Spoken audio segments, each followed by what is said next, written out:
Hello, everyone. Welcome back to our podcast. My name is Anna, and I am so happy you are here today. Today's topic is one of my favorite topics, summer. I love summer so much. The warm weather, the long days, the holidays, everything about summer makes me happy. Summer is a great topic to talk about in English because there are so many simple and fun words to learn. Whether you love hot weather or prefer something cooler, I think you will enjoy today's conversation. My friend Mark is here with me again. Mark, are you excited about today's topic? I cannot wait to hear what you think about summer. Hello, everyone. I am so glad to be here. My name is Mark, and yes, I am very excited about today's topic. Summer is such a wonderful season. It is the time for holidays, sunshine, ice cream, and spending time with friends and family. In this podcast, Anna and I will talk about everything related to summer: the weather, activities, food, travel, and more. We will use simple English so it is easy for everyone to follow along. Even if you are just starting to learn English, don't worry, we will speak slowly and clearly. I hope this conversation helps you learn new words and feel more confident in English. Let's begin. Mark, let me start with a simple question. What is your favorite thing about summer? For me, it is definitely the sunshine. I love waking up in the morning and seeing a bright blue sky. In winter, the days are short and gray, but in summer, the sun rises early and sets late. There is so much light. I feel so much happier and more energetic in summer. The warm weather also makes me want to go outside and be active. I love walking in the park, sitting in a cafe outside, or just reading a book in the garden. Sunshine really changes my mood completely. What about you, Mark? Anna, I love the sunshine too, but my favorite thing about summer is the long evenings. In summer, it stays light until 9 or even 10 o'clock at night. That means more time to enjoy the outdoors after work or school. I love sitting outside with friends in the evening, having a cold drink and just talking and relaxing. There is something very special about a warm summer evening. Everything feels slower and more relaxed. People seem happier and friendlier too. I also love that in summer you can do so many activities outside. Barbecues, walks, outdoor cinema, festivals. Summer evenings are truly magical. They are my absolute favorite part of the season. Oh, yes, summer evenings are so beautiful. I love them too. Mark, let's talk about summer weather. Summer means hot weather for most people, but how hot do you like it? I personally love warm weather, but not too hot. Around 25 degrees Celsius is perfect for me. When it is over 35 degrees, I find it too hot. I feel tired and uncomfortable. I drink a lot of water, stay in the shade, and try not to go outside in the middle of the day. What temperature do you prefer in summer? And do you have any tips for staying cool when it is very hot outside? Hot weather can be tough. 25 degrees is perfect. I agree with you, Anna. I also love warm weather, but extreme heat is very difficult. When it is very hot, I drink a lot of cold water, maybe 2 or 3 liters a day. I also wear light, loose clothing. Light colors like white and yellow are best because they do not absorb as much heat as dark colors. I also use a fan or air conditioning at home. Taking a cold shower in the afternoon is wonderful when it is hot. And I try to do outdoor activities in the morning or evening, not at midday when the sun is strongest. Staying hydrated is the most important thing in hot weather. Great tips, Mark. Staying hydrated is so important. I always carry a water bottle with me in summer. Mark, let's talk about summer holidays. Do you take a holiday in summer? I think summer is the most popular time for holidays. Many people travel in July and August because children are not in school. I love going on holiday in summer.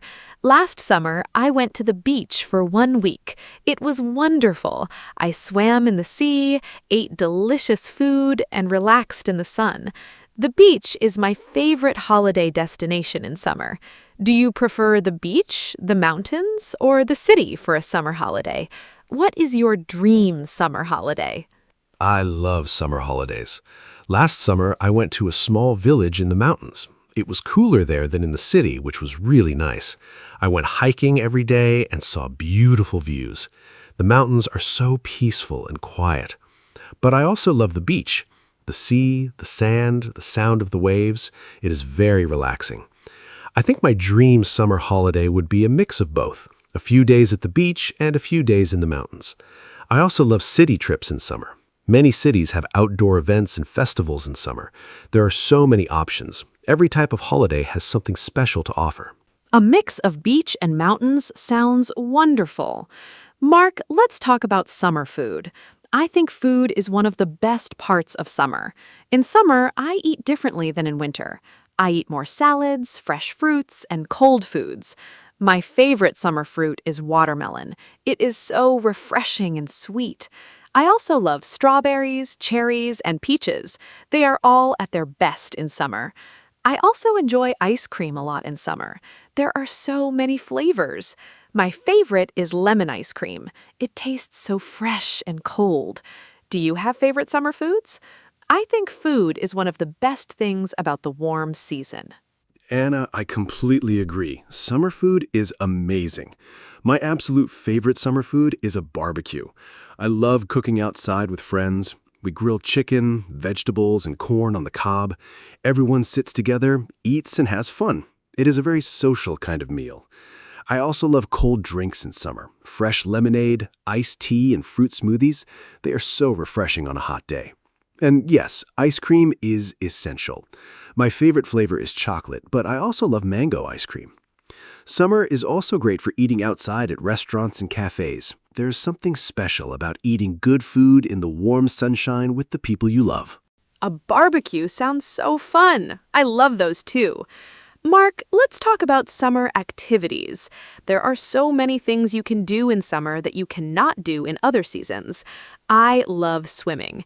In summer, I go to the swimming pool or the beach very often. Swimming is great exercise and it is also very fun. I also love cycling in summer. The weather is perfect for riding a bike along a nice path. And I love having picnics in the park. I take a blanket, some food, and my friends, and we sit outside for hours. It is so simple, but so enjoyable. What are your favorite summer activities? Do you prefer outdoor sports or something more relaxing? I love so many summer activities. I enjoy swimming too. It is the perfect way to cool down on a hot day. I also love playing beach volleyball. It is so energetic and fun. I also enjoy hiking in summer, as I mentioned before. But I also like more relaxing activities. I love reading a book outside in the shade of a tree. There's nothing better than a good book, a warm day, and a cold drink beside you. I also enjoy outdoor concerts and festivals in summer. Many cities have free outdoor music events in summer. Going to a summer festival with friends is one of my favorite summer memories. Summer is really the best season for fun. Outdoor concerts are so much fun. I love them too. Mark, I want to talk about the beach. The beach is maybe the most popular summer destination for many people. I love going to the beach. The sound of the sea is so calming. I love to swim, but I also love to just lie on the sand and relax. I always bring sunscreen to the beach. It is very important to protect your skin from the sun. I use SPF 50, especially in the middle of the day. Some people forget sunscreen and then they get sunburned. That is very painful and also bad for your skin.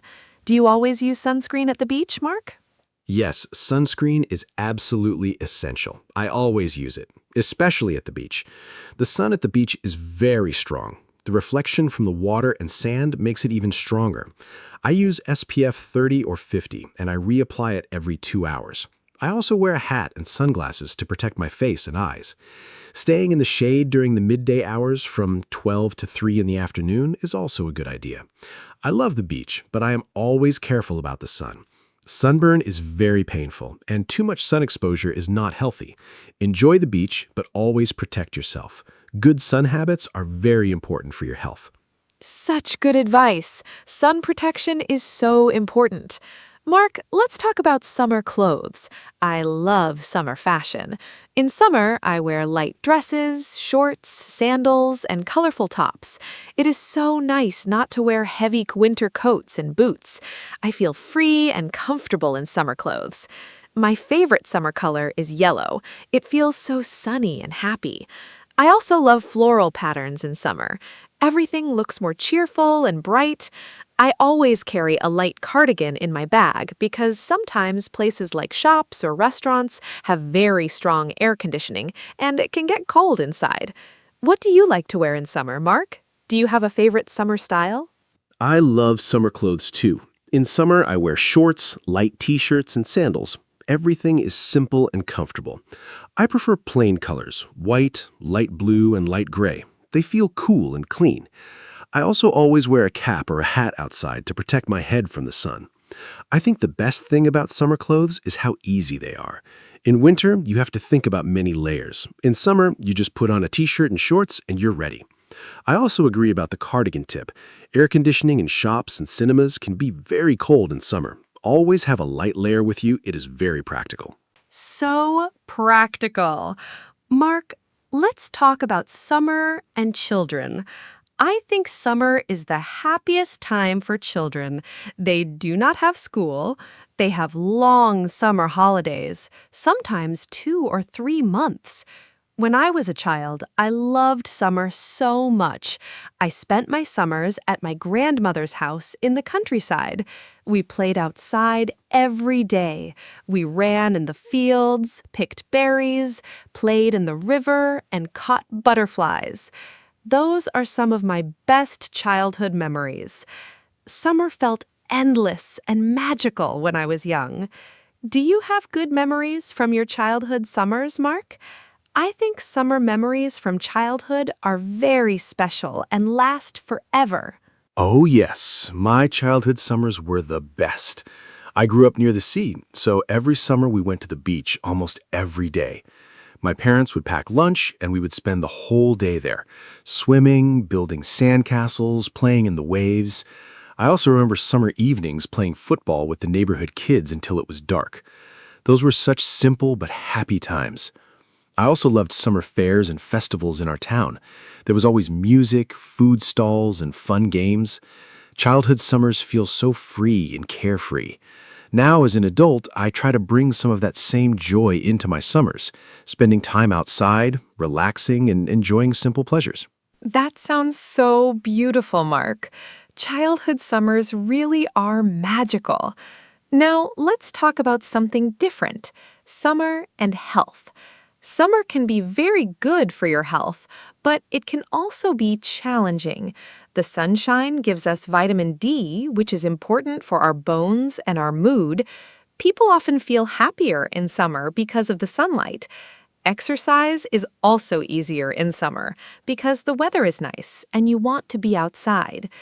But summer can also bring problems: too much sun, dehydration, and heat exhaustion. I always try to be careful about these things. Do you think summer is generally a healthy season? What do you do to stay healthy in summer? Summer is a wonderful season for health when you are careful. The extra vitamin D from sunlight really does boost your mood and energy. I sleep better in summer too. The warmth makes me feel relaxed. I also exercise more in summer because I love being outside. I walk, swim, and cycle much more than in winter. But yes, the heat can be a risk. Drinking enough water is the #1 thing for summer health. I also eat lighter foods in summer, more salads and fruits, less heavy meals. And I try not to stay in the sun too long. Taking care of yourself in summer means you can enjoy everything the season has to offer without any problems. So well said. Mark, let me ask about summer and travel. Summer is the most popular travel season. Airports and trains are very busy in July and August. Hotels and holidays can also be more expensive in summer. Have you ever had any travel adventures or funny travel stories from summer? I remember one summer I missed my flight because of a traffic jam on the way to the airport. It was a terrible day. But then I got on the next flight and my holiday was wonderful. Travel does not always go perfectly, but those stories become funny memories later. Do you have any memorable summer travel stories? Good or bad ones are both welcome. Oh, I have a funny travel story. One summer, my friends and I drove to the coast for a camping trip. We were so excited. But when we arrived, we realized we forgot the tent at home. We had all our sleeping bags and food, but no tent. We had to sleep in the car that first night. It was very uncomfortable, but we laughed so much about it. The next day, we bought a cheap tent from a local shop, and the rest of the holiday was perfect. Now that story is one of our favorite memories to tell. Travel surprises and mistakes make the best stories. The most important thing is to stay positive and laugh about the unexpected things. That story is so funny. Sleeping in the car? Oh no! But I love that it became a great memory. Mark, let's talk about summer festivals and events. Summer is full of fun events. There are music festivals, outdoor cinema, food festivals, sports events, and local fairs. I love going to local summer festivals. They are usually free or not expensive. There is music, food, dancing, and a great atmosphere. Last summer, I went to an outdoor jazz festival in my city. It was a beautiful, warm evening, the music was wonderful, and I sat on the grass with my friends. It felt like a perfect summer night. Do you enjoy going to festivals and events in summer?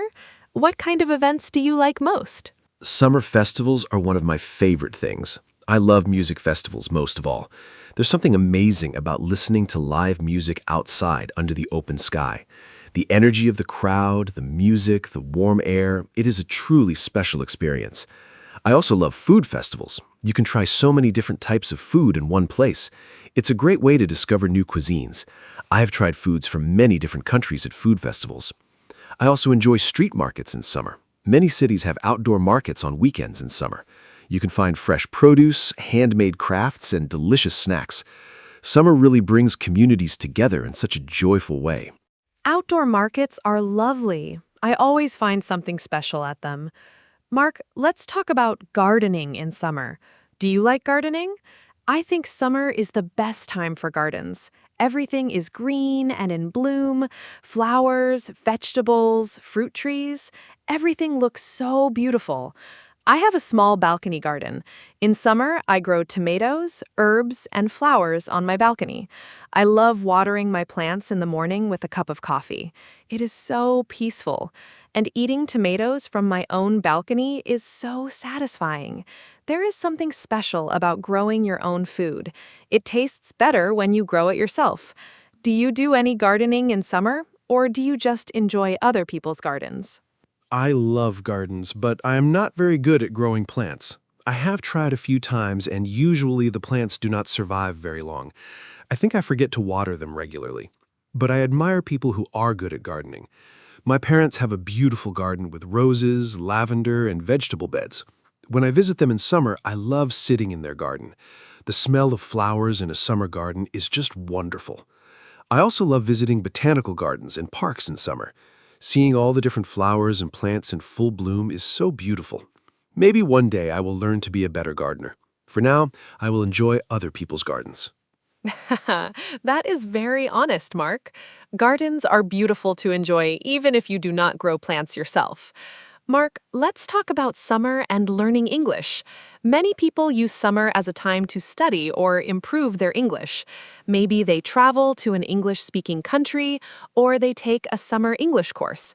I think summer is actually a great time to practice English because there are so many fun ways to do it.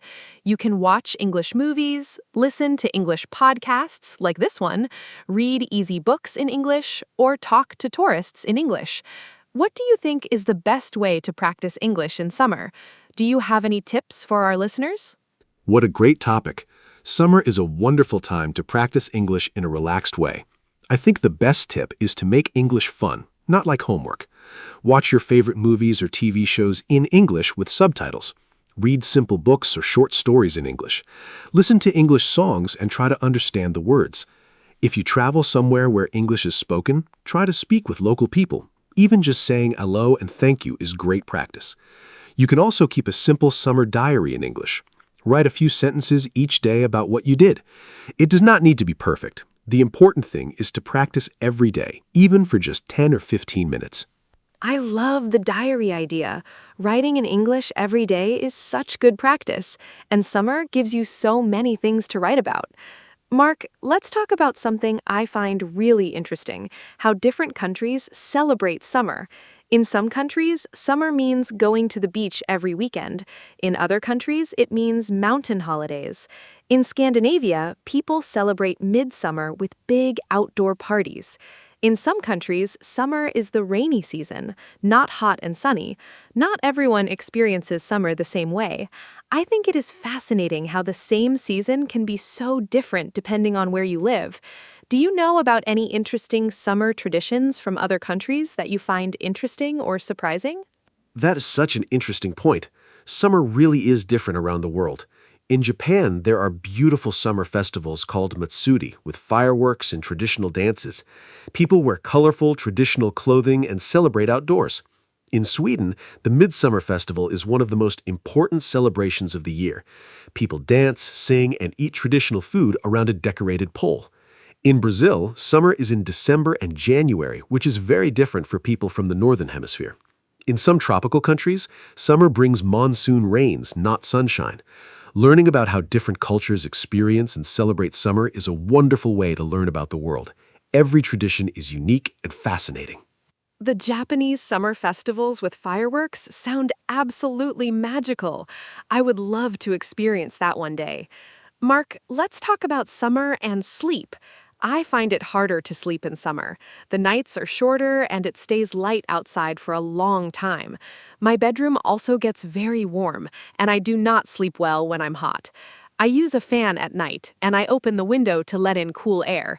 I also use light cotton sheets instead of heavy blankets, but still, some summer nights are very uncomfortable.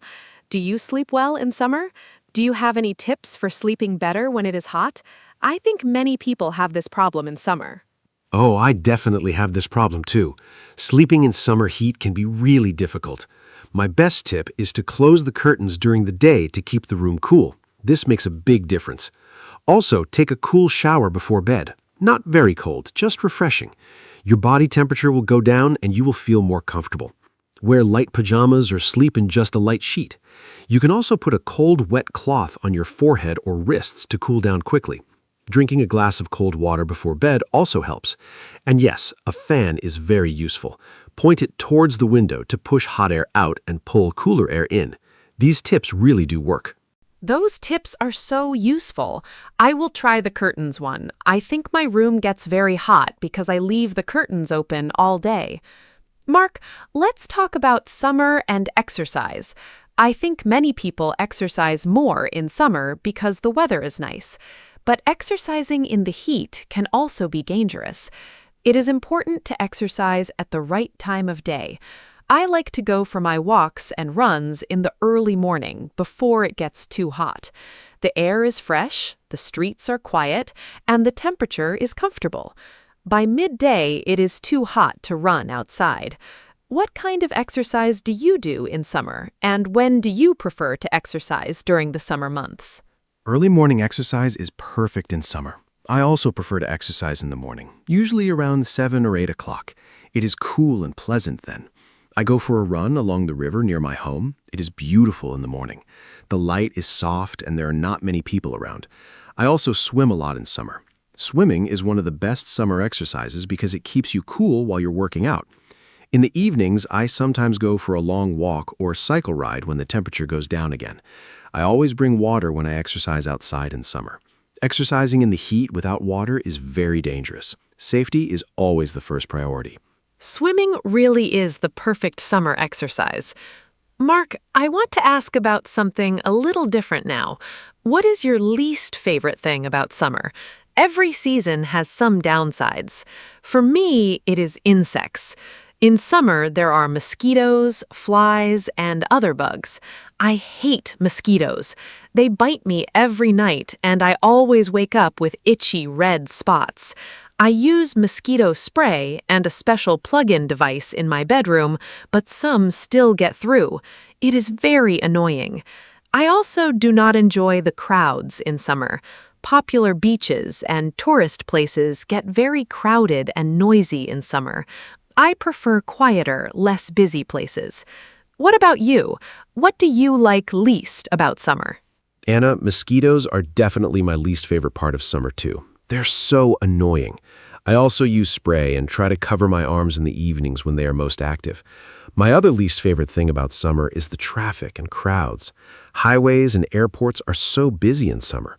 Everything is more expensive. Hotels, flights, restaurants, popular tourist spots are packed with people.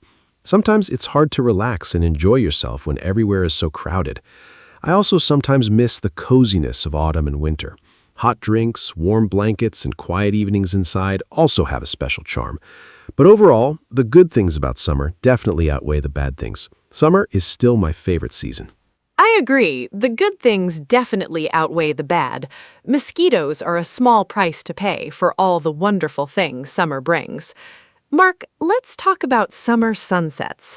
I think summer sunsets are some of the most beautiful things in nature. Because the days are so long in summer, the sunset happens late, sometimes at 9 or even 10 o'clock.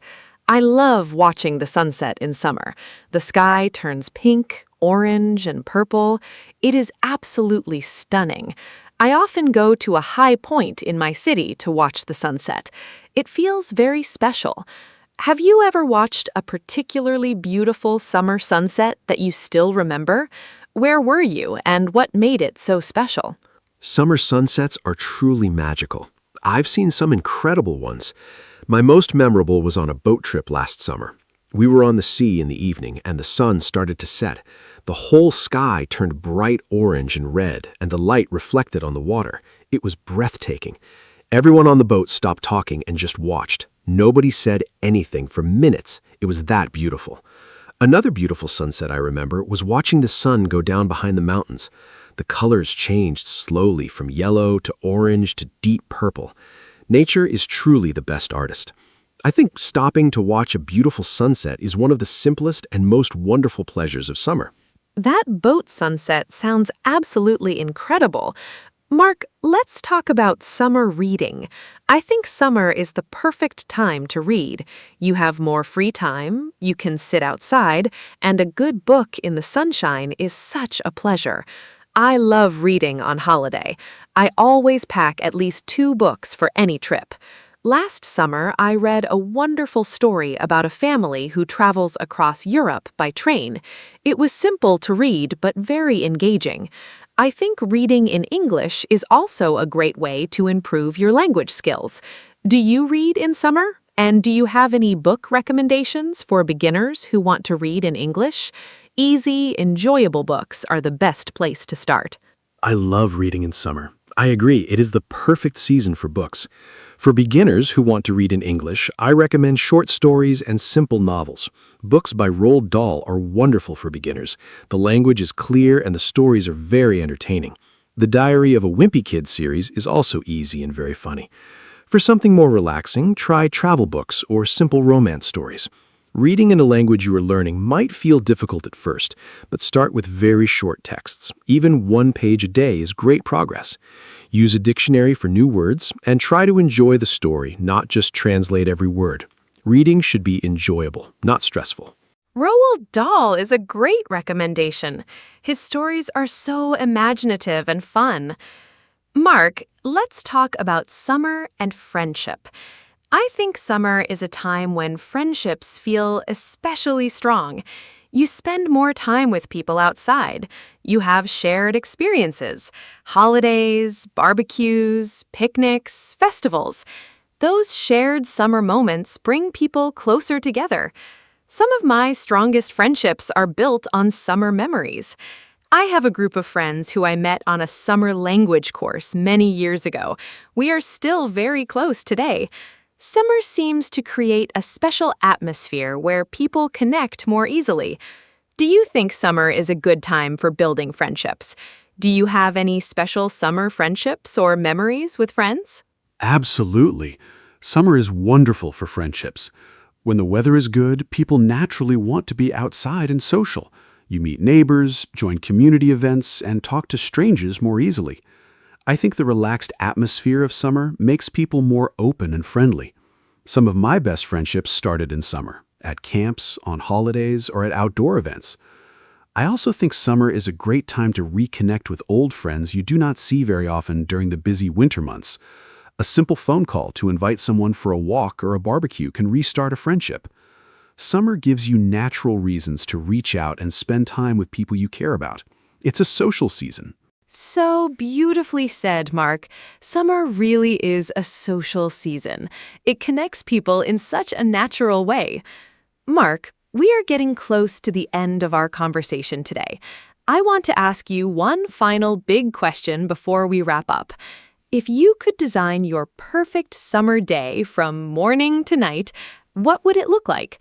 Where would you be? Who would you be with? And what would you do? I think this is a fun and creative question.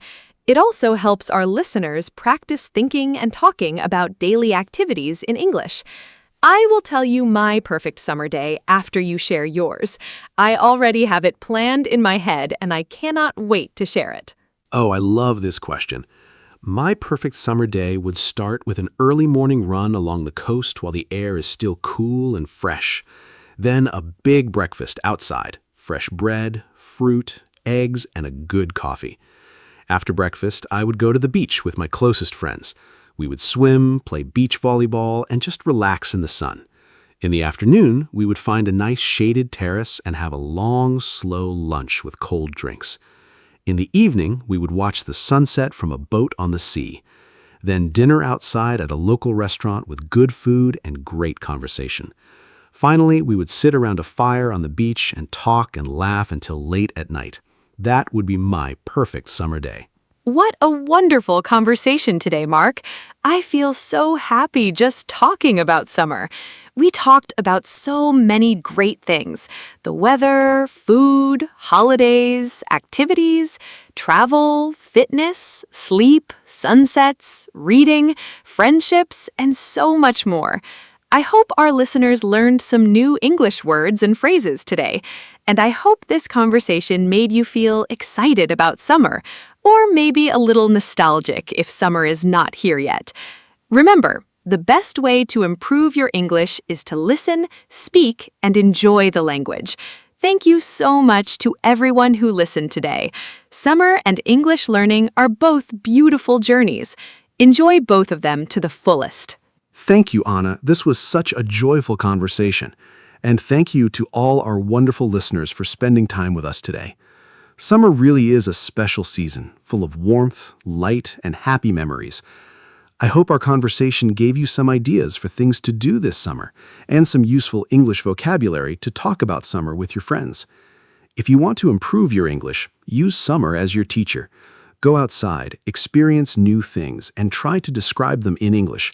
Keep a summer journal, listen to English podcasts, and speak as much as you can.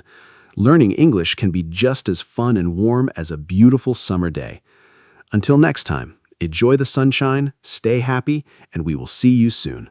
Goodbye. Hello, everyone. Welcome to our podcast. My name is Anna, and I am so happy you are here with us today. This podcast is made for beginner English learners, and every episode is simple, fun, and useful.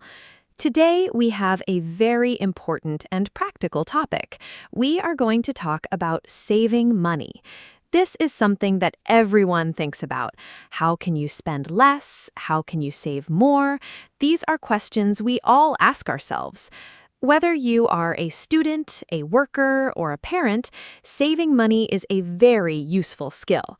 I am joined by my wonderful co-host, Mark. Mark, say hello and tell us, are you good at saving money? Hello, hello. Thank you, Anna. Hi to all our fantastic listeners. Am I good at saving money? That is a great question. Honestly, I have had to learn. When I was younger, I spent money very freely and did not think much about saving. But over the years, I have learned some very good habits and strategies that have really helped me. Today, Anna and I are going to share practical tips, useful vocabulary, and simple strategies for saving money in everyday life. By the end of this episode, you will have lots of ideas to help you spend less and save more. This topic is useful for everyone, no matter your age or income. Let's begin. Okay, so let's start with the basics. What does saving money mean? It simply means keeping some of your money instead of spending all of it. When you save money, you put it somewhere safe, like a bank account, and you do not touch it. The opposite of saving is spending. If you earn $100 and spend $90, you save $10. That $10 is your savings. A very simple way to start saving is the 50-30-20 rule. This means you spend 50% of your income on needs, 30% on wants, and save 20%. Needs are things you must have, like food and rent. Sure, the 50-30-20 rule is a very simple budgeting guide. First, 50% for needs. Needs are things you cannot live without. Rent or mortgage, food, electricity, water, transport to work, and medicine. Second, 30% for wants. Wants are things that make life enjoyable but are not essential. Eating at restaurants, cinema tickets, new clothes you do not urgently need, hobbies, and entertainment. Third, 20% for savings. This goes directly into your savings account every month. You should save this money before you spend on wants. This rule is flexible. If you can save more than 20%, even better. The 50-30-20 rule is so simple and easy to remember. Now, let's talk about budgeting. A budget is a plan for how you will spend and save your money. Making a budget is one of the most important steps in saving money. To make a budget, first you write down all the money you receive, your income. Then you write down all the things you spend money on, your expenses. When you can see everything written down, it is much easier to understand where your money is going. You might be surprised. Many people discover they spend a lot on small things they did not even notice.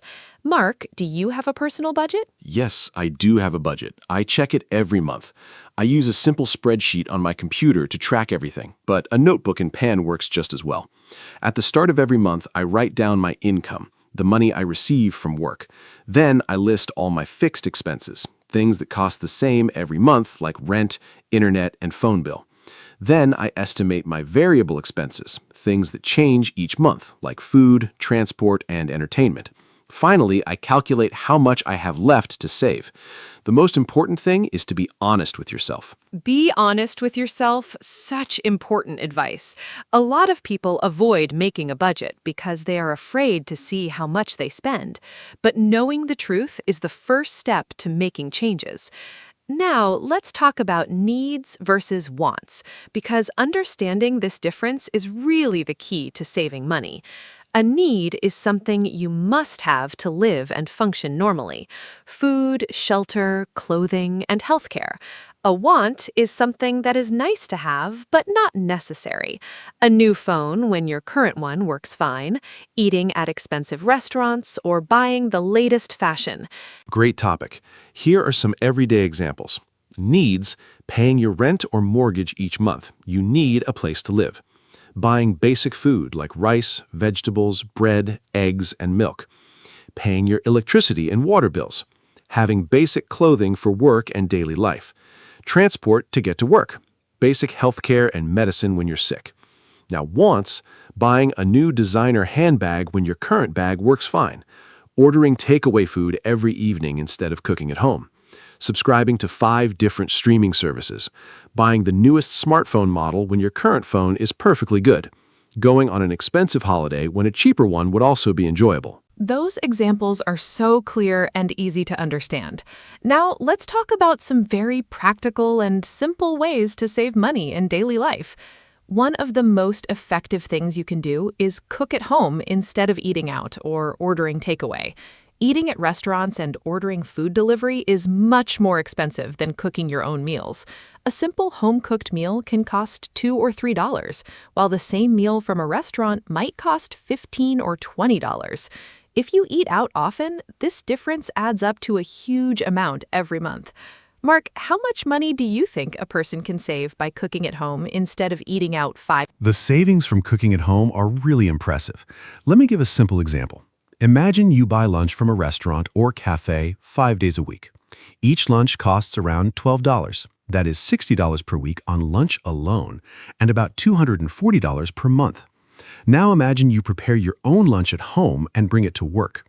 A homemade lunch might cost about $2 to $3 per day.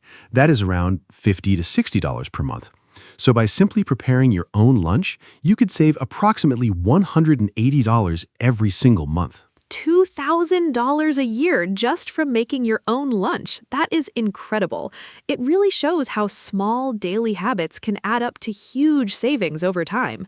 Now let's talk about shopping habits, because how and where you shop makes a big difference to your budget. One great strategy is to always make a shopping list before you go to the supermarket and stick to it. When you shop without a list, you often buy things you do not need. This is called an impulse purchase. An impulse purchase is when you buy something suddenly, without planning, just because you feel like it or because it looks good. Mark, do you make shopping lists? Yes, I always make a shopping list before going shopping. It really helps me stay focused. I also eat something before I go to the supermarket because when you are hungry, everything looks delicious, and you buy much more than you need. Another great tip is to compare prices. Look at different shops and different brands before you buy. Often, a cheaper brand has the same quality as an expensive one. I also recommend buying in bulk when it makes sense. This means buying larger quantities at once because the price per unit is usually lower.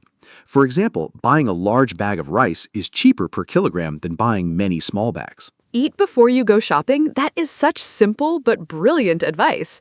Now I want to talk about something very common that costs people a lot of money without them realizing it: subscriptions and memberships. A subscription is a regular payment you make, usually monthly, for a service. For example, streaming services like Netflix or Spotify, gym memberships, magazine subscriptions, or app subscriptions. Many people sign up for these services and then forget about them, but the money keeps coming out of their account every month. This is called a subscription trap. Mark, how can people manage their subscriptions better? Do you have any tips for our listeners about subscriptions? The subscription trap is very real and very expensive. Here's what I recommend. First, make a list of every single subscription you currently pay for. Write them all down and add up the total cost per month. You might be very surprised. Second, ask yourself honestly, do I really use this? If you have a gym membership but only go twice a month, it is probably not worth keeping. Third, cancel any subscriptions you do not regularly use. You can always resubscribe later if you miss them. Fourth, look for free alternatives. Many streaming services have free versions with advertisements. Many books and magazines are available for free at your local library. Reviewing your subscriptions regularly is such smart advice. Now let's talk about something many people find difficult: avoiding unnecessary purchases, especially when there are sales and discounts. Sales and special offers can actually make you spend more money, not less. When you see 50% off, it's tempting to buy something even if you did not plan to buy it and don't really need it. Shops and websites use many clever tricks to make you want to buy things, like countdown timers, limited stock warnings, and special member prices. Mark, how do you resist temptation when you see a big sale? Do you have any strategies for avoiding unnecessary spending? This is such a relatable struggle. Here's my best strategy. Before buying anything that was not on my planned list, I wait 24 hours. This is called the 24-hour rule. If I still want the item the next day, I think about whether I really need it and whether I can afford it. Often, the next day, I realize I didn't really want it. It was just the excitement of the moment. Another strategy is to ask yourself 3 questions before buying. Do I need this? Can I afford this? Do I already have something similar? These simple questions can save you from many impulse purchases. The 24-hour rule is brilliant. I am going to start using that immediately. Now, let's talk about saving money on energy and utilities at home, because this is an area where many people can save quite a lot without changing their lifestyle very much. Utilities are services like electricity, water, gas, and heating. Small habits can make a big difference to your utility bills. For example, turning off lights when you leave a room, unplugging electronic devices when you are not using them, taking shorter showers, washing clothes at a lower temperature, and using energy-efficient light bulbs. Mark, have you made any changes at home to reduce your energy bills? What has made the most difference for you? Yes, I have made several changes at home. The most effective one was switching to LED light bulbs throughout my home. They use about 75% less electricity than traditional bulbs and last much longer, so you save money twice, on electricity and on replacement bulbs. I also started setting my heating to a lower temperature at night and when I'm not at home. Just programming the thermostat correctly saved me a noticeable amount on my heating bill every month. Another big one, I started washing my clothes at 30 degrees instead of 60 degrees. This uses much less electricity and the clothes get just as clean for normal washing. Start small. Such important and encouraging advice. Even $10 a month becomes $120 in a year, and that is a great start. Now let's talk about an emergency fund, because this is a very important concept in personal finance. An emergency fund is money that you save specifically for unexpected problems or emergencies. For example, your car suddenly needs an expensive repair. You lose your job unexpectedly. You have a sudden medical expense not covered by insurance. Without an emergency fund, you might need to borrow money or use a credit card and pay high interest. Yes, I do have an emergency fund, and I think it is absolutely essential. Without one, any unexpected expense can become a major financial crisis. I built mine gradually over about 2 years. I started by saving 1 month of expenses, then 2, and then eventually reached my goal of 4 months. I keep this money in a separate savings account that I do not touch unless there is a genuine emergency. An important rule, replenish the fund as soon as possible after using it. If you use $200 from your emergency fund, your next priority is to replace that $200 before anything else. Peace of mind. That is such a perfect way to describe the feeling of having savings behind you. Now let's talk about debt and how it affects saving. Debt is money that you owe to someone else, usually a bank or a lender. Common types of debt include credit card debt, student loans, and car loans. Debt can make saving very difficult because when you have debt, you pay interest, an extra charge for borrowing money. For example, if your credit card charges 20% interest per year and you have a balance of $500, you pay $100 extra in interest every year just for borrowing that money. Managing debt and saving at the same time is challenging, but it is possible. Here's a simple approach. First, list all your debts, the amount owed and the interest rate for each. Then, prioritize paying off the highest interest debts first. This is called the avalanche method. High interest debt, especially credit card debt, grows very quickly if you do not pay it off. While paying off debt, try to make more than the minimum payment each month, even a small extra amount. Even a small extra amount makes a big difference over time. At the same time, still put a small amount into savings every month, even $20. This keeps the habit alive. The avalanche method, paying off the highest interest debt first, is a great strategy. Now let's talk about a topic that many people find uncomfortable, comparing your spending habits to others. It is very tempting to spend money to match what other people around you own or do. This is called keeping up with the Joneses, an English expression that means trying to match the lifestyle of your neighbors or friends. For example, if your friend buys a new car, you might feel pressure to buy one too. Or if your colleagues go to expensive restaurants for lunch, you might feel embarrassed to bring a packed lunch. Keeping up with the Joneses is a real and very common challenge. Social pressure to spend money is everywhere. My advice is to remember that many people who appear to have a lot are actually in debt. The new car, the expensive holidays, the designer clothes, many of these things are bought on credit. Looking wealthy and being financially stable are very different things. A more helpful comparison is to compare yourself to your own past self. Are you saving more than last year? Are your debts smaller? Focus on your own financial journey. Also, remember that true friends don't care what car you drive or what brand you wear. Comparing yourself to your own past self. What a healthy and wise perspective. Now let's talk about saving money on transport, because for many people, getting to work and moving around costs a significant amount every month. Common transport expenses include fuel for a car insurance, car maintenance and repairs, parking fees, and public transit tickets. Some money-saving transport tips. If possible, use public transport. Buses and trains are usually much cheaper than driving a car. Walk or cycle for short distances. This is free and also good for your health. Carpool with colleagues. Share the drive and the cost. And plan your journeys efficiently to avoid unnecessary trips. I save on transport in a few ways. First, I use public transport for most of my journeys. I have a monthly travel card, which is much cheaper than buying individual tickets each day. Second, I walk for any journey that takes less than 20 minutes on foot. It is free, keeps me healthy, and I often enjoy it. Third, when I do use my car, I plan my route carefully to avoid traffic and save fuel. I also do regular car maintenance, keeping the tires properly inflated and getting the car serviced on schedule. This prevents expensive repairs and also saves fuel, because a well-maintained car uses less petrol. Look higher and lower on the shelves. I never thought about that, but it makes so much sense. Now let's talk about saving money on clothes, because clothing can be a significant expense. Some practical tips. Shop in sales. Buy clothes at the end of the season when prices are reduced by 50% or more. Swap or donate clothes with friends or family. Buy secondhand or vintage clothing.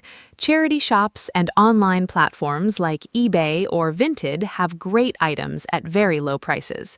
Look after the clothes you already have. Wash them properly and repair small damages rather than replacing them. I love shopping secondhand. I find great quality clothes at charity shops and online secondhand platforms for a fraction of the original price. Some of my favorite and most complimented pieces of clothing were bought for just a few pounds or dollars. I also follow a personal rule called the cost per wear calculation. When I consider buying something, I divide the price by the number of times I expect to wear it. For example, a quality jacket that costs $80, but I will wear 200 times, costs just 40 cents per wear. That is excellent value. Cost per wear, what an incredibly useful concept. Now let's talk about saving money on entertainment and leisure, because having fun does not have to be expensive. There are many wonderful and free or low-cost activities. Visit parks, nature reserves, and beaches, completely free. Use your local library. Books, films, magazines, and music are all free with a library card. Look for free community events. Outdoor concerts, festivals, markets, and exhibitions are often free to attend. Use discount apps and websites to find cheap tickets for cinema, theater, and sports events. Cook a special meal at home instead of going to an expensive restaurant for a celebration. I love finding free entertainment. One of my favorite activities is hiking. All you need is a pair of good shoes, and the rewards are spectacular views and a wonderful feeling of achievement, completely free. I also love visiting free museums and galleries. In many cities, the best cultural institutions are free to enter. Reading library books is another favorite. I read about 30 books a year and pay nothing for them. I also enjoy cooking new recipes at home as a form of entertainment. It is creative, productive, and delicious. And I love having friends over for a homemade meal instead of going to a restaurant. Much cheaper, much more personal, and often Free hiking and free library books, two of my absolute favorites too. Now let's do a quiz for our listeners. I will give a situation and Mark will suggest the best money-saving action. Listeners, think of your answer before Mark speaks. Situation 1. You want to have coffee every morning. A coffee from a cafe costs $4. Making coffee at home costs about 20 cents. You work 20 days a month. Mark, what is the smart money-saving choice here, and how much would someone save by making coffee at home instead of buying it from a cafe every workday? Great quiz.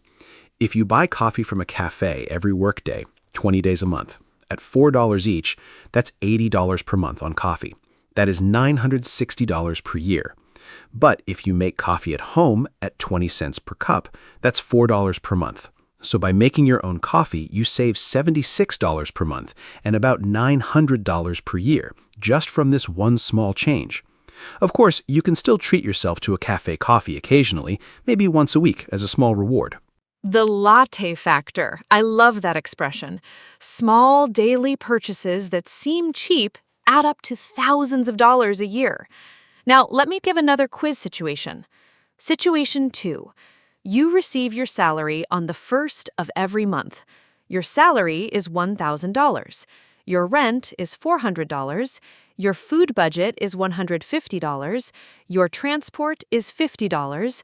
Your utility bills are $80. That is $680 on necessities. Mark, using the 50-30-20 rule we discussed at the beginning, how much should this person aim to save every month? And how much can they spend on wants, things they enjoy? Great calculation quiz. The person earns $1,000 per month. Using the 50-30-20 rule, 50%, $500, should go to needs. But their actual needs total is $680, which is more than 50%. In this case, they might need to adjust, perhaps find a cheaper accommodation, reduce their food spending, or find a way to increase their income. The ideal 20% savings would be $200 per month, and the 30% for wants would be $300. But if needs already exceed $500, they need to find other ways to reduce costs or earn more. That was a really useful and realistic calculation. Real life is not always perfect, and sometimes adjustments are needed. Now, let's talk about something very motivating: setting savings goals. A savings goal is a specific target you are working towards. For example, saving $1,000 for an emergency fund, saving $3,000 for a holiday, saving $500 for a new laptop. Having a specific goal makes saving much more motivating than just saving with no clear purpose. In English, we say, I am saving up for example, I am saving up for a new car, or I am saving up for a holiday. Mark, do you have any current savings goals? Yes, having savings goals is incredibly motivating for me. Right now, I am saving up for two things. First, I want to add to my emergency fund. Second, I am saving for a trip to Japan, my dream holiday. Knowing exactly what I'm saving for makes it much easier to resist unnecessary spending. When I feel tempted to buy something I do not need, I think about my Japan fund and the temptation usually disappears. Another helpful technique is to visualize your goal. Put a photo of your dream destination or item somewhere you see every day. This keeps your motivation strong. Savings goals feel like a game you want to win. What a great mindset. Now, let's talk about some simple English phrases for talking about money and saving. These are very useful for everyday conversations. I'm on a tight budget. I don't have much money to spend. I'm trying to cut back. I'm trying to spend less. I'm saving up for something. I'm collecting money for a specific purpose. I can't afford it right now. I don't have enough money for it. That's a good deal. The price is very good, lower than expected. More useful money phrases. I'm watching my spending. I am being careful about what I buy. I'm trying to stick to my budget. I am trying to follow my financial plan. It's not worth the money. The quality or value does not match the price. I found a bargain. I found something very cheap or very good value. I am in debt. I owe money to someone. I am debt-free. I don't owe any money. I've been saving for this purchase. I planned and saved for this purchase.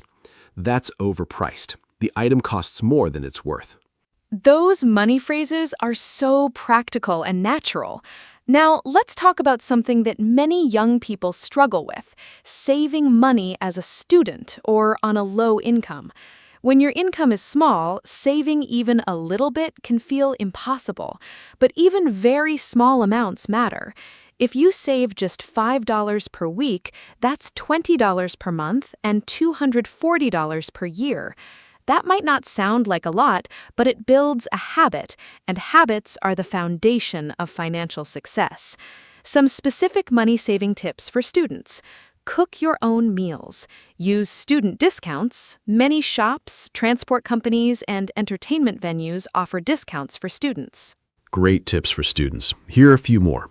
Share accommodation with others. Splitting rent and utility bills with flatmates makes a huge difference to your monthly costs. Walk or cycle to university instead of using transport.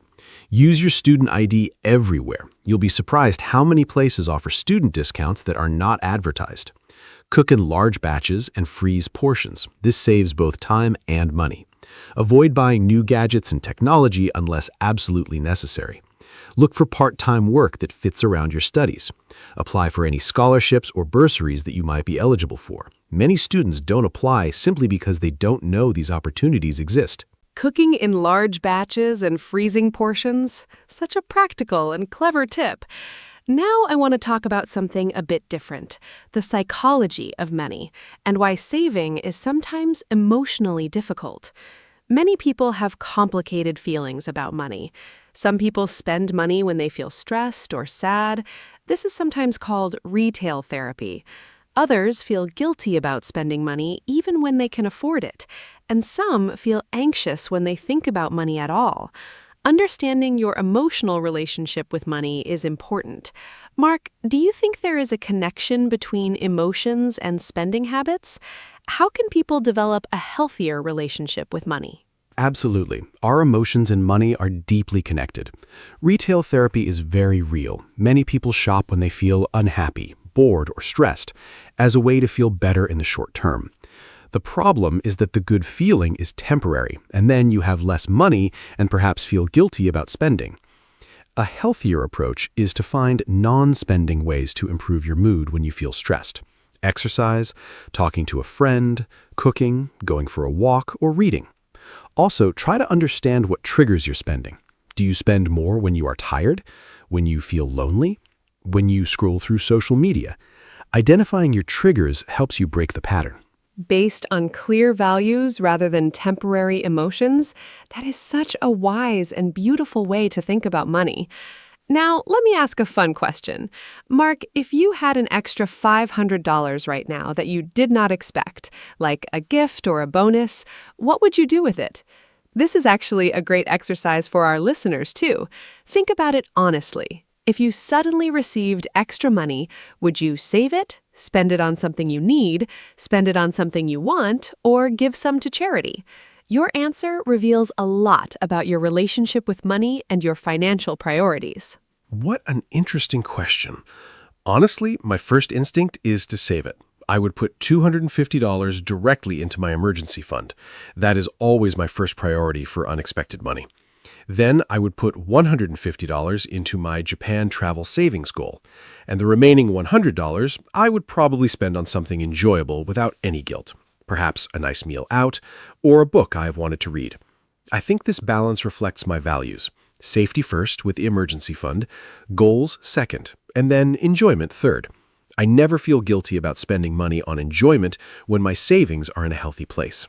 A thoughtful balance. Perfectly said. Now, let's give our listeners a final practical summary of all the money-saving tips we discussed today. Here they are in simple, clear language. Number 1, make a budget and track your spending. Number 2, use the 50-30-20 rule. 50% needs, 30% wants, 20% savings. Number 3, pay yourself first. Save money before you spend on wants. Number 4, build an emergency fund, 3 to 6 months of expenses. Number 5, cook at home more often and plan your meals.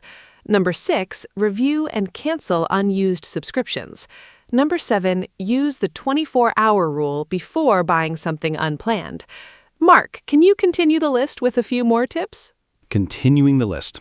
Number 8, buy secondhand when possible. Clothes, books, furniture, and electronics. Number 9, compare prices and buy supermarket own brand products. Number 10, save on energy, LED bulbs, lower washing temperatures, smart heating. Number 11, use public transport, walk or cycle when possible. Number 12, take advantage of free entertainment, parks, libraries, free museums, and community events. Number 13, set specific savings goals to stay motivated. Number 14, identify your emotional spending triggers and find non-spending alternatives. And number 15, be patient and consistent. Saving money is not a race, it is a habit that builds slowly and rewards you greatly over time. Every small step counts. What an amazing and comprehensive list. I hope every listener finds at least 3 or 4 ideas from today that they can start using immediately. Let me give a final summary of today's episode. We talked about the meaning of saving money, budgeting, needs versus wants, practical daily saving tips, shopping habits, subscriptions, energy savings, emergency funds, debt management, and the psychology of money. We learned lots of useful English vocabulary and phrases, too. Whether you are just starting to think about saving or you're already on your savings journey, I hope today's conversation was helpful, encouraging, and inspiring. Thank you so much to every listener who joined us today. See you next time. Thank you so much, Anna. This has been one of my favorite episodes. And a huge thank you to every single listener who spent this time with us today.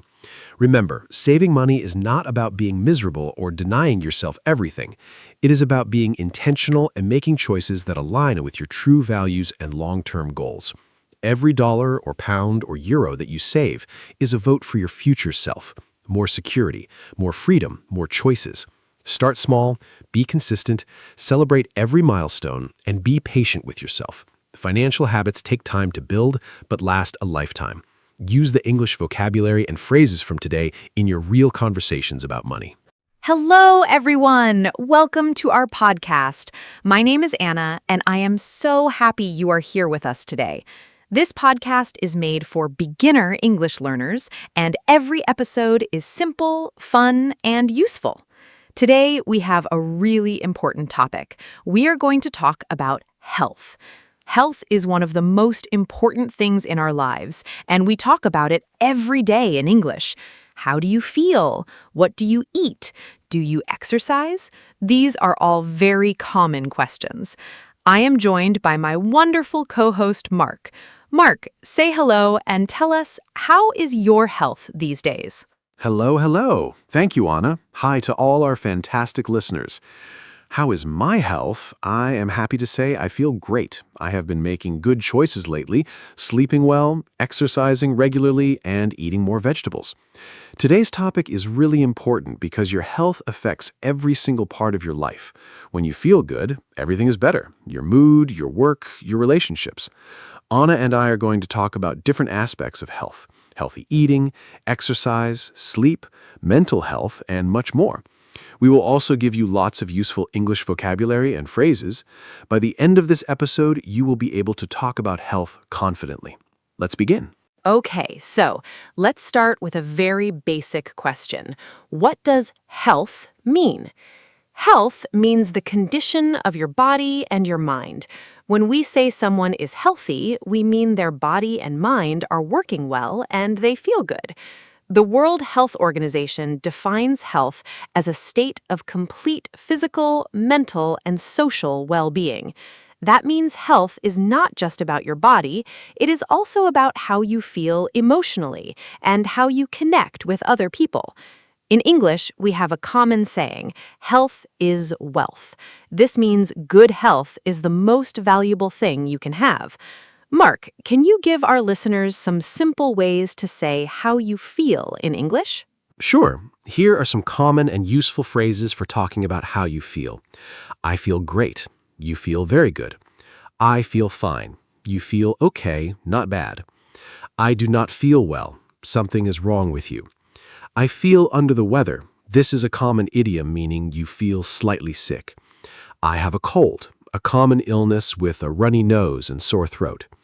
I have a headache, pain in your head. My back hurts. You have pain in your back. I feel tired. You lack energy. I feel energetic. You have a lot of energy. I feel stressed. You feel worried and under pressure. These simple phrases are used all the time in everyday English conversations about health. Those phrases are so useful. I feel under the weather is one I hear all the time. Now, let's talk about healthy eating, because food is one of the most important things for our health. The food you eat gives your body energy and the nutrients it needs to function properly. Nutrients are things like vitamins, minerals, protein, carbohydrates, and fats, all essential for a healthy body. A balanced diet means eating a variety of different foods in the right amounts. Fruits and vegetables are especially important. Health experts recommend eating at least 5 portions of fruit and vegetables every day. Mark, what does a healthy diet look like? Can you describe what you eat in a typical day? A healthy diet varies from person to person, but the general principles are similar for everyone. In a typical healthy day, I try to eat 3 balanced meals. For breakfast, I usually have oatmeal with fruit and a cup of green tea. For lunch, I often make a salad with protein, like chicken, eggs, or beans, plus plenty of vegetables. For dinner, I try to have a balanced plate: half vegetables, a quarter protein, like fish or lean meat, and a quarter whole grains, like brown rice or quinoa. I drink lots of water throughout the day, at least 8 glasses. I also try to limit sugary drinks, processed foods, and too much salt. Eating mindfully and not rushing helps too. That sounds like a really healthy and balanced diet. Now, let's talk about some specific healthy foods and what makes them good for your body. Fruits and vegetables are full of vitamins and minerals that protect against disease. Whole grains like brown rice, oats, and whole wheat bread give you lasting energy. Protein foods like chicken, fish, eggs, beans, and nuts help build and repair your muscles. Healthy fats found in avocado, nuts, and olive oil are good for your heart and brain. And dairy products, or dairy alternatives like plant-based milk, provide calcium for strong bones. Mark, are there any foods you think are especially important for good health? Any superfoods you particularly recommend? I love the concept of superfoods. Some of my favorites: blueberries, tiny but packed with antioxidants which protect your body from damage. Spinach, a leafy green vegetable rich in iron, vitamins A, C, and K. Salmon, an excellent source of omega-3 fatty acids, which are wonderful for brain and heart health. Garlic has natural antibacterial and immune-boosting properties. Eggs, a complete protein source with many essential vitamins. Walnuts, great for brain health because of their healthy fats. And sweet potatoes, rich in beta-carotene, which your body converts to vitamin A, important for eye health and immunity. The key is not to eat just 1 or 2 superfoods, but to eat a wide variety of colorful, natural whole foods every day. Blueberries, spinach, salmon, eggs, walnuts, such a wonderful list. Now let's talk about foods and habits that are not so good for our health, because understanding what to avoid is just as important as knowing what to eat.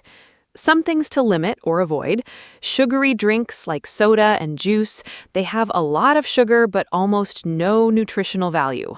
Ultra-processed foods like chips, packaged cookies, and instant noodles, these often contain unhealthy fats, too much salt, and artificial additives.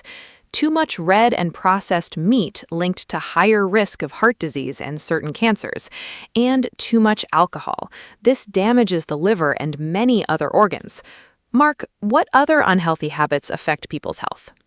Beyond food, there are many other unhealthy habits to be aware of. Smoking is one of the most harmful things you can do to your health. It causes lung cancer, heart disease, and many other serious conditions.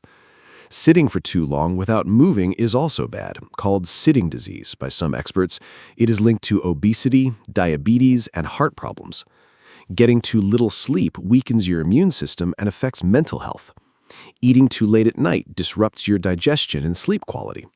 Skipping breakfast is a habit that can lead to overeating later. And high stress levels without proper management can cause serious long-term health problems. Being aware of these habits is the first step towards changing them for better health outcomes. Smoking and sitting too much, both such important points. Now let's talk about exercise, because physical activity is one of the most powerful things you can do for your health. Regular exercise helps control your weight, strengthens your heart, builds muscles and bones, improves your mood, and reduces the risk of many diseases. The World Health Organization recommends that adults do at least 150 minutes of moderate exercise per week. That is about 30 minutes 5 days a week. Moderate exercise means things like walking briskly, cycling, swimming, or dancing. Activities that raise your heart rate but still allow you to hold a conversation. Mark, do you exercise regularly? What kind of exercise do you do? Yes, I exercise regularly and I really enjoy it. My main activities are running and cycling. I run 3 times a week, usually 30 to 40 minutes per session. I find running incredibly good for both my body and my mind. After a good run, I always feel clear-headed and positive. On weekends, I like to go for longer cycle rides in the countryside. I also do some strength training twice a week, exercises using weights or my own body weight to build muscle strength. And I try to walk as much as possible in daily life, taking the stairs instead of the lift, walking to the shops, and taking short walks during lunch breaks. Even small amounts of movement throughout the day add up. Running, cycling, strength training, and walking more in daily life. What a great combination! Now let's talk about some simple types of exercise for our listeners who are just starting out. You do not need a gym or special equipment to be more active. Walking is the simplest and most accessible form of exercise. It's free, you can do it anywhere, and it's gentle on your joints. Swimming is another excellent whole-body exercise that is kind to your joints. Yoga improves flexibility, strength, and mental calmness. Dancing is fun and a great workout. And home exercises like squats, push-ups, and planks require no equipment at all. Mark, what advice would you give to someone who wants to start exercising but doesn't know where to begin? Great question. My top advice for beginners, start very small and be consistent. Do not try to do too much on the first day. You'll feel exhausted and discouraged. Start with just 10 or 15 minutes of walking every day. Then gradually increase the time and intensity. Find an activity you genuinely enjoy. If you love dancing, dance. If you love being in nature, hike or walk in the park. Enjoyment is the key to consistency. Set small, achievable goals, like walking for 20 minutes every day this week. Get a partner. Exercising with a friend makes it much more fun and helps you stay motivated. And remember, any movement is better than no movement. Even small daily habits transform your health over time. Any movement is better than no movement. I love that. Now let's talk about sleep, because sleep is one of the most underrated aspects of health. Most adults need between 7 and 9 hours of sleep per night. During sleep, your body repairs itself, muscles heal, the brain processes information and forms memories, and the immune system strengthens. Poor sleep has serious effects. It weakens your immune system, increases stress hormones, impairs concentration and memory, and is linked to obesity, diabetes, and heart disease. Yet many people treat sleep as a luxury rather than a necessity. Mark, do you get enough sleep? And do you have any good habits for improving sleep quality? Sleep is something I take very seriously now. I aim for about 8 hours every night. Some habits that have really improved my sleep quality: I go to bed and wake up at the same time every day, including weekends. This trains your body clock. I avoid screens, phone, computer, television for at least an hour before bed. The blue light from screens disrupts the production of melatonin, the hormone that helps you feel sleepy. I keep my bedroom cool, dark, and quiet. I avoid caffeine after 3 in the afternoon. Coffee and tea can stay in your system for many hours. And I have a relaxing bedtime routine. I read a book, have herbal tea, and do some gentle stretching. Good sleep really changes everything.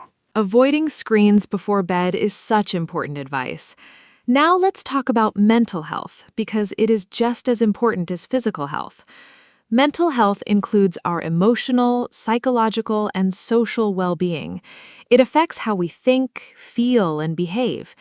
Common mental health challenges include anxiety, feeling very worried and nervous, and depression, which involves persistent feelings of sadness and loss of interest. Stress is also a very common mental health issue in modern life. In English, there are some important phrases for talking about mental health. I am feeling anxious. I have been feeling down lately. I need to talk to someone. Mark, why do you think mental health is so important to discuss openly? Mental health is incredibly important, and I'm glad we are talking about it. For a long time, mental health was a taboo subject. People did not talk about it because they felt ashamed or weak. But the truth is that mental health problems are very common. 1 in 4 people will experience a mental health issue at some point in their life. Talking openly about mental health reduces stigma. That is the negative judgment that stops people from seeking help. When we normalize these conversations, more people feel comfortable asking for support. Mental health affects everything: your relationships, your work, your physical health, and your quality of life. Taking care of your mind is not a sign of weakness. It is a sign of wisdom and self-awareness. Taking care of your mind is a sign of wisdom. Beautifully said. Now let's talk about some practical ways to take care of your mental health. First, connect with people you care about. Strong social relationships are one of the most powerful protectors of mental health. Talk to friends and family regularly. Second, get regular physical exercise. It is proven to reduce anxiety and depression. Third, spend time in nature whenever possible. Even a short walk in a park can improve your mood significantly. Fourth, practice gratitude. Write down 3 things you are thankful for every day. Fifth, get enough sleep. And sixth, if you are struggling, seek professional help. Talking to a therapist or counselor is a sign of strength. Mark, what do you do for your mental health? For my mental health, I have several practices that really help. First, I exercise regularly, as we discussed. It is fantastic for mood. Second, I meditate for 10 to 15 minutes every morning. Meditation simply means sitting quietly and focusing on your breathing. It sounds simple, but the effect on stress and anxiety is significant. Third, I spend time in nature whenever possible. I find it genuinely calming and restorative. Fourth, I maintain strong friendships and make time for the people I care about. Fifth, I journal. Writing down my thoughts and feelings helps me process them clearly. And sixth, I try to limit news and social media consumption, especially in the evening. A positive digital environment supports mental health enormously. Meditation and journaling, 2 wonderful practices. Now let's talk about something very practical: how to talk to a doctor in English. Many of our listeners may need to visit a doctor in an English-speaking country, so knowing the right phrases is very important. When you describe your symptoms, the signs that you are sick, you might say, "I have had a fever for 2 days. I have a sore throat and a cough. My stomach hurts. I have been feeling dizzy. I cannot sleep. I feel very tired all the time." The doctor will ask questions like, "How long have you had this? On a scale of 1 to 10, how bad is the pain?" Mark, what other doctor vocabulary should our listeners know? Very important vocabulary for the doctor. A symptom is a sign of illness, like a headache or a rash. A diagnosis is when the doctor tells you what is wrong. A prescription is a written order for medicine from the doctor. Medication or medicine is what you take to treat an illness. A dosage is how much medicine you take and how often. Side effects are unwanted effects of a medicine. An appointment is a scheduled time to see the doctor. Emergency room, or A&E, is where you go for serious, sudden illness or injury. And health insurance is a policy that helps pay for medical costs. Useful phrases: I need to make an appointment. Can you recommend a specialist? What is the dosage for this medication? These are all very important to know. Those medical phrases and vocabulary words are so helpful. Now let's talk about some very common illnesses and health problems in English. A cold is a very common illness. You get a runny nose, sore throat, and mild fever. It usually gets better on its own in about a week. The flu, or influenza, is more serious than a cold. You feel very unwell, have a high fever, body aches, and extreme tiredness. Allergies happen when your immune system overreacts to something harmless, like pollen, pet hair, or certain foods. High blood pressure is very common and can lead to heart disease if untreated. And diabetes is a condition where the body cannot manage blood sugar properly. Mark, what are some important ways to prevent these common illnesses? Prevention is always better than cure. Here are some key prevention strategies. Washing your hands regularly is one of the simplest and most effective ways to prevent spread of illness. Wash with soap for at least 20 seconds. Getting vaccinated, flu vaccines, COVID vaccines, and other immunizations protect you and the people around you. Eating well and exercising strengthens your immune system so your body can fight off illness more effectively. Getting enough sleep is also crucial for immunity. Avoiding smoking completely, limiting alcohol, managing stress, and having regular health checkups. Visiting your doctor for routine tests even when you feel well can catch problems early before they become serious. Early detection saves lives and makes treatment much more effective. Prevention is always better than cure, one of the most important sayings in health. Now, let's talk about hydration, because drinking enough water is something many people underestimate. Your body is about 60% water, and every system in your body needs water to function properly. Water helps regulate body temperature, transport nutrients, flush out waste products, and keep your joints lubricated. When you do not drink enough water, you become dehydrated. Signs of dehydration include dark yellow urine, dry mouth, feeling tired, headache, and difficulty concentrating. Most adults should drink about 2 liters or about 8 glasses of water per day. Mark, how do you make sure you drink enough water every day? Staying hydrated is something I am very intentional about. I keep a large water bottle on my desk at all times. If it is visible, I am much more likely to drink from it. I start every morning by drinking a large glass of water before my coffee.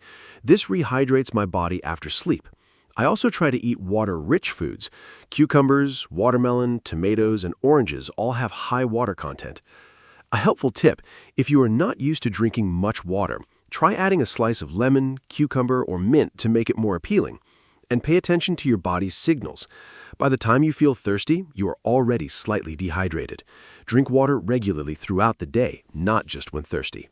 Drink before you feel thirsty. Such useful advice. Now, let's do a short quiz for our listeners. I will describe a health situation, and Mark will tell us what we should do. Situation 1.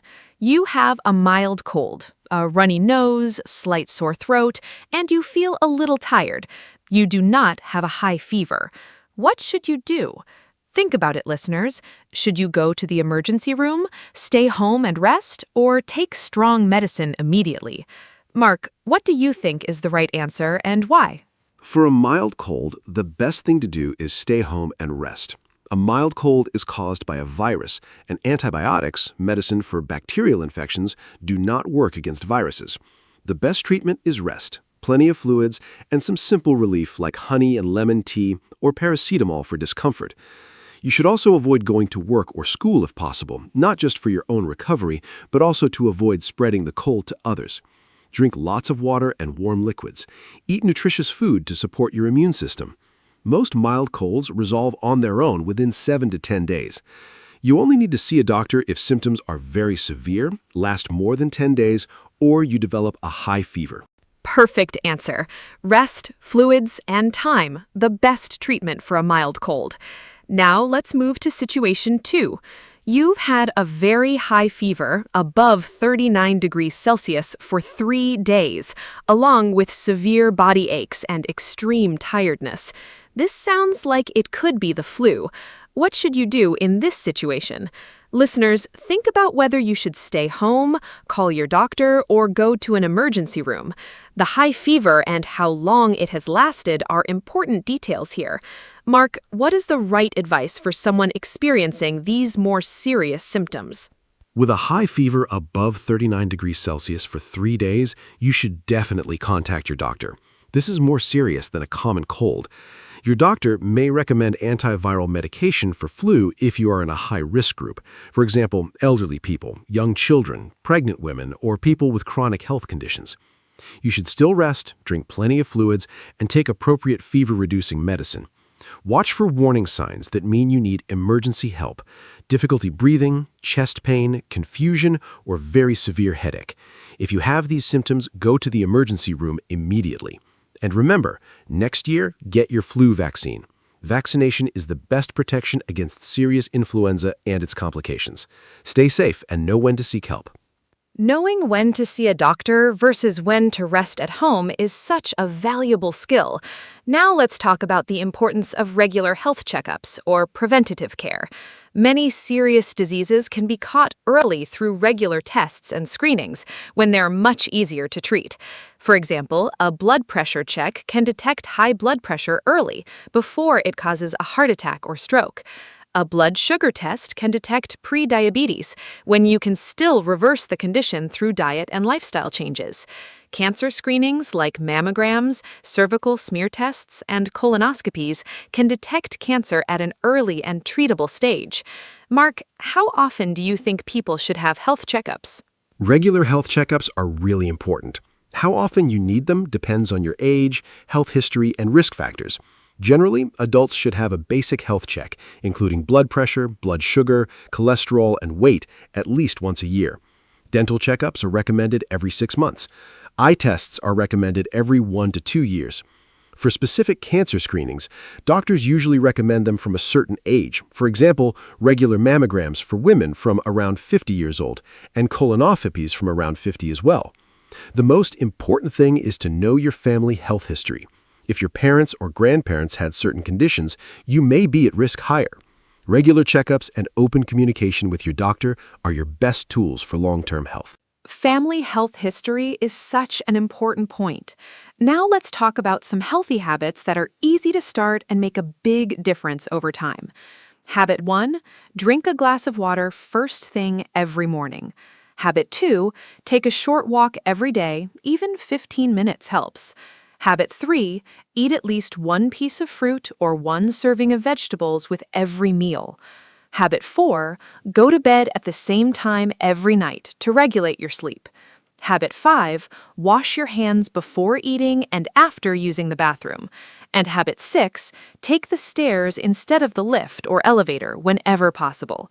These are all small, simple habits, but together they make a significant difference. Mark, what healthy habits do you practice daily? I practice most of the habits you mentioned. A few more I would add for my personal routine.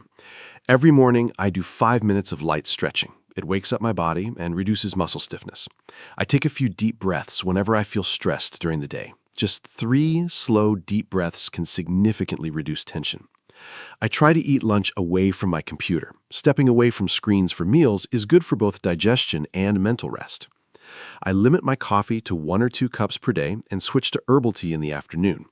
And every evening, I write down 3 good things that happened that day. This simple gratitude practice has genuinely improved my overall mood and sense of well-being over time. Deep breathing and gratitude, such simple but powerful practices.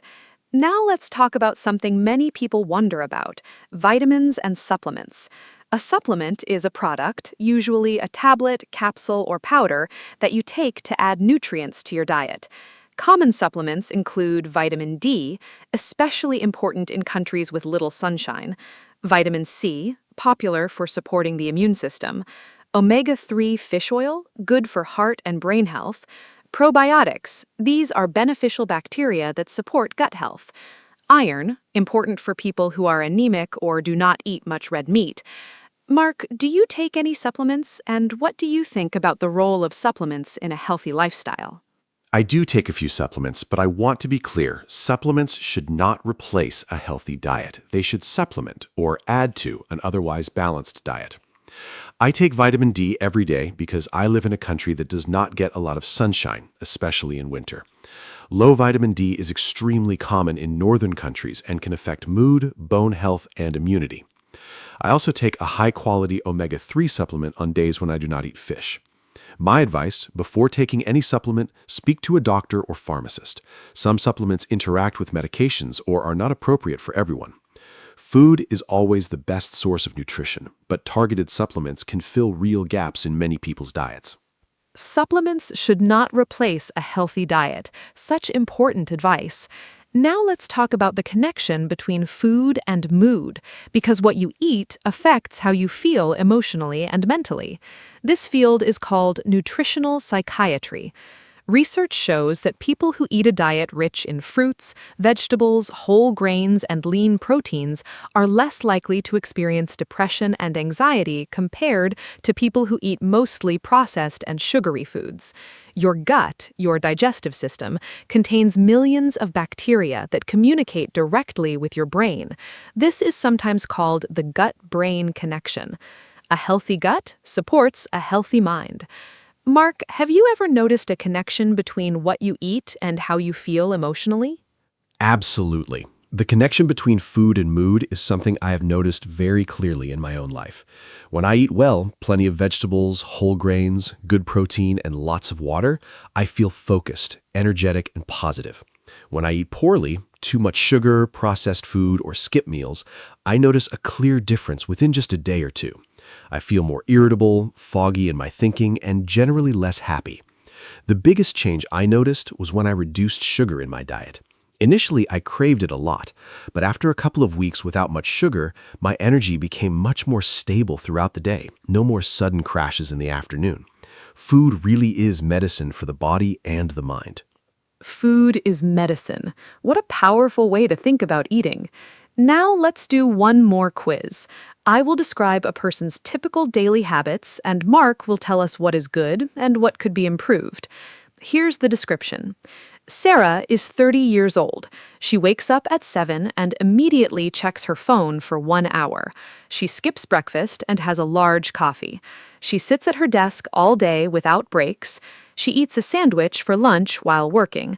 After work, she goes home and has a ready meal for dinner. She watches television until midnight and sleeps for 6 hours. She does not exercise. She feels tired and stressed most of the time. Mark, what health advice would you give Sarah? Sarah has several habits that are affecting her health significantly. Let me go through them. Checking her phone immediately on waking increases stress before the day even starts. A better start is light stretching and a glass of water. Skipping breakfast leads to low energy and overeating later. Having a proper breakfast would help. Sitting all day is dangerous. She should set a reminder to stand up and move for 5 minutes every hour. Eating while working prevents mindful eating and increases stress. She should take a real lunch break. Ready meals for dinner are often high in salt and low in nutrients. Simple home cooking would be much better. Watching television until midnight is disrupting her sleep. 6 hours of sleep is not enough for most adults. And daily movement, even a short walk, would transform her energy and mood. Wow, every single one of Sarah's habits needs improvement, but the encouraging thing is that she does not need to change everything at once. Even changing 1 or 2 habits can make a noticeable difference. Now I want to share some very useful vocabulary for talking about health and fitness in English. Here are some important words. Cardiovascular, relating to the heart and blood vessels. For example, running is great for cardiovascular health. Immunity, your body's ability to fight disease. Flexibility, how far your body can bend and stretch. Stamina, the ability to exercise for a long time without tiring. BMI, body mass index, a measure of body weight relative to height. And wellness, a general state of good health and positive lifestyle. Mark, can you add a few more health vocabulary words? More useful health vocabulary. Metabolism, the process by which your body converts food into energy. A fast metabolism means your body burns energy quickly. Chronic, lasting a long time. A chronic condition is one that continues for months or years, like diabetes or asthma. Acute, sudden and severe, but not usually lasting long, like an acute infection. Inflammation, the body's natural response to injury or infection, redness, swelling, and heat. Antioxidants, substances found in fruits and vegetables that protect cells from damage. Hydration, the process of maintaining the right amount of water in your body. Sedentary, describing a lifestyle with very little physical activity. And longevity, living a long, healthy life. These words will help you read and understand health articles in English with much more confidence. Those vocabulary words are excellent. Now, let's talk about something very current and important: the difference between reliable health information and misinformation. Today, the internet is full of health advice, but not all of it is accurate or trustworthy. Some websites and social media posts spread false health information, sometimes called fake news in the health context. For example, claims that certain foods cure serious diseases, or that vaccines cause harm, or that miracle supplements can make you lose weight without effort. These claims are not supported by science. Mark, how can people identify reliable health information? How do you know if something you read about health is true? Identifying reliable health information is a really important skill. Here are some guidelines. First, check the source. Reliable health information comes from established medical organizations like the World Health Organization, government health departments, or university research institutions. Second, look for evidence. Good health advice is based on multiple scientific studies, not just one person's experience. Third, be skeptical of extreme claims. If something promises miraculous results with no effort, it is probably not true. Fourth, check the date. Health research evolves, so look for recent information. Fifth, consult a real doctor or pharmacist for personal health questions, rather than relying on internet searches alone. And sixth, be especially careful about health advice on social media. Always verify before you believe or share it. Verify before you believe or share it. Such important advice for the digital age. Now let's talk about something positive: the role of happiness and positive emotions in physical health. Research shows that positive emotions like joy, gratitude, and love actually have measurable benefits for physical health. People who report higher levels of happiness tend to have stronger immune systems, lower blood pressure, and live longer than people who experience chronic stress and negative emotions. Laughter has genuine health benefits. It reduces stress hormones, relaxes muscles, and boosts the immune system. This is sometimes called the mind-body connection. Mark, do you believe that being happy makes you physically healthier? I absolutely believe in the mind-body connection. The research on this is really compelling.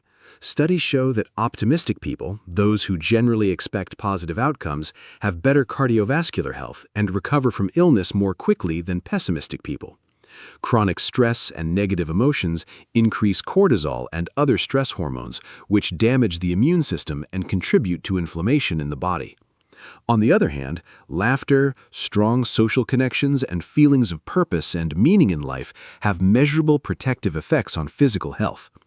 I think this means that investing in your happiness, nurturing your relationships, finding purpose, practicing gratitude, and having fun is genuinely a form of healthcare. Health truly is holistic, body and mind together. Health is holistic, body and mind together. What a perfect summary. Now, let's give our listeners some final health tips before we wrap up. Tip 1. Eat more fruits, vegetables, whole grains, and lean protein. Limit processed food, sugar, and alcohol. Tip 2. Move your body every day. Aim for 30 minutes of moderate exercise 5 days a week.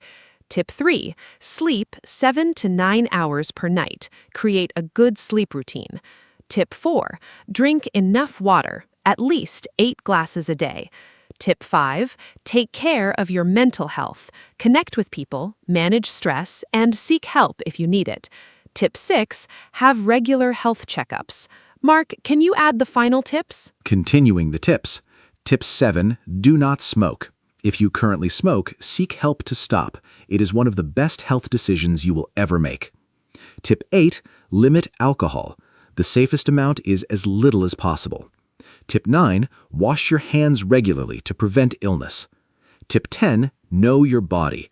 Pay attention to changes and see a doctor if something doesn't feel right. Tip 11. Get vaccinated. Vaccines protect you and the people around you. And tip 12, be patient with yourself. Good health is built through consistent daily habits over time. Small improvements made consistently lead to remarkable results. You don't need to be perfect, you just need to keep making small positive choices every day. Your health is worth it. What a wonderful and comprehensive episode. I hope every listener feels inspired to make at least one positive change for their health after today. Let me give a final summary. We talked about what health means: physical, mental, and social well-being. We discussed healthy eating and hydration. We covered exercise, sleep, and mental health. We learned useful phrases for talking to a doctor and describing symptoms. We talked about common illnesses, prevention, and regular checkups. We discussed supplements, the food-mood connection, and how to identify reliable health information. We did some fun quizzes and built lots of useful vocabulary. Health is your greatest asset. Take care of it every single day. Thank you so much for listening. See you next time. Thank you so much, Anna. This was one of our best and most important episodes. And a huge thank you to every wonderful listener who spent this time with us. Remember, your health is the foundation of everything you do. When you are healthy, you have energy, clarity, and the ability to enjoy life fully. The good news is that small, consistent, healthy habits, drinking more water, sleeping better, moving a little more, and eating more vegetables add up to a big positive difference over time. Do not try to change everything at once. Start with one small thing today. And use the English vocabulary and phrases from today's episode to talk about health with confidence. Take great care of yourselves. Be kind to your body and mind, and goodbye, everyone. Hello, everyone. Welcome to our podcast. My name is Anna, and I am very happy to be here with you today. This podcast is for beginners, so we will speak slowly and use simple English. Today, our topic is self-control. Self-control means we can manage our actions, feelings, and habits. It is very important in daily life. For example, we use self-control when we study, eat, or manage our time. I am here with my friend Mark, and we will talk about this topic together. I hope you enjoy listening and learning English with us today. Hi, everyone. I'm Mark. Thank you, Anna, for the introduction. I'm excited to talk about self-control today. It is a very useful topic for everyone. We all need self-control in our daily life. It helps us make good choices and avoid bad habits. Sometimes it is not easy, but we can practice and improve. In this podcast, we will talk about simple examples of self-control. We will use easy words so you can understand well. I hope this conversation helps you learn English and think about your own habits too. What do you think about self-control, Mark? Yes, Anna, I agree with you. Self-control is very important, but sometimes it is difficult. I also have moments when I want to relax instead of working, but I try to control myself and finish my tasks first. It makes me feel good after that. I think self-control helps us reach our goals. If we practice every day, we can get better. Even small actions can make a big difference. I am happy to share my experiences and learn from you too. That's true, Mark. Small actions are very important. We do not need to be perfect. We just need to try a little every day. I think self-control is like a skill. We can learn it and improve over time. Sometimes we make mistakes, and that is okay. We can try again the next day. I also think it is important to be kind to ourselves. If we are too strict, we may feel stressed. So we need balance in our life. I like that idea, Anna. Balance is very important. If we have too much control, life can feel hard. But if we have no control, we may have problems. So we need a good balance. For example, we can work hard but also take time to rest. We can eat healthy food but also enjoy some treats.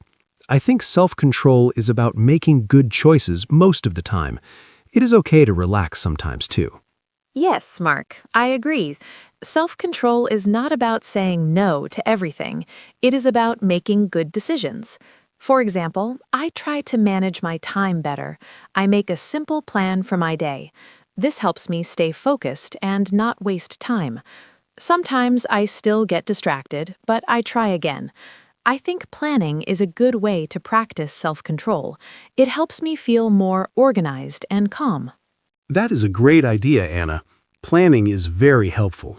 I also try to make a plan for my day. I write down my tasks and do them one by one. This helps me stay focused. When I finish my tasks, I feel proud. Self-control also helps me avoid bad habits, like using my phone too much.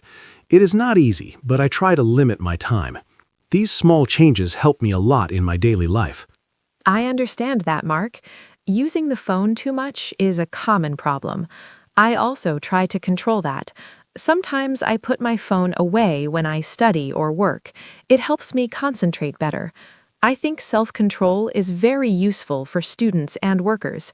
It helps us use our time well and reach our goals.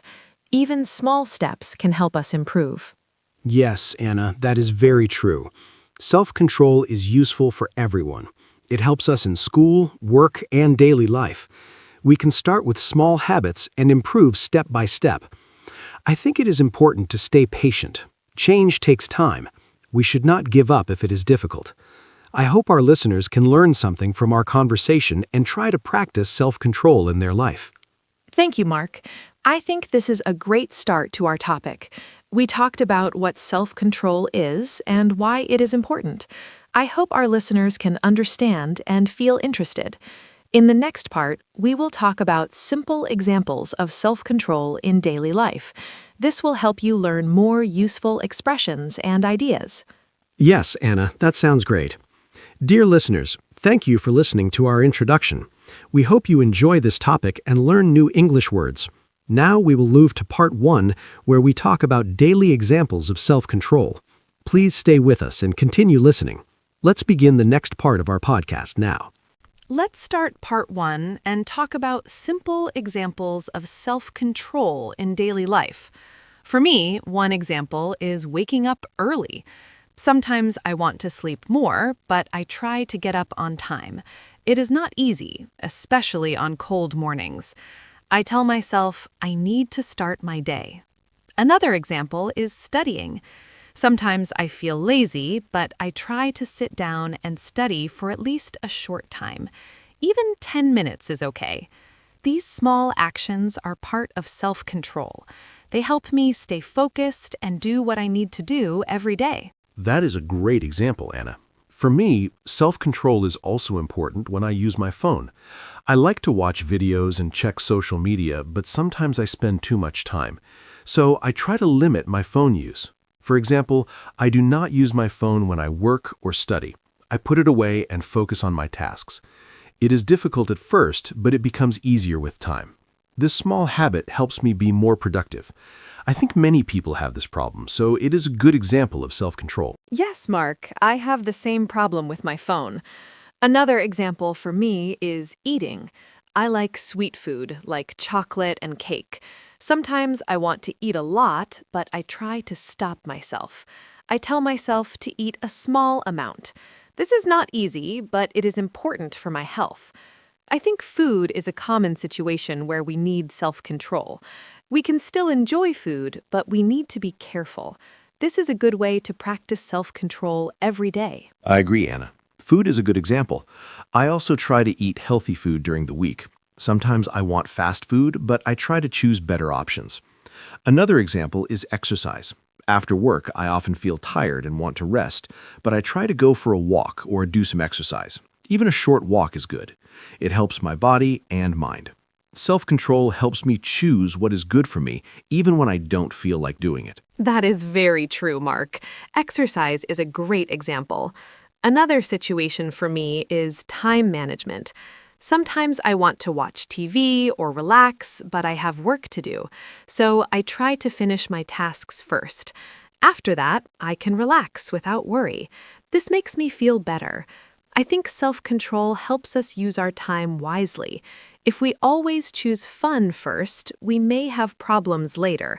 So it is important to balance work and rest. Yes, Anna, time management is very important. I also try to follow a schedule. I plan my day and do my tasks step by step.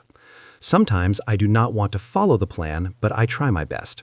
Another example is saving money. When I go shopping, I sometimes want to buy many things, but I ask myself, do I really need this? This helps me spend less money. Self-control helps me make better decisions with my money. That is a very good point, Mark. Saving money is also part of self-control. I try to do the same. Before I buy something, I think carefully. Another example is emotions. Sometimes I feel angry or upset.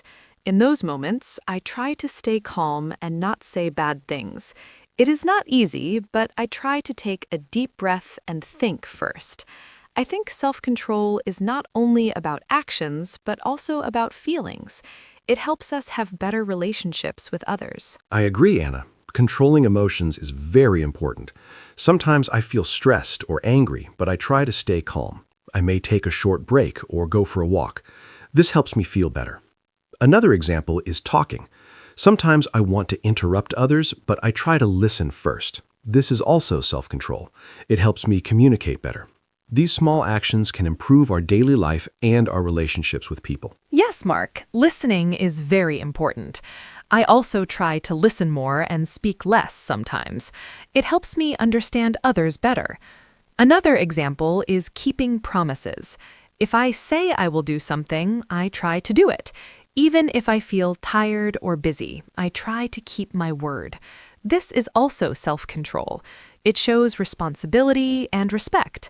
I think these small habits help us become better people step by step. That is a great example, Anna. Keeping promises is very important.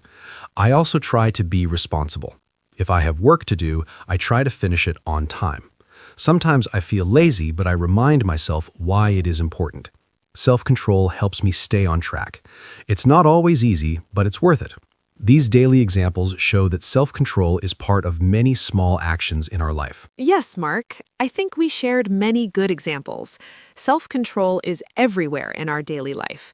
From waking up early to managing our emotions, we use it all the time. I hope our listeners can understand these examples and think about their own habits. Maybe they can try one small change today. It can make a big difference over time. That's right, Anna. Small changes can lead to big results. I hope our listeners learned some useful ideas and simple English expressions. Talking about daily examples is a great way to practice English. Now we are ready to move to part 2. In the next part, we will talk about how to improve self-control and build good habits. Let's continue our conversation together. Now let's talk about how to improve self-control. For me, one helpful way is to start with small goals. I do not try to change everything at once. For example, if I want to study more, I start with just 10 or 15 minutes a day. This feels easy and I can continue. Another way is to make a simple plan. I write down my tasks for the day. When I see my plan, I feel more focused. These small steps help me build good habits slowly. I think anyone can try this and improve little by little. That is a very good idea, Anna. Starting small is very important. For me, another way to improve self-control is to remove distractions. For example, when I study or work, I put my phone in another room. This helps me focus better. I also try to create a good environment. I keep my desk clean and quiet. This makes it easier to concentrate. I think our environment can help or stop our self-control, so we should make it simple and comfortable for work and study. Yes, Mark, the environment is very important. Another way I improve my self-control is by making a routine. When I do the same things every day, it becomes a habit. For example, I study at the same time every evening. At first, it was hard, but now it feels normal. I do not think too much. I just do it. This helps me save energy and stay consistent. I think routines are very helpful for building good habits and improving self-control. I agree, Anna. A routine makes things easier. Another tip is to reward yourself. When I finish my work or reach a small goal, I give myself a reward. It can be something simple, like watching a short video or eating a snack. This makes me feel good and motivates me to continue. I think rewards are helpful because they make hard tasks more enjoyable. We just need to keep the rewards small and not overdo them. That is a great idea, Mark. Rewards can make a big difference. Another way I improve my self-control is by thinking about my goal. For example, if I want to be healthy, I remember this when I choose my food. It helps me make better decisions. I also try to stay positive. If I make a mistake, I do not feel too bad. I just try again. I think a positive mind is very important when we want to change our habits. Yes, Anna. Thinking about your goal is very helpful. I also try to remember why I want to change. Another method I use is to take breaks. If I work for a long time, I feel tired and lose focus. So I work for a short time, then take a short break. This helps me stay fresh and continue. I think working too much without rest is not good. Balance is very important for self-control and good performance. I agree, Mark. Breaks are very helpful. Another tip is to ask for support. Sometimes I talk to my friends about my goals. They support me and give me advice. This makes me feel stronger. It is easier to stay focused when someone understands you. I think we do not need to do everything alone. Support from others can help us improve faster and feel more confident. That is a very good point, Anna. Support is important. I also think it is helpful to track your progress. For example, I write down what I do every day. When I see my progress, I feel proud. It motivates me to continue. Even small progress is important. It shows that we are moving forward. This can help us stay consistent and not give up. Yes, Mark, tracking progress is a great idea. It helps us see our improvement. Another thing I do is keep things simple. If my plan is too big, I feel tired and stop. So I keep my goals small and clear. This makes it easier to follow. I think simple plans are better for beginners. They help us build strong habits step by step. I agree, Anna. Simple is always better. Another tip is to be patient. Self-control does not improve in one day. It takes time. Sometimes we feel slow, but that's okay. We should keep trying. I think patience is very important. If we continue, we will see results in the future. That is very true, Mark. Patience is key. I think we shared many useful ways to improve self-control. Starting small, making a routine, taking breaks, and staying positive are all helpful. I hope our listeners can try these ideas in their daily life. Even one small change can make a difference. Yes, Anna, this was a great discussion. I hope our listeners learned something useful and easy to understand. Improving self-control is possible for everyone. We just need to take small steps and keep going. Now, we are ready to move to part 3, where we will talk about challenges and how to deal with them. Let's continue together. Now let's talk about challenges in self-control. For me, one big challenge is feeling lazy. Sometimes I do not want to do anything, even simple tasks. On those days, it is very hard to follow my plan. I just want to stay in bed or watch videos. But I try to start with a very small action, like standing up or opening my book. After I start, it becomes easier. I think the hardest part is the beginning. If we can start, we can continue. This is my way to deal with lazy feelings. I understand that, Anna. I also feel lazy sometimes. Another challenge for me is stress. When I feel stressed, I want to avoid my work. I may watch videos or eat snacks instead of working. It is not a good habit. So I try to manage my stress first. I take deep breaths or go for a short walk. This helps me feel calm. After that, I can focus better. I think it is important to understand our feelings and deal with them before we try to control our actions. That is a very good point, Mark. Understanding feelings is important. Another challenge for me is distractions. For example, when I study, I sometimes check my phone again and again. It breaks my focus. To solve this, I put my phone far away or turn it off. It is a simple action, but it helps a lot. I think removing distractions is a strong way to improve self-control. We need to make it easier to focus and harder to get distracted. Yes, Anna, distractions are a big problem. Another challenge is losing motivation. Sometimes I feel excited at the beginning, but later I lose interest. When this happens, I remind myself why I started. I think about my goals again. This helps me continue. I also try to change my routine a little to make it more interesting. For example, I study in a different place or listen to music. Small changes can help us feel fresh and motivated again. I like that idea, Mark. Changing things a little can help a lot. Another challenge is being too strict with myself. Sometimes I want to do everything perfectly. If I make a mistake, I feel bad and lose motivation. So now I try to be more kind to myself. I accept that mistakes are normal. I just try again. I think self-control is not about being perfect. It is about trying again and not giving up. This makes me feel more relaxed and strong. That is a very important idea, Anna. Being too strict can make things harder. Another challenge for me is time pressure. When I have many tasks, I feel overwhelmed. I don't know where to start. In this situation, I try to choose one small task and begin. After I finish one thing, I feel better and continue. I think breaking big tasks into small steps is a good way to deal with pressure. It makes everything feel easier and more possible. Yes, Mark, breaking tasks is very helpful. Another challenge is bad habits. Sometimes we repeat the same bad actions, like eating too much or wasting time. It is hard to stop. For me, I try to replace a bad habit with a good one. For example, if I want to eat snacks, I try to eat fruit instead. This is not perfect, but it is better. I think changing habits takes time, but small changes can help us improve slowly. I agree, Anna. Replacing habits is a smart way. Another challenge is feeling tired. When I'm very tired, I have less self-control. I make bad choices more easily. So, I try to take care of my body. I sleep enough and take breaks during the day. Good rest helps me think clearly and make better decisions. I think health is very important for self-control. If we feel good, it is easier to control our actions. That is very true, Mark. Health is very important. Another challenge is comparing ourselves to others.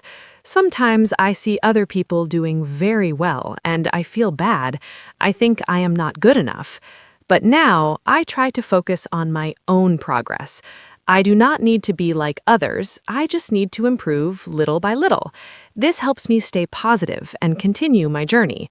Self-control is personal, and everyone has their own speed. Yes, Anna, that is a very healthy way to think. Everyone is different. Another challenge is giving up too quickly. Sometimes we try for a few days and then stop, but real change needs time. I try to remind myself to keep going, even if it's slow. I focus on small progress, not big results.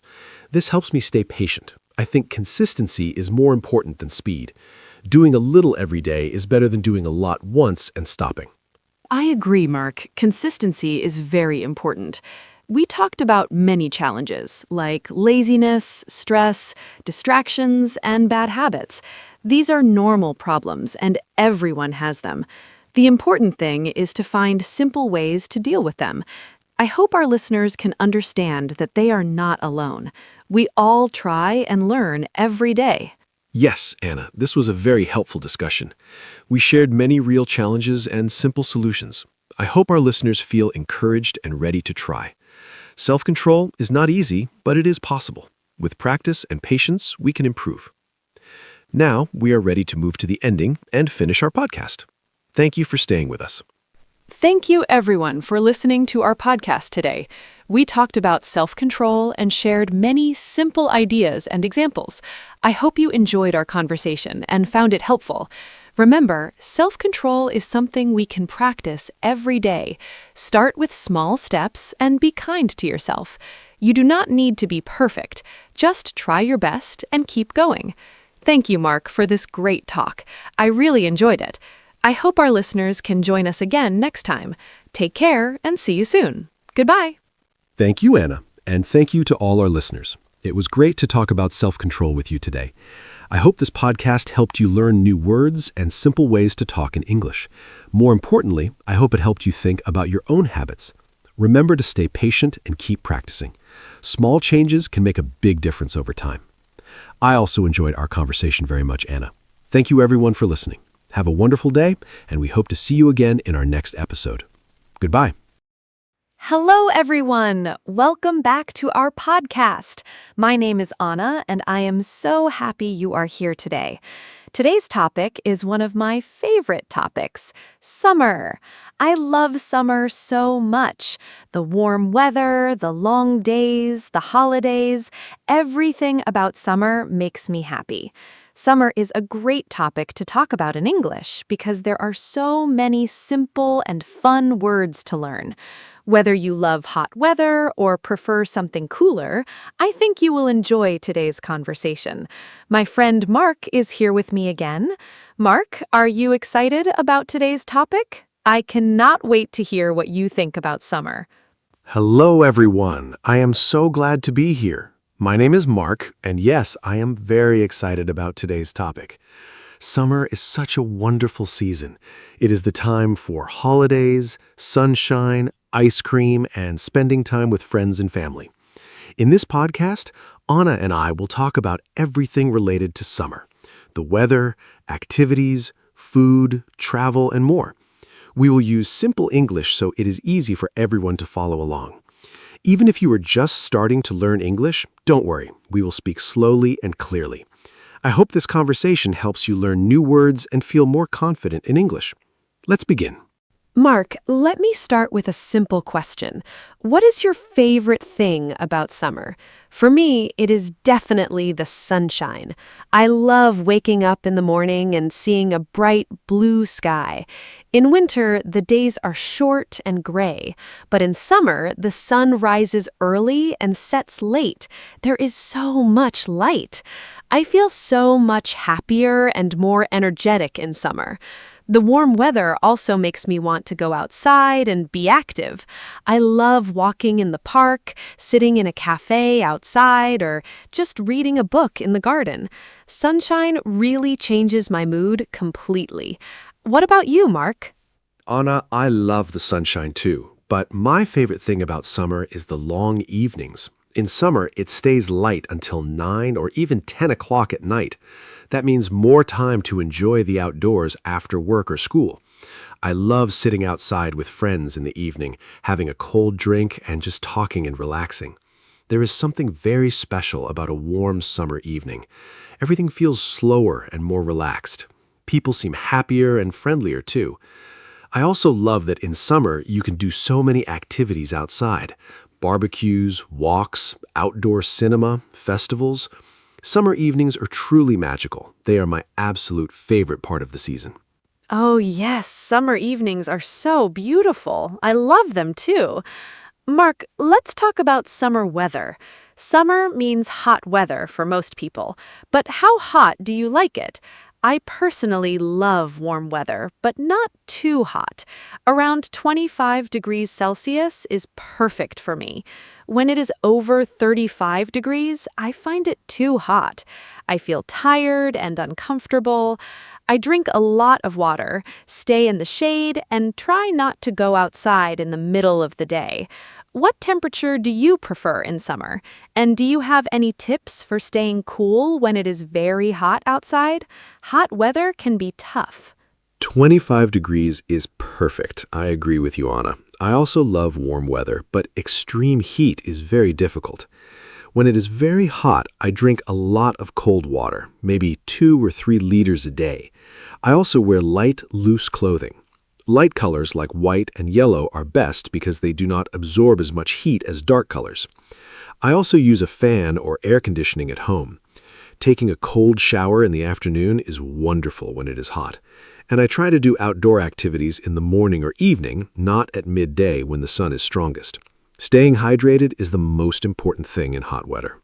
Great tips, Mark. Staying hydrated is so important. I always carry a water bottle with me in summer. Mark, let's talk about summer holidays. Do you take a holiday in summer? I think summer is the most popular time for holidays. Many people travel in July and August because children are not in school.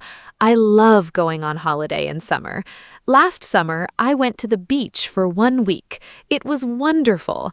I swam in the sea, ate delicious food, and relaxed in the sun. The beach is my favorite holiday destination in summer. Do you prefer the beach, the mountains, or the city for a summer holiday? What is your dream summer holiday? I love summer holidays. Last summer, I went to a small village in the mountains. It was cooler there than in the city, which was really nice. I went hiking every day and saw beautiful views. The mountains are so peaceful and quiet. But I also love the beach. The sea, the sand, the sound of the waves. It is very relaxing. I think my dream summer holiday would be a mix of both, a few days at the beach and a few days in the mountains. I also love city trips in summer. Many cities have outdoor events and festivals in summer. There are so many options. Every type of holiday has something special to offer. A mix of beach and mountains sounds wonderful. Mark, let's talk about summer food. I think food is one of the best parts of summer. In summer, I eat differently than in winter. I eat more salads, fresh fruits, and cold foods. My favorite summer fruit is watermelon. It is so refreshing and sweet. I also love strawberries, cherries, and peaches. They are all at their best in summer.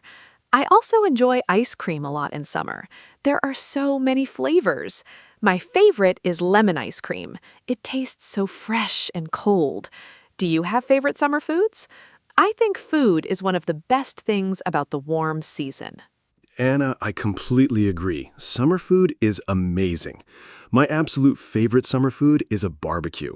I love cooking outside with friends. We grill chicken, vegetables, and corn on the cob. Everyone sits together, eats, and has fun. It is a very social kind of meal. I also love cold drinks in summer. Fresh lemonade, iced tea, and fruit smoothies. They are so refreshing on a hot day. And yes, ice cream is essential. My favorite flavor is chocolate, but I also love mango ice cream. Summer is also great for eating outside at restaurants and cafes. There's something special about eating good food in the warm sunshine with the people you love. A barbecue sounds so fun. I love those too. Mark, let's talk about summer activities. There are so many things you can do in summer that you cannot do in other seasons. I love swimming. In summer, I go to the swimming pool or the beach very often. Swimming is great exercise and it is also very fun. I also love cycling in summer. The weather is perfect for riding a bike along a nice path. And I love having picnics in the park. I take a blanket, some food, and my friends, and we sit outside for hours. It is so simple, but so enjoyable. What are your favorite summer activities? Do you prefer outdoor sports or something more relaxing? I love so many summer activities. I enjoy swimming too. It is the perfect way to cool down on a hot day. I also love playing beach volleyball. It is so energetic and fun. I also enjoy hiking in summer, as I mentioned before, but I also like more relaxing activities. I love reading a book outside in the shade of a tree. There's nothing better than a good book, a warm day, and a cold drink beside you. I also enjoy outdoor concerts and festivals in summer. Many cities have free outdoor music events in summer. Going to a summer festival with friends is one of my favorite summer memories. Summer is really the best season for fun. Outdoor concerts are so much fun. I love them too. Mark, I want to talk about the beach. The beach is maybe the most popular summer destination for many people. I love going to the beach. The sound of the sea is so calming. I love to swim, but I also love to just lie on the sand and relax. I always bring sunscreen to the beach. It is very important to protect your skin from the sun. I use SPF 50, especially in the middle of the day. Some people forget sunscreen and then they get sunburned. That is very painful and also bad for your skin. Do you always use sunscreen at the beach, Mark? Yes, sunscreen is absolutely essential. I always use it, especially at the beach. The sun at the beach is very strong. The reflection from the water and sand makes it even stronger. I use SPF 30 or 50, and I reapply it every 2 hours. I also wear a hat and sunglasses to protect my face and eyes. Staying in the shade during the midday hours from 12 to 3 in the afternoon is also a good idea. I love the beach, but I am always careful about the sun. Sunburn is very painful, and too much sun exposure is not healthy. Enjoy the beach, but always protect yourself. Good sun habits are very important for your health. Such good advice. Sun protection is so important. Mark, let's talk about summer clothes. I love summer fashion. In summer, I wear light dresses, shorts, sandals, and colorful tops. It is so nice not to wear heavy winter coats and boots. I feel free and comfortable in summer clothes. My favorite summer color is yellow. It feels so sunny and happy. I also love floral patterns in summer. Everything looks more cheerful and bright. I always carry a light cardigan in my bag because sometimes places like shops or restaurants have very strong air conditioning and it can get cold inside. What do you like to wear in summer, Mark? Do you have a favorite summer style? I love summer clothes too. In summer, I wear shorts, light t-shirts, and sandals. Everything is simple and comfortable. I prefer plain colors, white, light blue, and light gray. They feel cool and clean. I also always wear a cap or a hat outside to protect my head from the sun. I think the best thing about summer clothes is how easy they are. In winter, you have to think about many layers. In summer, you just put on a t-shirt and shorts and you're ready. I also agree about the cardigan tip. Air conditioning in shops and cinemas can be very cold in summer. Always have a light layer with you. It is very practical. So practical. Mark, let's talk about summer and children. I think summer is the happiest time for children. They do not have school. They have long summer holidays, sometimes 2 or 3 months. When I was a child, I loved summer so much. I spent my summers at my grandmother's house in the countryside. We played outside every day. We ran in the fields, picked berries, played in the river, and caught butterflies. Those are some of my best childhood memories. Summer felt endless and magical when I was young. Do you have good memories from your childhood summers, Mark? I think summer memories from childhood are very special and last forever. Oh yes, my childhood summers were the best. I grew up near the sea, so every summer we went to the beach almost every day. My parents would pack lunch and we would spend the whole day there, swimming, building sandcastles, playing in the waves. I also remember summer evenings playing football with the neighborhood kids until it was dark. Those were such simple but happy times. I also loved summer fairs and festivals in our town. There was always music, food stalls, and fun games. Childhood summers feel so free and carefree. Now, as an adult, I try to bring some of that same joy into my summers, spending time outside, relaxing, and enjoying simple pleasures. That sounds so beautiful, Mark. Childhood summers really are magical. Now, let's talk about something different: summer and health. Summer can be very good for your health, but it can also be challenging. The sunshine gives us vitamin D, which is important for our bones and our mood. People often feel happier in summer because of the sunlight. Exercise is also easier in summer because the weather is nice and you want to be outside. But summer can also bring problems: too much sun, dehydration, and heat exhaustion. I always try to be careful about these things. Do you think summer is generally a healthy season? What do you do to stay healthy in summer? Summer is a wonderful season for health when you are careful. The extra vitamin D from sunlight really does boost your mood and energy. I sleep better in summer too. The warmth makes me feel relaxed. I also exercise more in summer because I love being outside. I walk, swim, and cycle much more than in winter. But yes, the heat can be a risk. Drinking enough water is the #1 thing for summer health. I also eat lighter foods in summer, more salads and fruits, less heavy meals.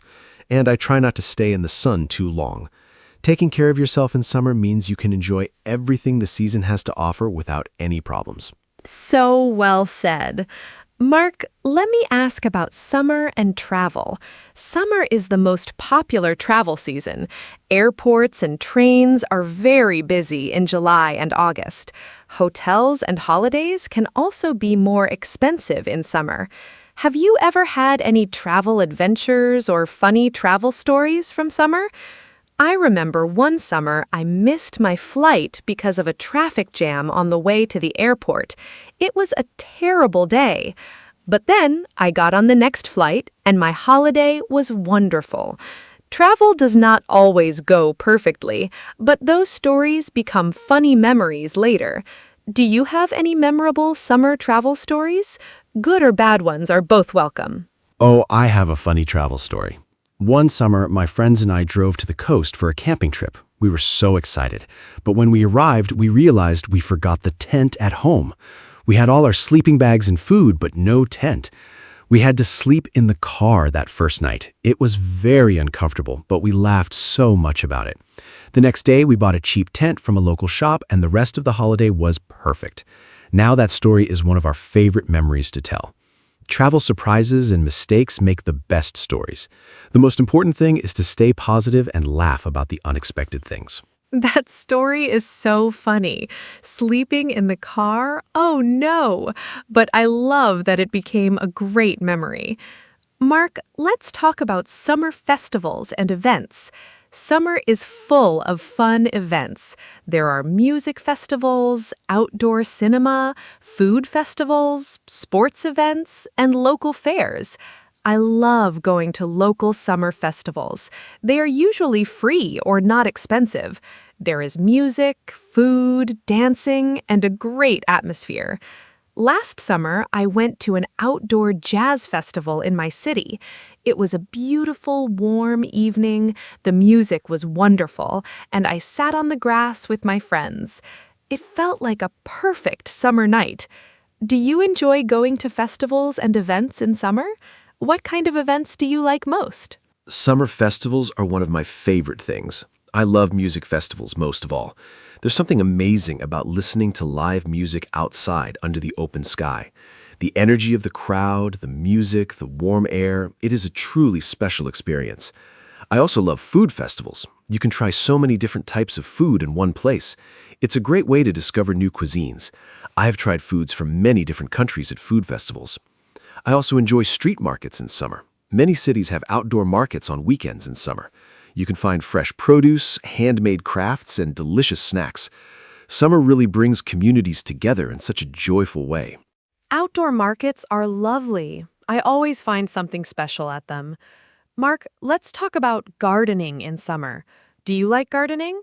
I think summer is the best time for gardens. Everything is green and in bloom, flowers, vegetables, fruit trees. Everything looks so beautiful. I have a small balcony garden. In summer, I grow tomatoes, herbs, and flowers on my balcony. I love watering my plants in the morning with a cup of coffee. It is so peaceful. And eating tomatoes from my own balcony is so satisfying. There is something special about growing your own food. It tastes better when you grow it yourself. Do you do any gardening in summer, or do you just enjoy other people's gardens? I love gardens, but I am not very good at growing plants. I have tried a few times, and usually the plants do not survive very long. I think I forget to water them regularly. But I admire people who are good at gardening. My parents have a beautiful garden with roses, lavender, and vegetable beds. When I visit them in summer, I love sitting in their garden. The smell of flowers in a summer garden is just wonderful. I also love visiting botanical gardens and parks in summer. Seeing all the different flowers and plants in full bloom is so beautiful.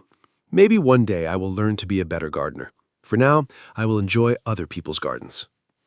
That is very honest, Mark. Gardens are beautiful to enjoy even if you do not grow plants yourself. Mark, let's talk about summer and learning English. Many people use summer as a time to study or improve their English. Maybe they travel to an English-speaking country, or they take a summer English course. I think summer is actually a great time to practice English because there are so many fun ways to do it. You can watch English movies, listen to English podcasts like this one, read easy books in English, or talk to tourists in English. What do you think is the best way to practice English in summer?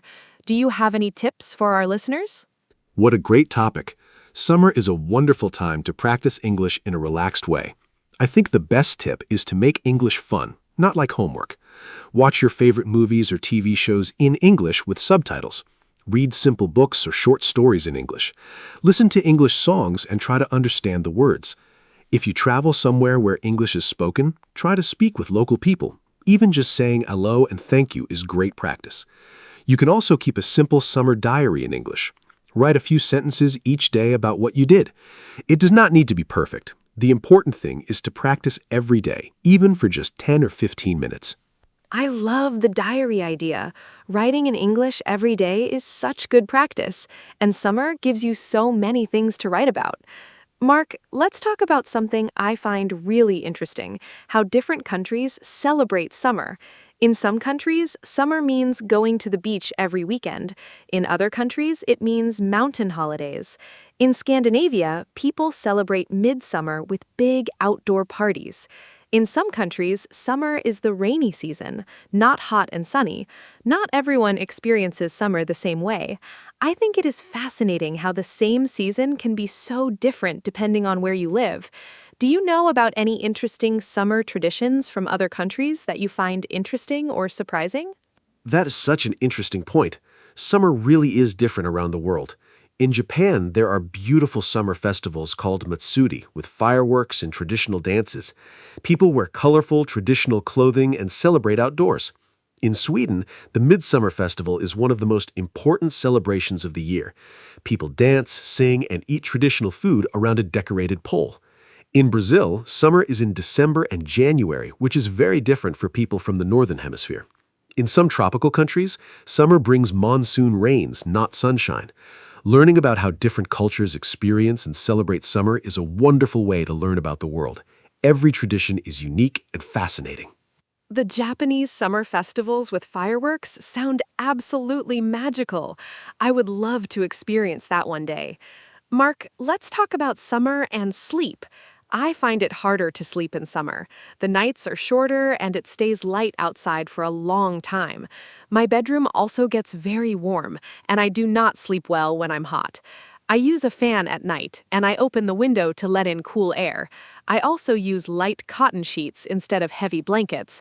But still, some summer nights are very uncomfortable. Do you sleep well in summer? Do you have any tips for sleeping better when it is hot? I think many people have this problem in summer. Oh, I definitely have this problem too. Sleeping in summer heat can be really difficult. My best tip is to close the curtains during the day to keep the room cool. This makes a big difference. Also, take a cool shower before bed. Not very cold, just refreshing. Your body temperature will go down and you will feel more comfortable. Wear light pajamas or sleep in just a light sheet. You can also put a cold, wet cloth on your forehead or wrists to cool down quickly. Drinking a glass of cold water before bed also helps. And yes, a fan is very useful. Point it towards the window to push hot air out and pull cooler air in. These tips really do work. Those tips are so useful. I will try the curtains one. I think my room gets very hot because I leave the curtains open all day. Mark, let's talk about summer and exercise. I think many people exercise more in summer because the weather is nice. But exercising in the heat can also be dangerous. It is important to exercise at the right time of day. I like to go for my walks and runs in the early morning before it gets too hot. The air is fresh, the streets are quiet, and the temperature is comfortable. By midday, it is too hot to run outside. What kind of exercise do you do in summer, and when do you prefer to exercise during the summer months? Early morning exercise is perfect in summer. I also prefer to exercise in the morning, usually around 7 or 8 o'clock. It is cool and pleasant then. I go for a run along the river near my home. It is beautiful in the morning. The light is soft and there are not many people around. I also swim a lot in summer. Swimming is one of the best summer exercises because it keeps you cool while you're working out. In the evenings, I sometimes go for a long walk or cycle ride when the temperature goes down again. I always bring water when I exercise outside in summer. Exercising in the heat without water is very dangerous. Safety is always the first priority. Swimming really is the perfect summer exercise.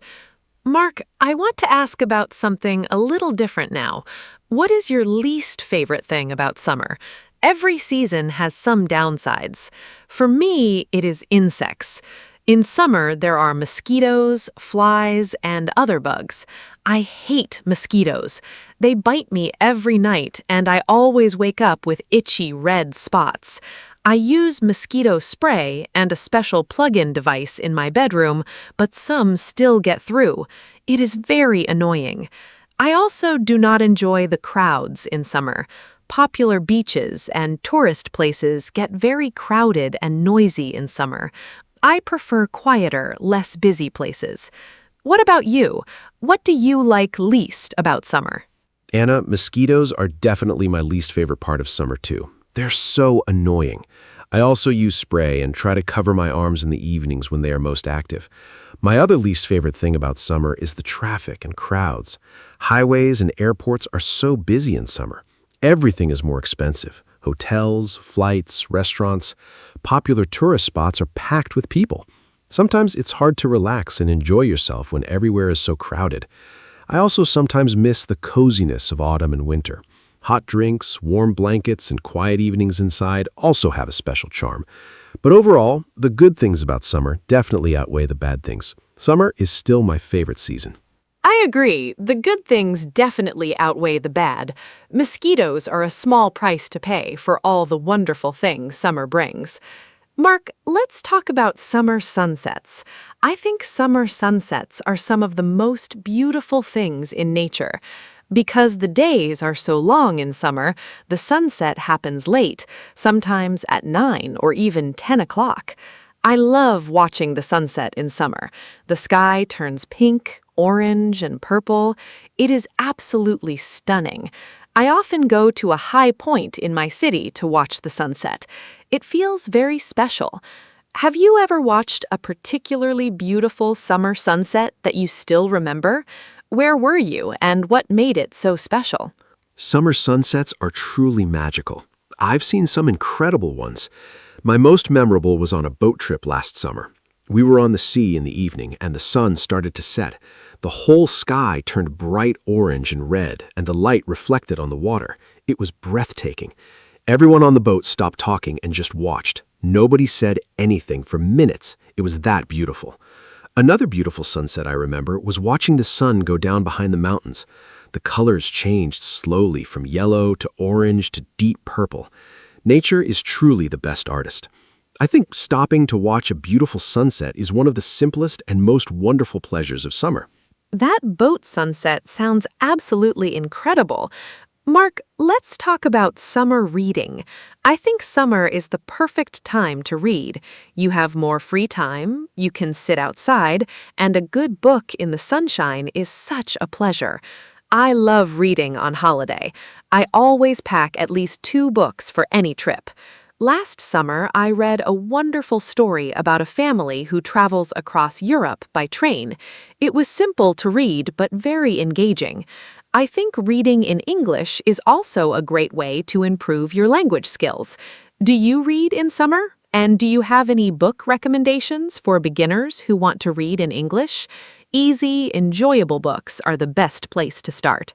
I love reading in summer. I agree, it is the perfect season for books. For beginners who want to read in English, I recommend short stories and simple novels. Books by Roald Dahl are wonderful for beginners. The language is clear and the stories are very entertaining. The Diary of a Wimpy Kid series is also easy and very funny. For something more relaxing, try travel books or simple romance stories. Reading in a language you are learning might feel difficult at first, but start with very short texts. Even 1 page a day is great progress. Use a dictionary for new words and try to enjoy the story, not just translate every word. Reading should be enjoyable, not stressful. Roald Dahl is a great recommendation. His stories are so imaginative and fun. Mark, let's talk about summer and friendship. I think summer is a time when friendships feel especially strong. You spend more time with people outside. You have shared experiences, holidays, barbecues, picnics, festivals. Those shared summer moments bring people closer together. Some of my strongest friendships are built on summer memories. I have a group of friends who I met on a summer language course many years ago. We are still very close today. Summer seems to create a special atmosphere where people connect more easily. Do you think summer is a good time for building friendships? Do you have any special summer friendships or memories with friends? Absolutely. Summer is wonderful for friendships. When the weather is good, people naturally want to be outside and social. You meet neighbors, join community events, and talk to strangers more easily. I think the relaxed atmosphere of summer makes people more open and friendly. Some of my best friendships started in summer, at camps, on holidays, or at outdoor events. I also think summer is a great time to reconnect with old friends you do not see very often during the busy winter months. A simple phone call to invite someone for a walk or a barbecue can restart a friendship. Summer gives you natural reasons to reach out and spend time with people you care about. It's a social season. So beautifully said, Mark. Summer really is a social season. It connects people in such a natural way. Mark, we are getting close to the end of our conversation today. I want to ask you one final big question before we wrap up. If you could design your perfect summer day from morning to night, what would it look like? Where would you be? Who would you be with? And what would you do? I think this is a fun and creative question. It also helps our listeners practice thinking and talking about daily activities in English. I will tell you my perfect summer day after you share yours. I already have it planned in my head, and I cannot wait to share it. Oh, I love this question. My perfect summer day would start with an early morning run along the coast while the air is still cool and fresh. Then a big breakfast outside, fresh bread, fruit, eggs, and a good coffee. After breakfast, I would go to the beach with my closest friends. We would swim, play beach volleyball, and just relax in the sun. In the afternoon, we would find a nice shaded terrace and have a long, slow lunch with cold drinks. In the evening, we would watch the sunset from a boat on the sea. Then dinner outside at a local restaurant with good food and great conversation. Finally, we would sit around a fire on the beach and talk and laugh until late at night. That would be my perfect summer day. What a wonderful conversation today, Mark. I feel so happy just talking about summer. We talked about so many great things: the weather, food, holidays, activities, travel, fitness, sleep, sunsets, reading, friendships, and so much more. I hope our listeners learned some new English words and phrases today, and I hope this conversation made you feel excited about summer, or maybe a little nostalgic if summer is not here yet. Remember, the best way to improve your English is to listen, speak, and enjoy the language. Thank you so much to everyone who listened today. Summer and English learning are both beautiful journeys. Enjoy both of them to the fullest. Thank you, Anna. This was such a joyful conversation. And thank you to all our wonderful listeners for spending time with us today. Summer really is a special season, full of warmth, light, and happy memories. I hope our conversation gave you some ideas for things to do this summer and some useful English vocabulary to talk about summer with your friends. If you want to improve your English, use summer as your teacher. Go outside, experience new things, and try to describe them in English. Keep a summer journal, listen to English podcasts, and speak as much as you can. Learning English can be just as fun and warm as a beautiful summer day. Until next time, enjoy the sunshine, stay happy, and we will see you soon. Goodbye. Hello, everyone. Welcome to our podcast. My name is Anna. Today, I am here with my friend, Mark. We talk about easy topics in English. This podcast is for people who are learning English. We speak slowly and use simple words. Today's topic is very interesting. We talk about wasting time. What does that mean? When you do something but it is not useful or important, you are wasting time. I think everyone does this sometimes. I do it too. So Mark, are you ready to start? Hi, Anna. Hi, everyone. Yes, I am very ready. Thank you for the nice introduction. I am Mark. I am happy to be here today. This topic is fun because everyone can understand it. We all waste time sometimes. It is a normal part of life. Some people waste a lot of time, some people waste a little time, but nobody is perfect. I think we can learn a lot from talking about this. So, Anna, let's begin. This will be a great conversation. I'm excited. So Mark, what does wasting time mean to you? Can you explain it in simple words? For me, wasting time means doing something that has no result. For example, I sit and look at my phone for 1 hour. After that, I do not feel good. I did not learn anything. I did not do any work. I just looked at videos and pictures. That is wasting time for me. Sometimes I feel a little sad after doing that, but I still do it. I think it is very easy to waste time. What do you think? That is a great example, Anna. I agree with you. For me, wasting time means spending time on things that are not important right now. For example, I sometimes watch TV for 3 or 4 hours. I am not tired. I do not need rest. I just sit and watch. After that, I remember my homework or my work, and I feel worried. I think, oh no, I need to do that. It's a bad feeling. But in the moment, watching TV feels easy and nice, so it is hard to stop. I think that is why people waste time. Mark, do you think wasting time is always bad?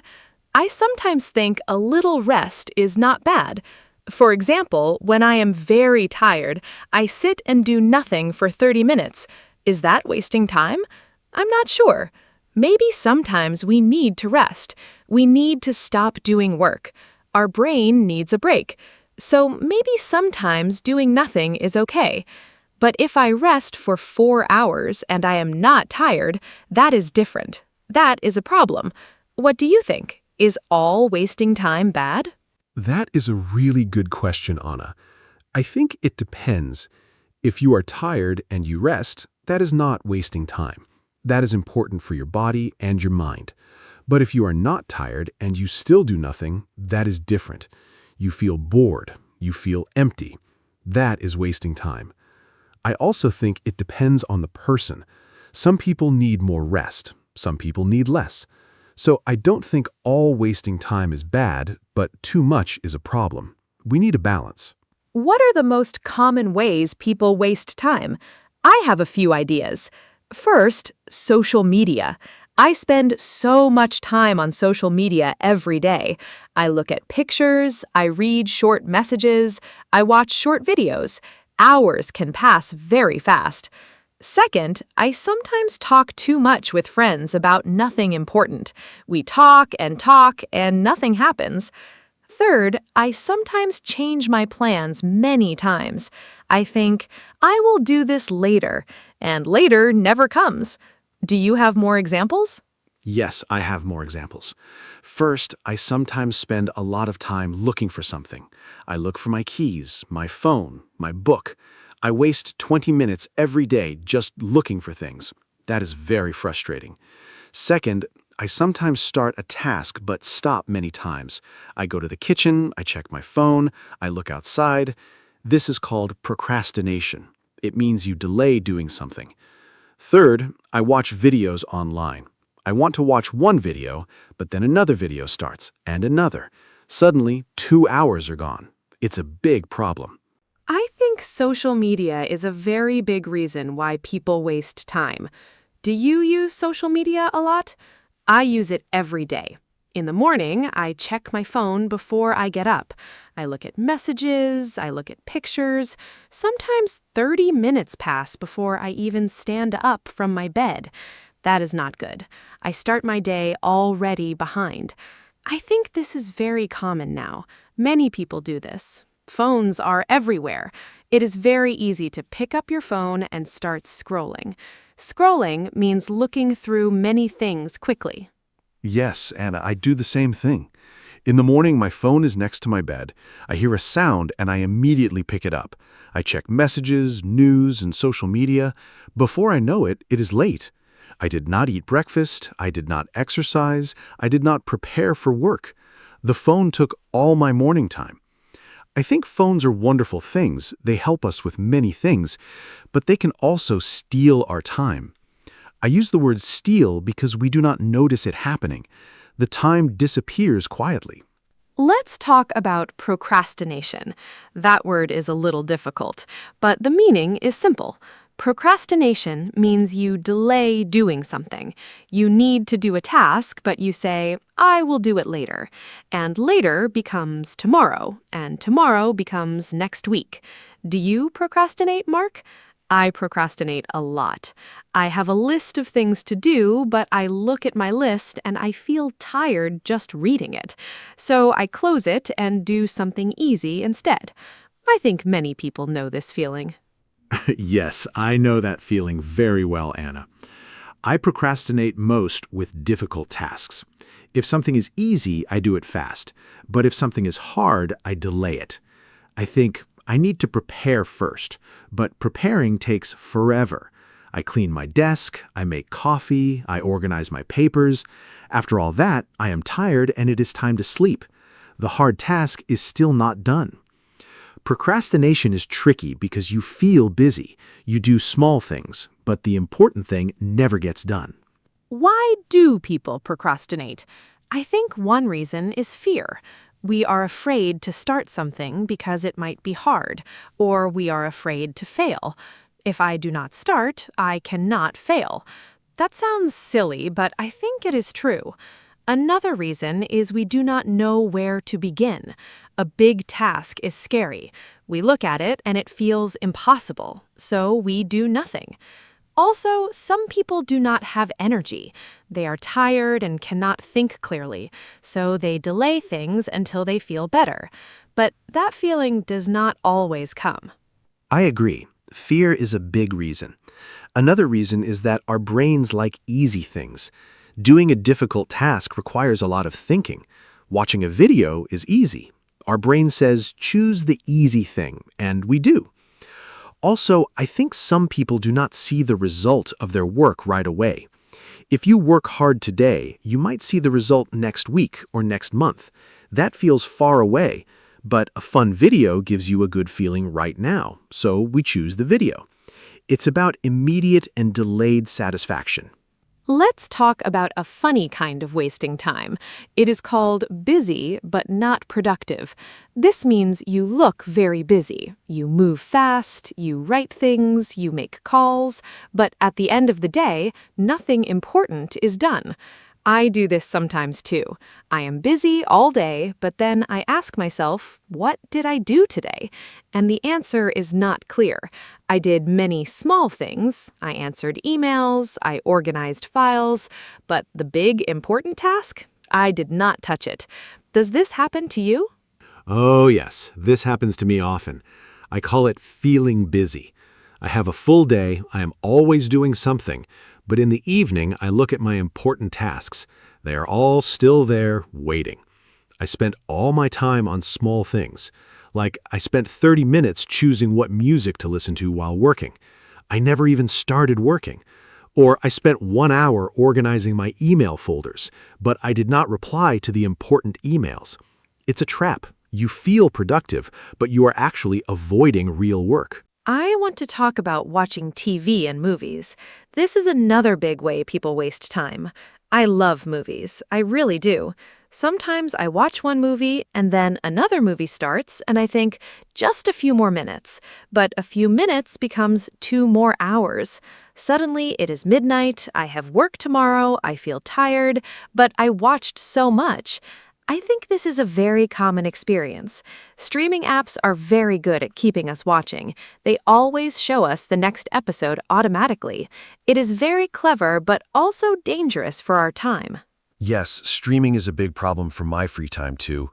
I sit down on a Sunday afternoon to watch one episode of a show. The episode is 50 minutes. Then the next one starts automatically, and I do not press stop. 3 episodes later, it is evening. I had plans. I wanted to cook, clean, and call my friend. I did none of those things. The TV took my whole afternoon. And the funny thing is, I don't even remember the first episode clearly. I was half watching, half thinking about other things, so I did not even enjoy it fully. What about sleeping too much? Is that wasting time? I think sometimes people sleep too much when they feel bored or sad. Sleeping is healthy and important. Adults need around 7 or 8 hours of sleep, but if you sleep 10 or 12 hours because you do not want to do anything, that might be wasting time. I sometimes sleep too much on weekends. I wake up at noon, half the day is gone. I feel heavy and slow, but then I feel bad because the day is short now. Have you experienced sleeping too much? Yes, I sleep too much sometimes. Usually on weekends or holidays, I go to bed late, then I sleep until very late in the morning.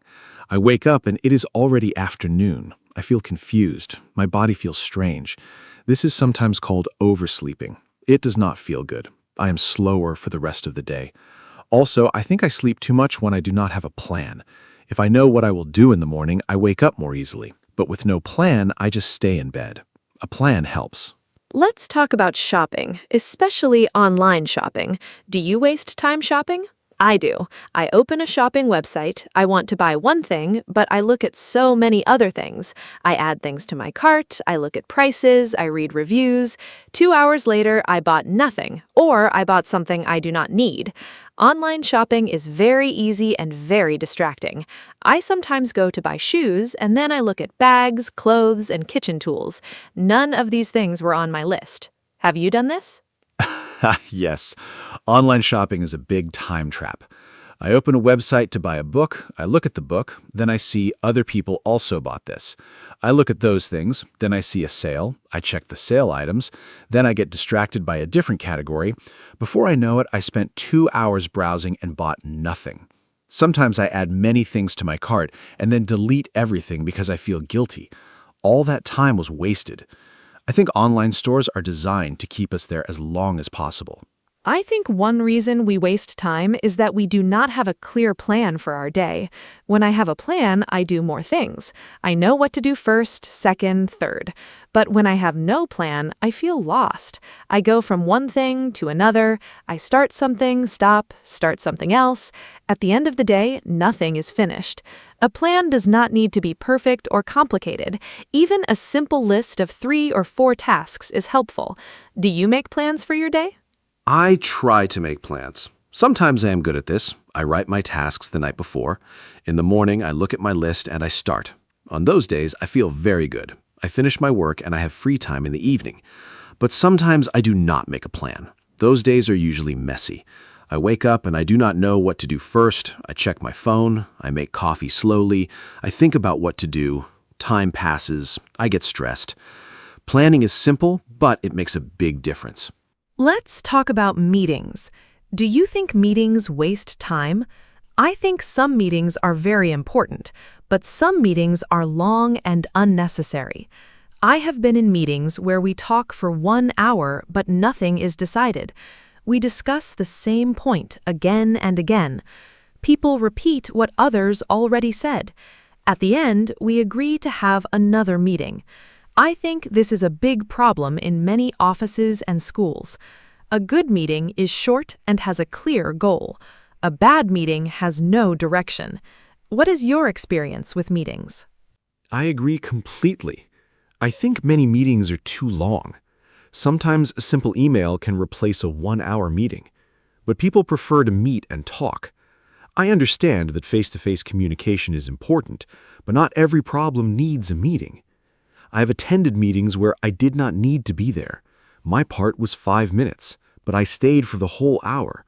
That is 60 minutes of my life that I did not use well. The best meetings are short, clear, and end with a decision or action. I think everyone should learn how to have shorter meetings. Now let's talk about something positive. How can we stop wasting time? One thing I try to do is put my phone in another room when I am working. If my phone is next to me, I always want to check it. But if it is in the bedroom and I am in the kitchen working, I do not go to get it every 5 minutes. Out of sight, out of mind. This phrase means if you cannot see something, you think about it less. It really helps me focus. Another thing I do is set a timer. I work for 25 minutes without stopping. Then I rest for 5 minutes. Those are great tips, Anna. I do some of these too. Another thing that helps me is starting with the most difficult task first. In the morning, my energy is high. My brain works well, so I do the hard thing first. After that, everything else feels easy. If I do easy things first, I get tired. Then the hard task feels even harder. I also try to keep my workspace clean. A messy desk distracts me. I see things and I start thinking about them instead of working, so I clean my desk before I start. Small habits can help a lot. I want to talk about the concept of time blindness. This means some people do not feel time passing. They do not notice that an hour has passed, it feels like 10 minutes. I think I have this sometimes. I start reading and suddenly 2 hours are gone. I did not notice. I think people who have ADHD often experience this.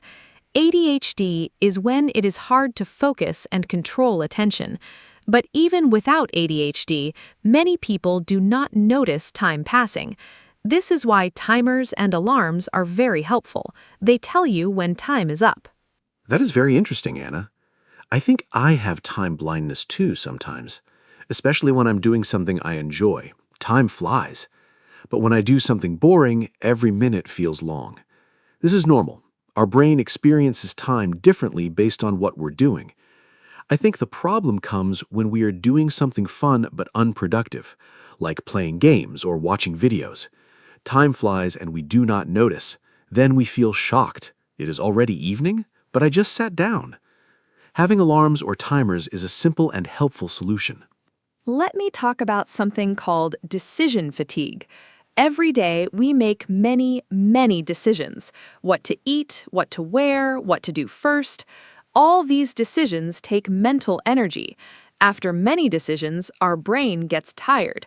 Then we make bad decisions, or we make no decision and we just do nothing. I think this is one reason why people waste time in the afternoon or evening. They used all their energy on decisions during the day, so later they cannot think well.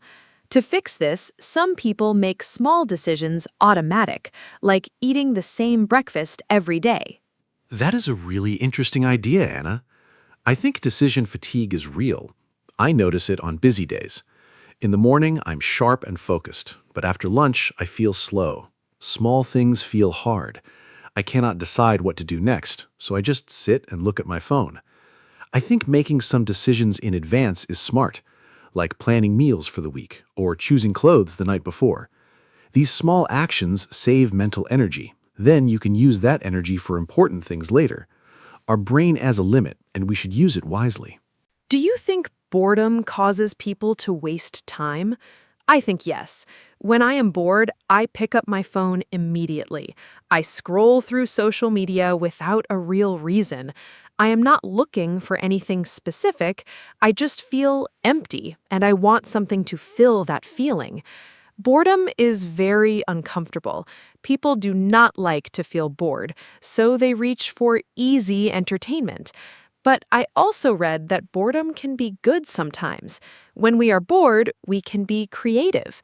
Our brain looks for something interesting. This can lead to new ideas. I agree. Boredom and wasting time are connected.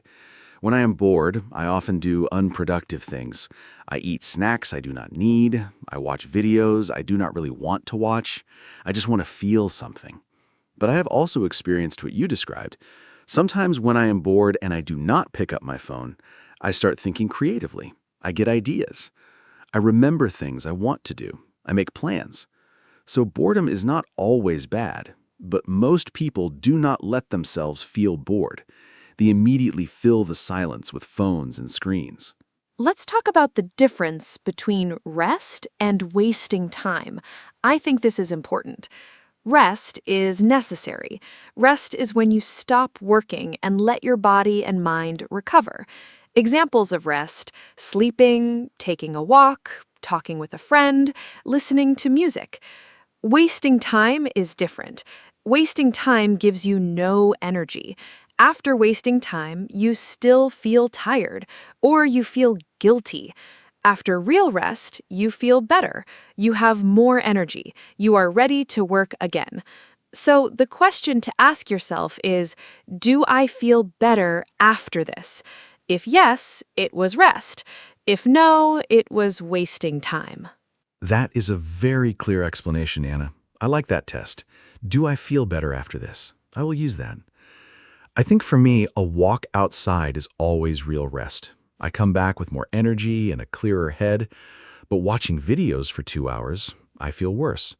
My eyes are tired, I feel slow and a little sad, and I have less time for things I care about. so the videos were wasting time. I also think the intention matters. If I decide to rest and I watch one movie, that is planned rest. But if I watch 4 movies and miss my plans, that is wasting time. What do you think about video games? Are they wasting time? I know many people love video games. Some people play for fun and relaxation. That is fine, I think. But some people play for 6, 8, 10 hours a day. They skip meals, they do not sleep enough, they ignore their friends and family. That seems like a problem, but I don't want to judge. I think the question is balance. Can you play games and still do your important tasks? If yes, great.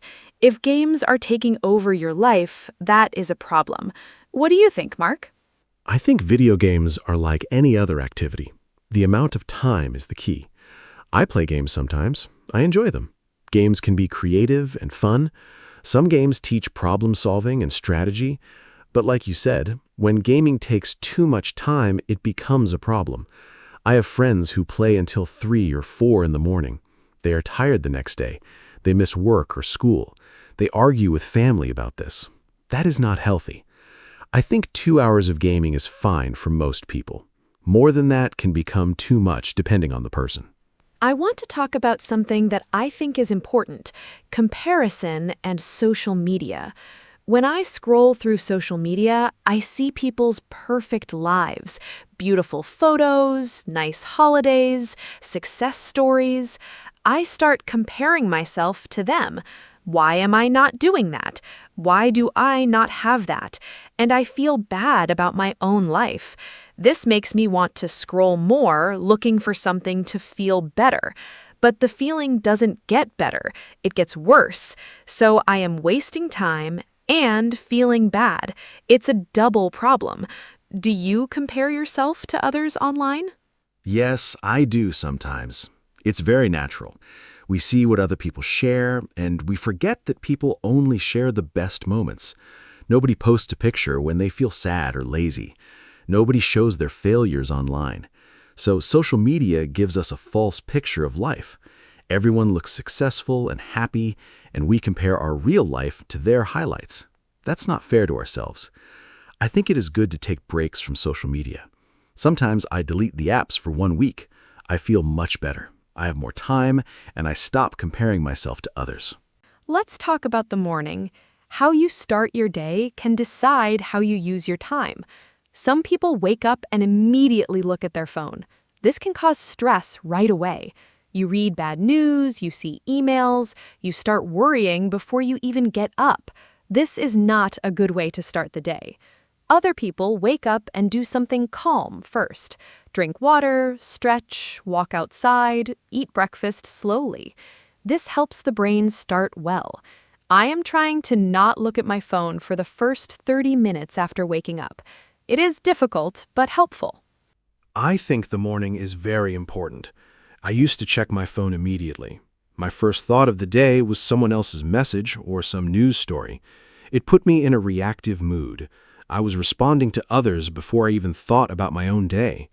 Now I try to have a morning routine without my phone.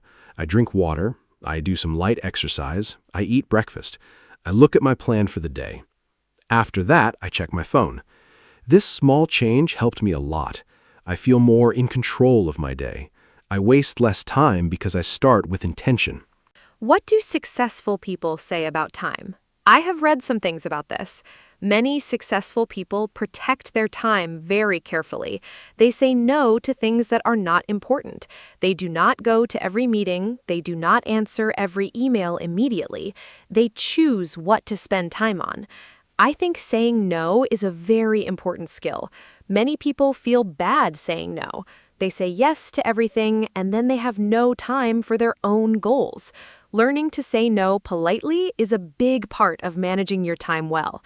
I am still learning this. Yes, saying no is very hard. I find it difficult too. I want to be helpful to everyone. So when someone asks me for something, I usually say yes. But then I have too many things to do, and I do not do any of them well. I rush, I make mistakes, I feel stressed. I have heard that saying no is a form of respect. respect for yourself and for the other person. If you say yes but cannot do it well, that is also bad. It is better to say no clearly than to say yes and disappoint someone. I am practicing this. Let's talk about clutter. Physical clutter, like a messy room or desk. Does a messy environment make you waste time? I think yes. When my room is messy, I cannot focus. I look at the mess and I feel overwhelmed. I cannot start working. I think I should clean first. But then cleaning takes 1 hour, and after cleaning, I am tired, and my work is still not done. Also, I waste time looking for things in a messy space. Where is my charger? Where is my notebook? These small searches add up. A clean space helps me work faster and better. I completely agree. A clean space is very important for me too. When my desk is clean, I feel clear. My brain is calm. I can focus. But when there are papers and cups and other things everywhere, my brain feels the same way, messy. I read that our environment affects our mood and concentration. This makes sense to me. I now spend 10 minutes every evening cleaning my desk. It takes very little time, but the next morning I start in a good place. This small habit saves me time and energy every day. The environment around us matters. Let's talk about how smartphones changed our relationship with time. Before smartphones, people had to wait in lines or on trains with nothing to do. They looked out the window. They thought. They talked to strangers. They were bored. Now, everyone has a phone. The moment there's a free second, we look at our phones. We never need to be bored or empty. But I wonder if we are missing something. Time to think. Time to be creative. Time to notice the world around us. Our phones filled all our empty time. Maybe some empty time was good for us. That is a beautiful and interesting thought, Anna. I agree. We are never truly bored now. And I think this is actually a problem. Ideas often come when we are resting or doing nothing. Scientists, writers, and artists often talk about this. Their best ideas came in the shower, on a walk, or before sleeping. These moments of doing nothing are actually important for the brain. But now we fill every quiet moment with a phone, so we have fewer moments of real thinking. I think we should protect some empty time every day. Just sit and think. Do nothing digital. I want to share a concept called time affluence. This means feeling like you have enough time. People who feel rich in time are happier. They are less stressed. They enjoy their activities more. But many people feel time poor. They always feel busy and rushed. Interesting research shows that helping other people can make you feel like you have more time. It sounds strange, but when you give your time to others, you feel more in control of your time. I think this is because helping others makes us feel effective, and effectiveness makes us feel less rushed. That is fascinating. I have not heard that before. I usually think helping others takes time away from me, but you say it actually makes us feel richer in time? I want to try that. Maybe volunteering or helping a friend with a problem. I think it also connects to purpose. When we feel our time has meaning, it feels well spent. If I help someone and it makes a difference, I do not feel like I wasted those hours. Compare that to watching videos for hours. I have nothing to show for that time. Purpose and meaning make time feel valuable. Let me talk about a practical technique. It is called the 2-minute rule. The idea is simple. If a task takes less than 2 minutes, do it immediately. Do not put it on your to-do list, just do it now. For example, reply to a short message. Put a cup in the dishwasher. Write 1 sentence in your notebook. These tiny tasks seem small, but if you delay them, they pile up. Then your to-do list is full of tiny tasks and it feels heavy. The 2-minute rule keeps small things from becoming big problems. I use this and it really helps. I love this rule. It is so simple but effective. I have started doing this too. If I see something that needs a quick action, I do it right away. Before, I used to think, I will do that later. But later never came. The small tasks grew into a big pile. Then I felt overwhelmed. Now, if I can do something in 2 minutes, I just do it. My life is neater, my to-do list has fewer things, and I feel more in control. I think simple strategies like this are the best. They don't require big changes, just small adjustments every day. Let's talk about what we truly value. I think we waste time on things we don't really care about, but we say we are too busy for things we love. This is a contradiction. I say I have no time to read, but I spend 2 hours on social media. That's not about time, that's about priorities. If I really want to read, I can replace 30 minutes of social media with reading. The time is there, I just choose to use it differently. So maybe the question isn't not, do I have time, but what do I choose to spend my time on? That is a very important point, Anna. I think this is the heart of the topic. We all have the same 24 hours, but we choose how to use them. When I say I don't have time, I'm really saying that's not my priority. That's honest, but maybe a little uncomfortable, because it makes me responsible. I can't blame my schedule. I make the choices. So if I want to exercise, I need to choose exercise over something else. This thinking is empowering, but also challenging. It puts control back in our hands, and that's a good thing. Let's talk about the weekend. For many people, the weekend is for rest, but sometimes the weekend passes and we feel like we did nothing. Sunday evening comes and we think, what happened to Saturday and Sunday? We slept late, we watched TV, we ate slowly, we talked a little, but we didn't do the things we planned. We wanted to clean the house, call a friend, go outside, or start a hobby. And then Monday is here again. This disappeared weekend feeling is very common. Do you know this feeling? Yes, I know this feeling very well. I call it Sunday sadness. You feel that the weekend ended before it really began. I think the problem is we have no plan. We think, I will rest and then do things. But rest is comfortable and the things never happen. I now try to plan 1 or 2 small goals for the weekend. Not too many, just 1 or 2. Maybe cook a new recipe or go for a long walk. Having one goal makes the weekend feel meaningful. And I still rest, but the weekend doesn't disappear completely. It has some shape and purpose. I want to talk about guilt. When we waste time, we often feel guilty. We know we should be doing something else. And that guilty feeling is not nice. But here is something interesting. Feeling guilty does not help us stop wasting time. It actually makes things worse sometimes. When I feel guilty, I feel bad. And when I feel bad, I want to feel better. So I watch more videos or scroll more. The guilt creates more wasting. I think a better approach is to notice what happened without judgment. Okay, I wasted 2 hours. That is okay. What can I do now? That is very wise, Anna.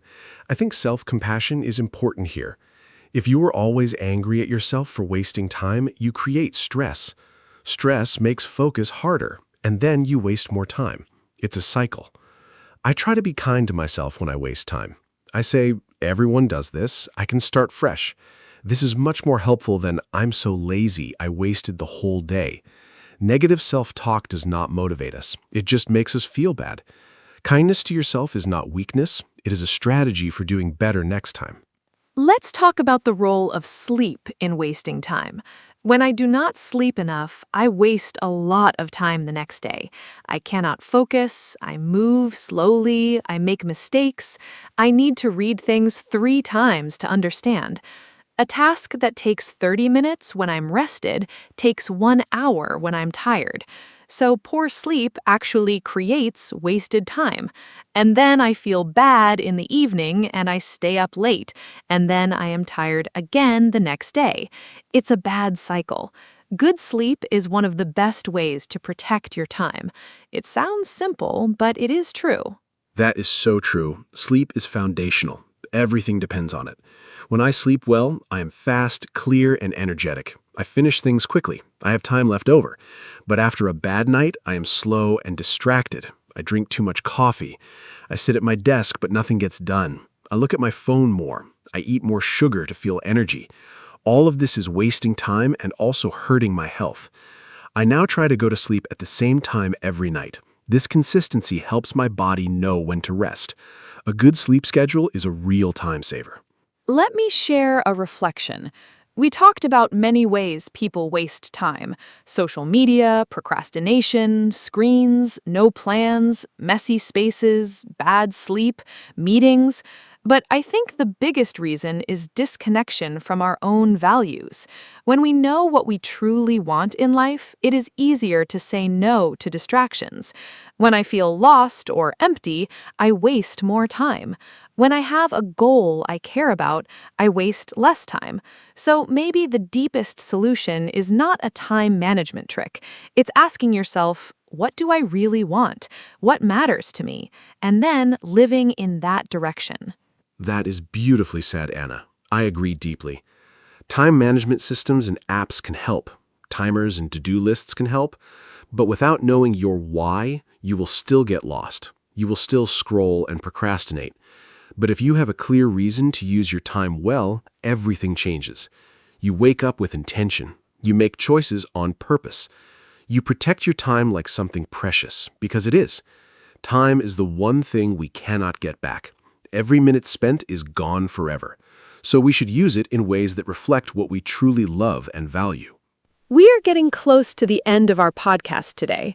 I want to say thank you to everyone who listened. I hope this conversation was helpful and easy to understand. We talked in simple English, I hope. We covered many topics about wasting time, from social media to procrastination, from sleep to values. I learned things from this conversation too. Talking with Mark always helps me think better. I hope you feel the same. Remember, you do not need to be perfect with your time. Small improvements are good enough. Even using your time a little better each day makes a big difference. Thank you, Anna, and thank you to all our listeners. I really enjoyed today's conversation. It made me think about my own habits. I know I waste time too, but I also know I can do better. And hearing Anna's thoughts helped me understand new ideas. I hope you, our listeners, also found something useful. Maybe one tip that you can use starting today. Remember, time is precious. It's the same for everyone. Rich or poor, young or old, we all have 24 hours. How we use them is up to us. Thank you for spending some of your time with us today. See you next time. Hello, everyone. Welcome to our podcast. My name is Anna. Today, we talk about education. Education is very important in our life. We go to school when we are children. We learn many things there. We learn to read, write, and count. We also learn about the world. I think school is a great place. We meet friends there, we play and study together. Teachers help us every day. I liked school very much when I was a child. Did you like school? Today, my friend Mark is here with me. Hi, Mark. Let's talk about education together. Hi, Anna. Hello, everyone. Thank you for having me. Yes, I liked school too. School is a very special place. We spend many years there. I started school when I was 6 years old. I remember my first day. I was a little nervous, but my teacher was very kind. She helped me feel good. I made many friends on my first day. We played games and learned new things. School gave me many good memories. I think education is the most important thing in life. Without education, it is hard to get a good job. I am happy to talk about this today. Yes, Mark, I agree with you. Education helps us in so many ways. First, we learn to read. Reading is very important. We read books, signs, and messages every day. Second, we learn math. Math helps us count money and understand numbers. Third, we learn about history and science. These are very interesting subjects. I loved reading class the most in school. My teacher always told us fun stories. I think every child needs a good teacher. A good teacher makes learning fun. Children learn better when they are happy. What was your favorite subject in school, Mark? My favorite subject was science. I loved learning about animals and plants. Our teacher always brought interesting things to class. One day, she brought a small fish. We all looked at it and asked many questions. I also liked sports class. We played football and basketball. Sports are good for our body. They also teach us how to work as a team. I think physical education is very important for children. A healthy body helps us learn better. Anna, do you think children should have more sports at school? I believe movement helps the brain work better. It is very important. I completely agree, Mark. Children need to move. They cannot sit all day. When children play and move, they feel better and learn more easily. I think schools should have sports every day, not only once or twice a week. But I also think art is very important. In art class, children draw and paint. They use their imagination. Art helps children express their feelings. Some children are very quiet, but they can show their feelings through art. Music is also wonderful. When I was a child, I loved singing at school. I think all subjects are important. Every child is different and likes different things. That is so true, Anna. Every child is different. Some children love reading, some love drawing, some love numbers. Good schools understand this. They give children many different activities. This helps every child find what they love. I remember one boy in my class. He was not good at math, but he was amazing at drawing. His teacher always praised his art. This made him feel confident. He grew up and became a great artist. I think teachers must see the talents in every child. When a teacher believes in you, you can do great things. Every child has something special inside. Yes, teachers are so important. They are like second parents to us. They spend many hours with children every day. Teaching is not an easy job. Teachers must be patient and kind. They must explain things clearly. Sometimes a child does not understand a lesson. A good teacher explains it again in a different way. My math teacher was amazing. When I did not understand something, she drew pictures to help me. Pictures made the lesson much easier. I was very grateful for her help. I think we should say thank you to our teachers more often. Teachers work very hard for us every day. Absolutely, Anna. Teachers deserve much more respect and appreciation. In some countries, teachers earn very little money. This is not fair. Teaching is one of the most important jobs in the world. Without good teachers, there are no doctors, engineers, or scientists. Everyone needs a teacher first. I had a history teacher who loved his subject very much. His excitement made us excited too. He told stories about old kings and great events. I never fell asleep in his class. A passionate teacher changes everything. When a teacher loves what they teach, the students feel it. That energy is very powerful and unforgettable. I had a teacher like that too. She taught us English. She brought songs, games, and movies to class. Learning English felt like playing, not studying. I think the way we teach is very important. Old teaching methods were very strict. The teacher spoke and students listened quietly. They could not ask questions. Now, modern teaching is different. Students ask questions, they work in groups, they do projects together. I think this is much better. Children learn more when they are active. They remember things longer when they do them, not just hear them. Good teaching is like a door. It opens the world for children. That is a beautiful way to say it, Anna. Education really opens doors. Let me talk about technology now. Today, many children use computers and tablets at school. They watch videos and play educational games. Technology makes learning very interesting and fast. My little nephew loves learning with his tablet. He watches science videos and then asks his parents many questions. Technology helps children learn at their own speed. Some children are slow learners. That is okay. With technology, they can watch a lesson again and again. This is a great advantage. I think technology is a wonderful tool for education when teachers use it in the right way. Yes, technology is wonderful, but I also think we must be careful. Children should not spend too many hours looking at screens. It is not good for their eyes or their health. Balance is very important. Children need technology, but they also need books, pencils, and paper. Writing by hand is still very important. It helps the brain remember information better. I still write notes by hand when I study something new. It helps me a lot. Also, not all families have tablets or computers at home. Some children are poor. Schools must help these children too. Every child deserves a good education, rich or poor. That is a basic right. You are absolutely right. Education is a human right. Every child in the world should go to school. sadly, this is not always the case. In some poor countries, many children do not go to school. Some children work instead of studying. They help their families earn money. This is a big problem. Without education, these children have fewer opportunities in the future. Many organizations around the world work to help these children. They build schools and give free books. I think this is very important work. We must support education everywhere. A better educated world is a better and more peaceful world for all of us. That is so sad, but true. Education changes lives. I read a story about a girl in Africa. She walked 5 kilometers every day to go to school. She was very determined. She studied hard and won a scholarship to a university. Now she's a doctor. Her whole village is very proud of her. Stories like this show the true power of education. When we have the chance to study, we must use it. We must not waste it. I always tell young people to study hard and never give up. Learning is sometimes difficult, but it is always worth it. The effort we put into education always brings good results in the end. What an inspiring story. I love hearing things like that. It reminds us how lucky we are.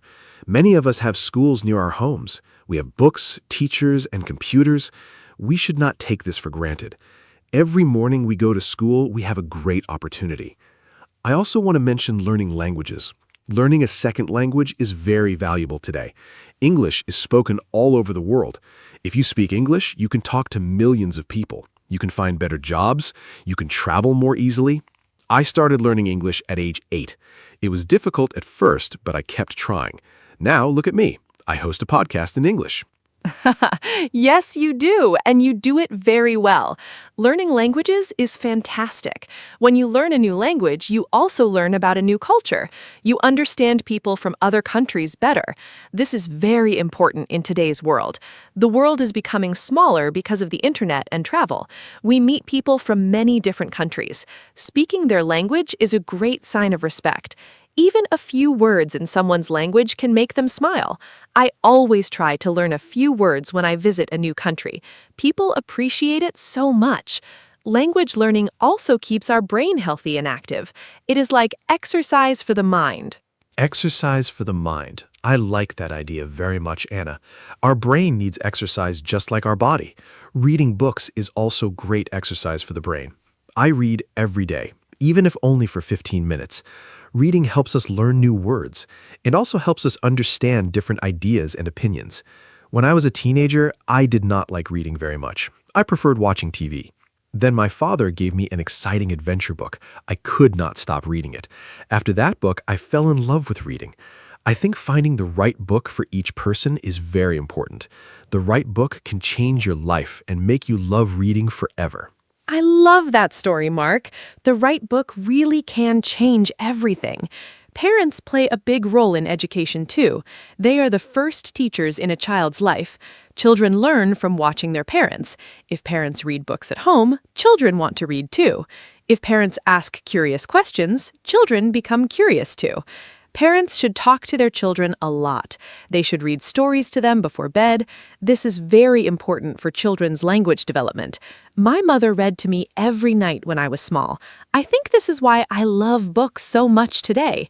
Parents must be involved in their child's education. School and home must work together. Totally agree. Parents and teachers must be a team.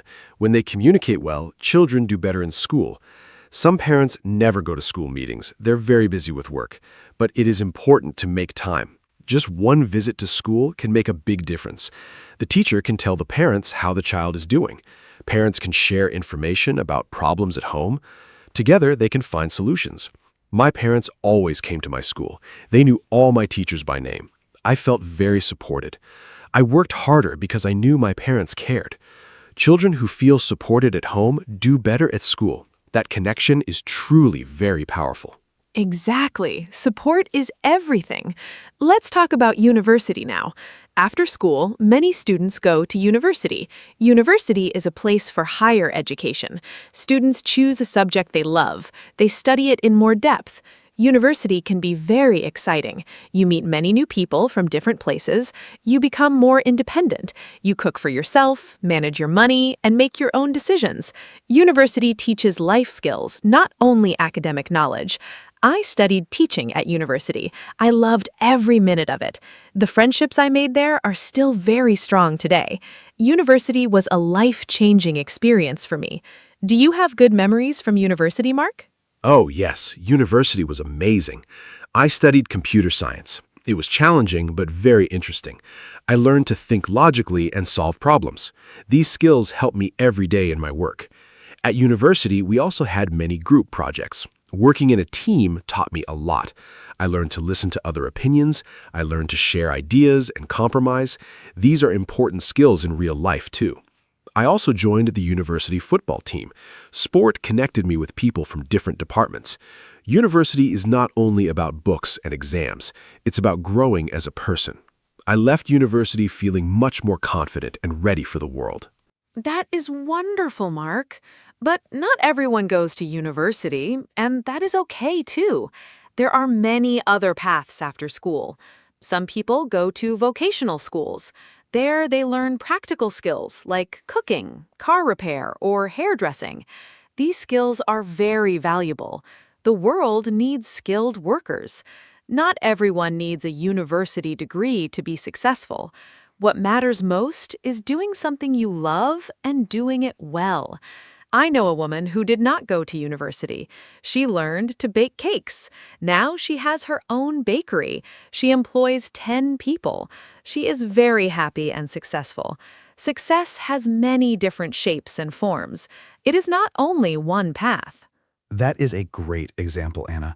There's no single right path for everyone. The important thing is to never stop learning. Learning does not stop after school or university. We learn every day of our lives. We learn from our experiences. We learn from our mistakes, too. Mistakes are actually very good teachers. When I make a mistake, I try to understand what went wrong. Then I do better next time. I'm not afraid of making mistakes. They help me grow. Lifelong learning is a wonderful concept. Even elderly people can learn new things. My grandmother is 78 years old. She just started learning how to use a smartphone. She is so excited about it every single day. That is so inspiring. Your grandmother is a great example. Learning has no age limit.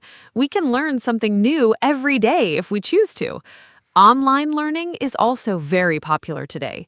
People learn cooking, photography, or languages online. There are free websites and apps for everything. You can learn from the best teachers in the world from your own home. This is truly amazing. During the pandemic, many schools moved online. It was hard at first. Teachers and students had to adapt quickly, but it also showed us that learning can happen anywhere. All you need is curiosity and a willingness to try. I think curiosity is the most important quality for a learner. Curiosity is the engine of learning. I love that. Curious people always ask why and how. They are never satisfied with a simple answer. They dig deeper and learn more. Children are naturally very curious. Have you noticed how many questions children ask? Why is the sky blue? Why do birds fly? Why do we sleep? These are wonderful questions. Schools should celebrate curiosity, not silence it. Sometimes teachers get tired of too many questions, but questions mean the child is thinking. Thinking is exactly what education should encourage. I believe a school that teaches children to ask good questions is better than a school that teaches only answers. Questions lead to discovery and innovation. I love what you said, Mark. Questions are more valuable than answers. Let's talk about exams now. Many students feel very stressed about exams. I understand that feeling. My heart beat very fast, my hands were cold, but I prepared well, and the exam was not as bad as I expected. I think preparation is the key. If you study a little every day, you do not need to panic the night before the exam. Some students study everything on the last night. This is called cramming. It is not very effective. The brain cannot absorb so much information so quickly. Regular study, small steps, and good rest are the best strategies for success. That is very practical advice, Anna. I used to cram for exams when I was younger. It never worked well. I would forget everything after the exam. Now I study in small parts every day. It is much better for long-term memory. Sleep is also very important before an exam. When you sleep, your brain organizes all the information you learned. A good night of sleep is sometimes better than an extra hour of studying.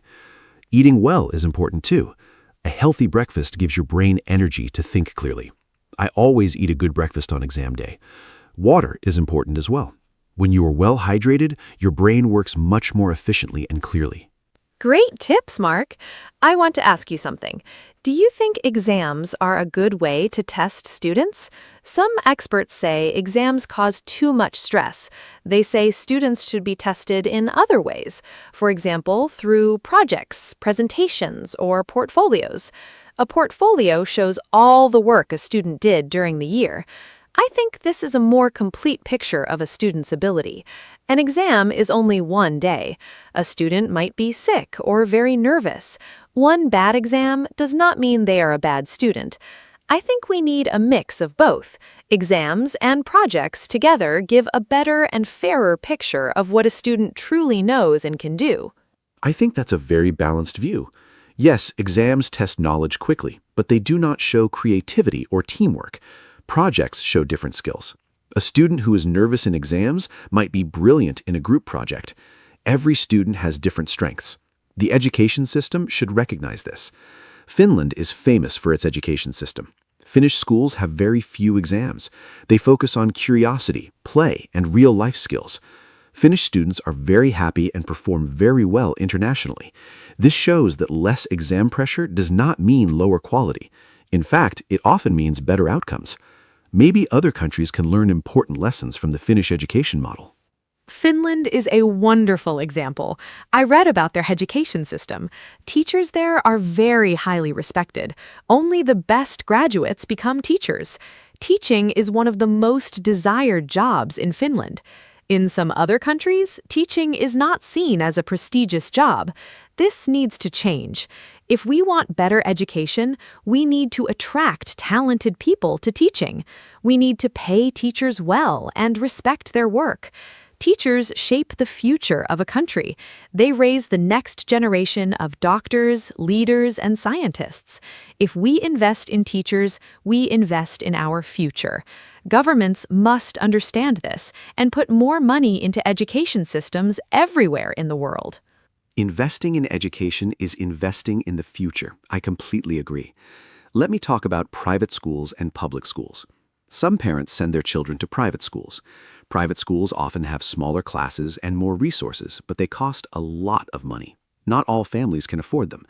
Public schools are free for everyone. They are funded by the government.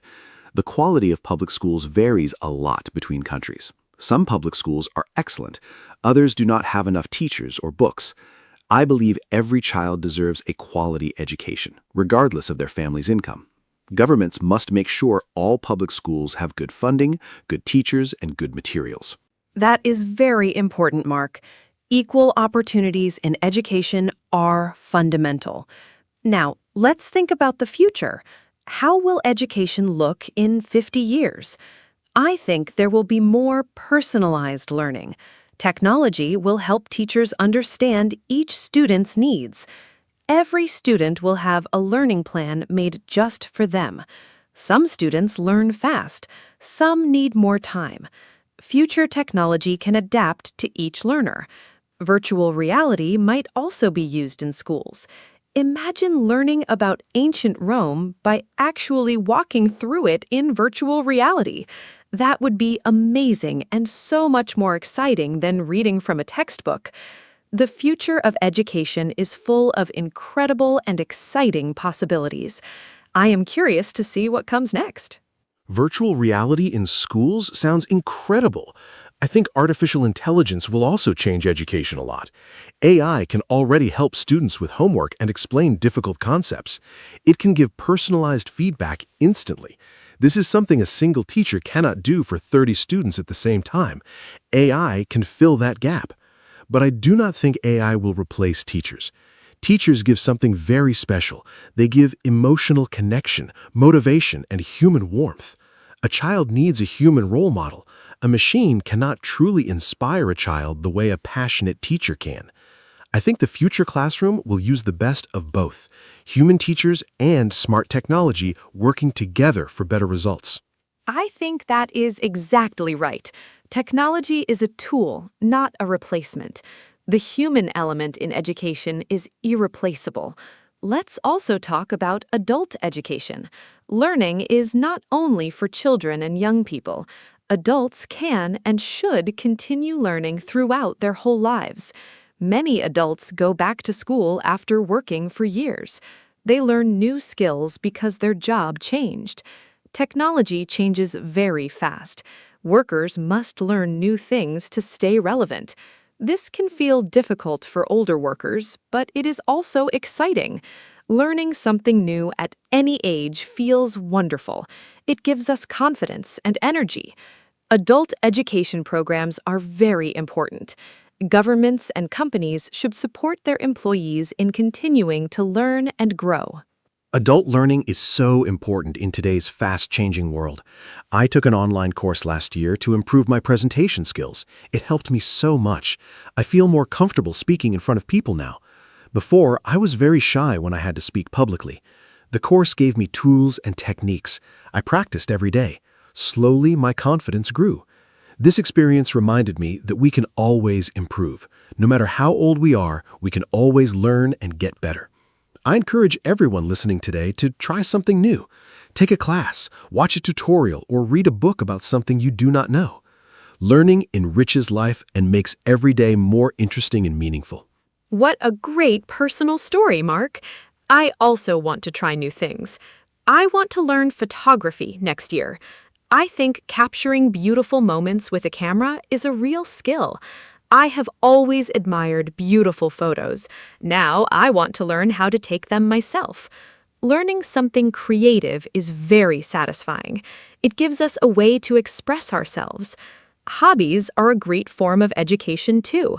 When we follow our hobbies, we learn without feeling like we are studying. Time passes quickly when we do something we love.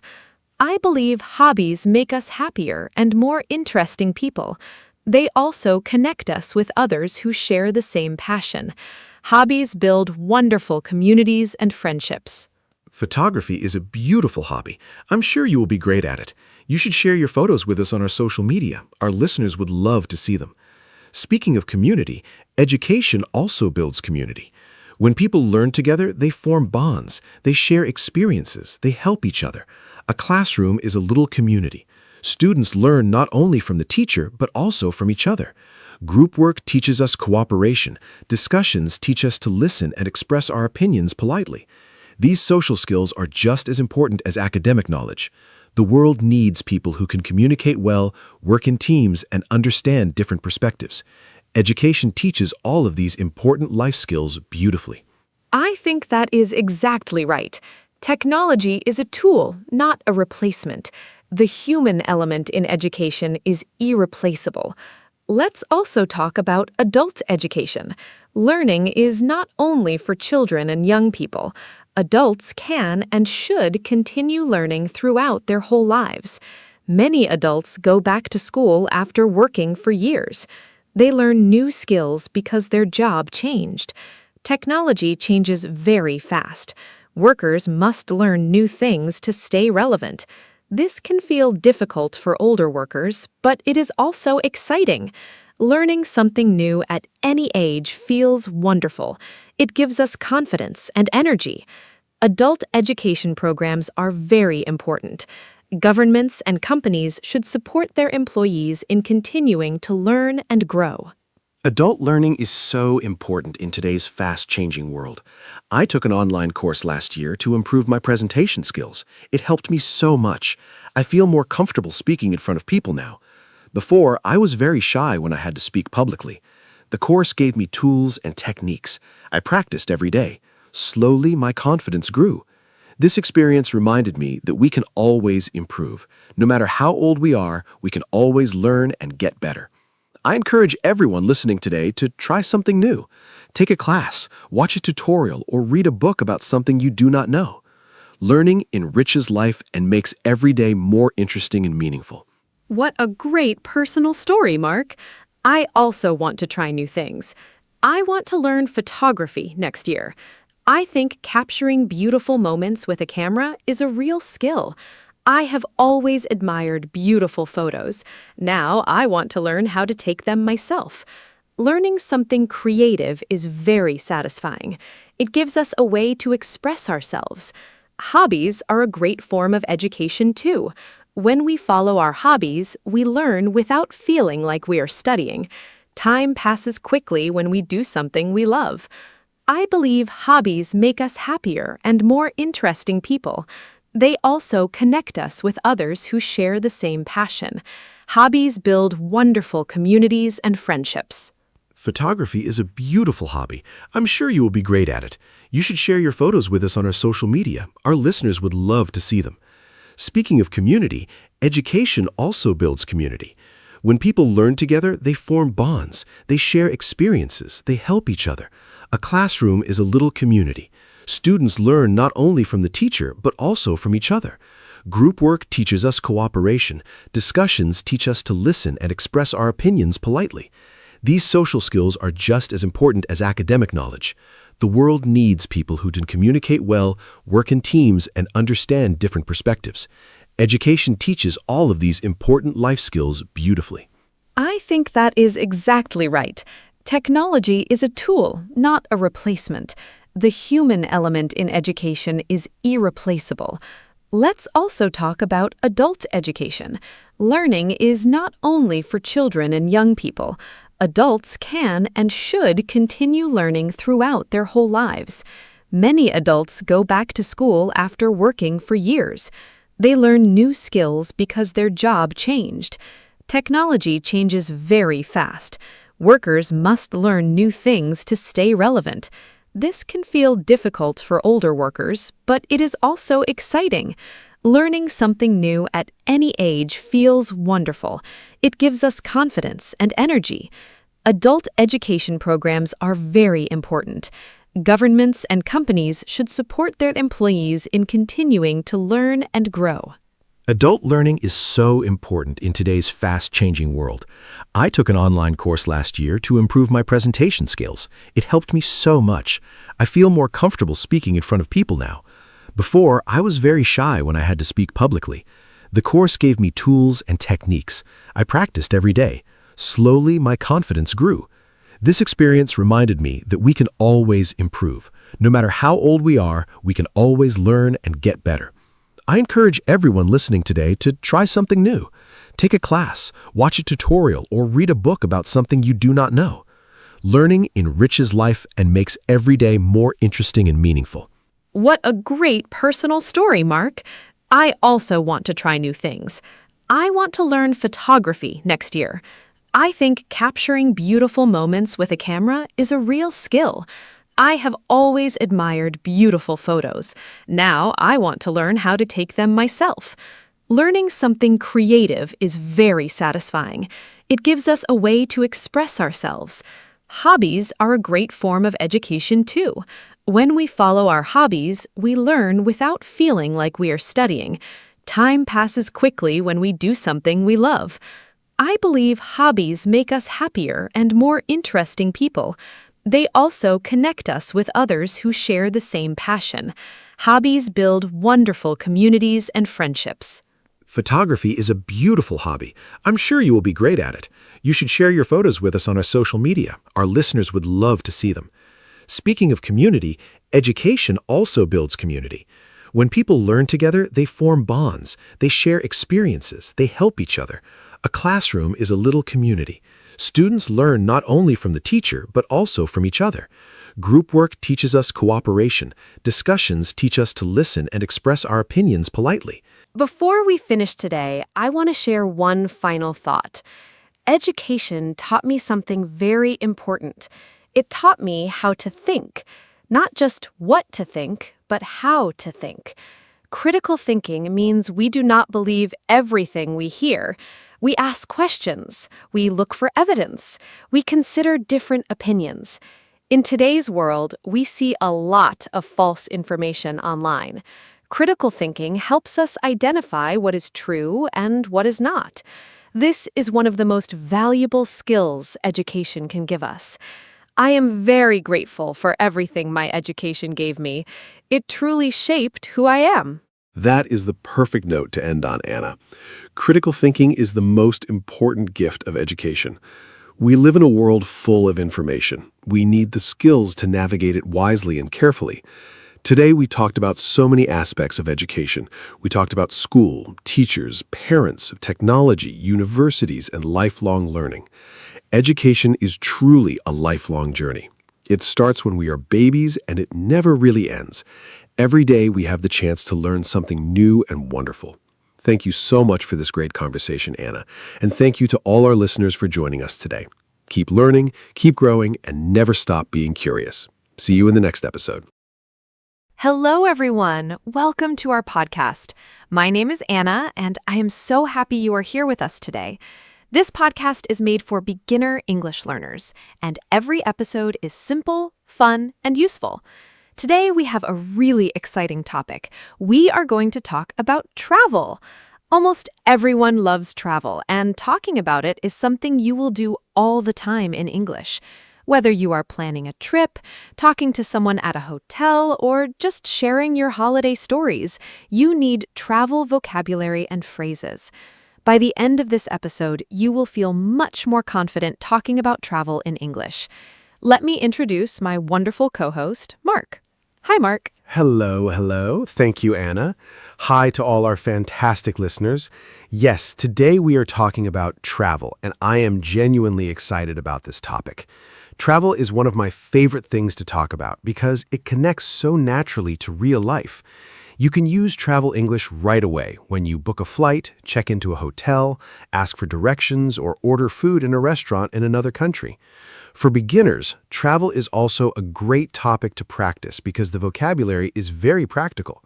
Today, Anna and I will cover lots of useful words, phrases, and example conversations. So get comfortable, relax, and let's explore the world of travel English together. Let's start. Okay, so let's begin with the very basics. When we talk about travel, the first question is usually, where do you want to go? In English, we can ask this in simple ways. Where do you want to travel? Or where are you going on holiday? Or what is your dream destination? A destination is the place where you want to go. For example, my destination is Paris, or I want to travel to Japan. Other important basic words are a trip, a journey you make to another place, a holiday, time off when you travel or rest, a suitcase, the bag you pack your clothes in. Mark, can you give some more basic travel vocabulary? Sure. Here are more important basic travel words. A passport, the official document you need to travel to another country. A visa, permission from a country to enter and stay there. A ticket, the document that lets you travel by plane, train, or bus. A flight, a journey by plane. A hotel, a building where you pay to sleep and stay. A map, a drawing that shows streets and places to help you find your way. A tourist, a person who visits a place on holiday. A souvenir, a small gift you buy to remember a place. These are all very common words you will hear when you travel. Learn them. Those are great words. Passport, visa, ticket, flight, hotel, map, tourist, souvenir. All so useful. Now let's talk about how to plan a trip. When you plan a travel, the first step is usually to choose your destination. Then you need to book your transport. This means you buy your tickets in advance. I want to book a flight to Rome. Next, you book your accommodation, a place to stay. I need to book a hotel room for 3 nights. Then you pack your suitcase. You put your things inside. Finally, you go to the airport or train station. Mark, can you give some useful phrases for booking a trip? Of course.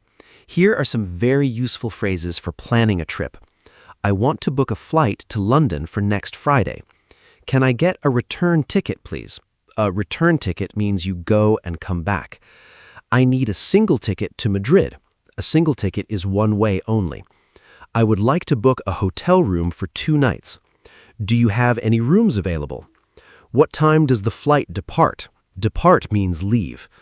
What time does the flight arrive? Is breakfast included in the price? Is breakfast part of the hotel cost? These are all phrases you can use when you plan a real trip. Practice them at home. Is breakfast included? I love that phrase. It is so useful when you stay in a hotel. Now let's talk about the airport, because for many travelers, the airport is the first big experience. At the airport, there are many important areas and words.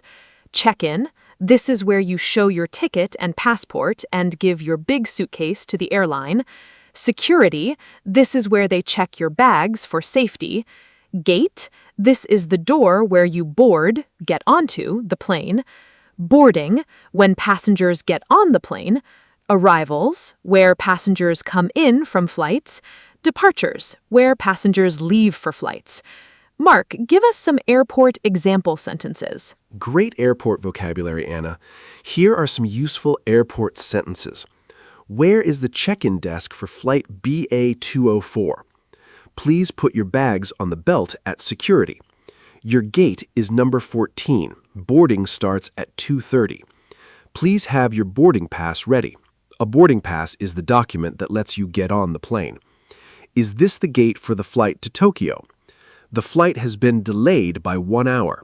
Delayed means it starts later than planned. The flight has been canceled, means it doesn't happen at all. My bag is lost. Can you help me?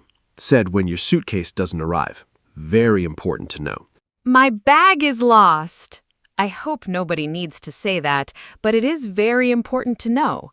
Now, let's talk about hotels, because after the airport, the hotel is usually the next big place you visit when you travel.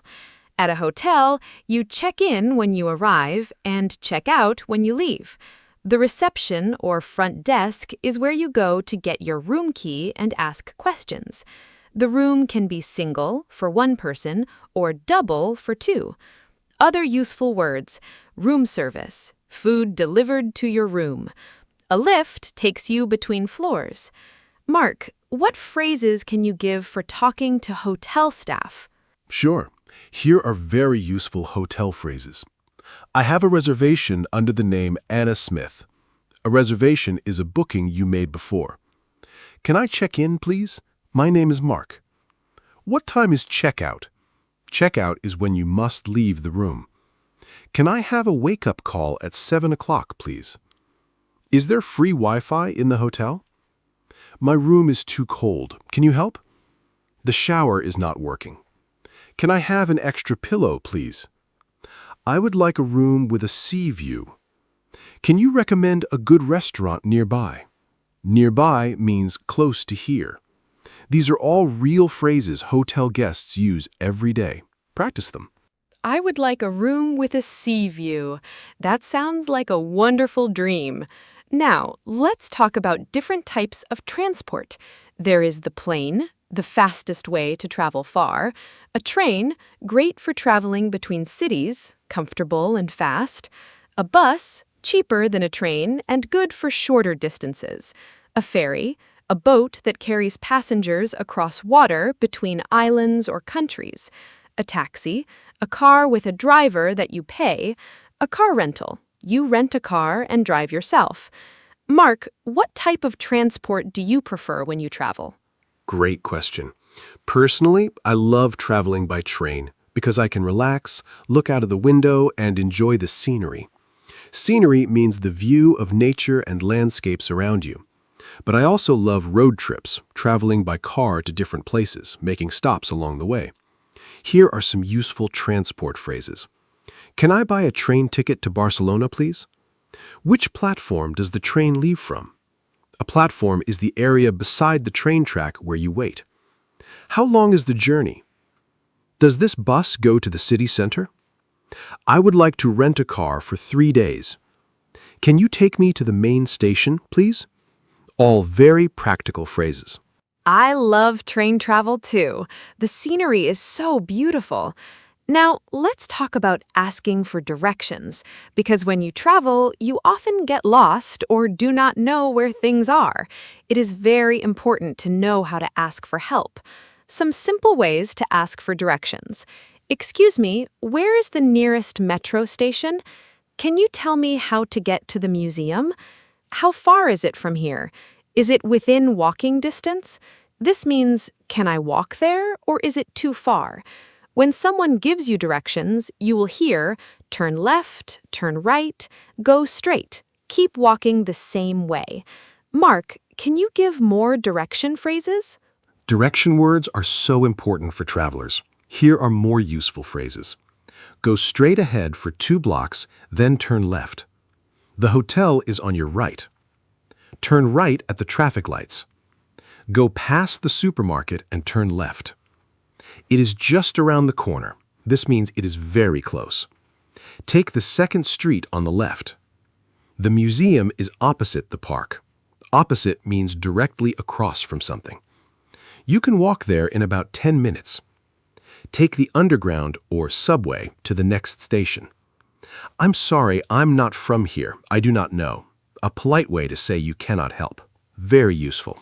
It is just around the corner. It means something is very close.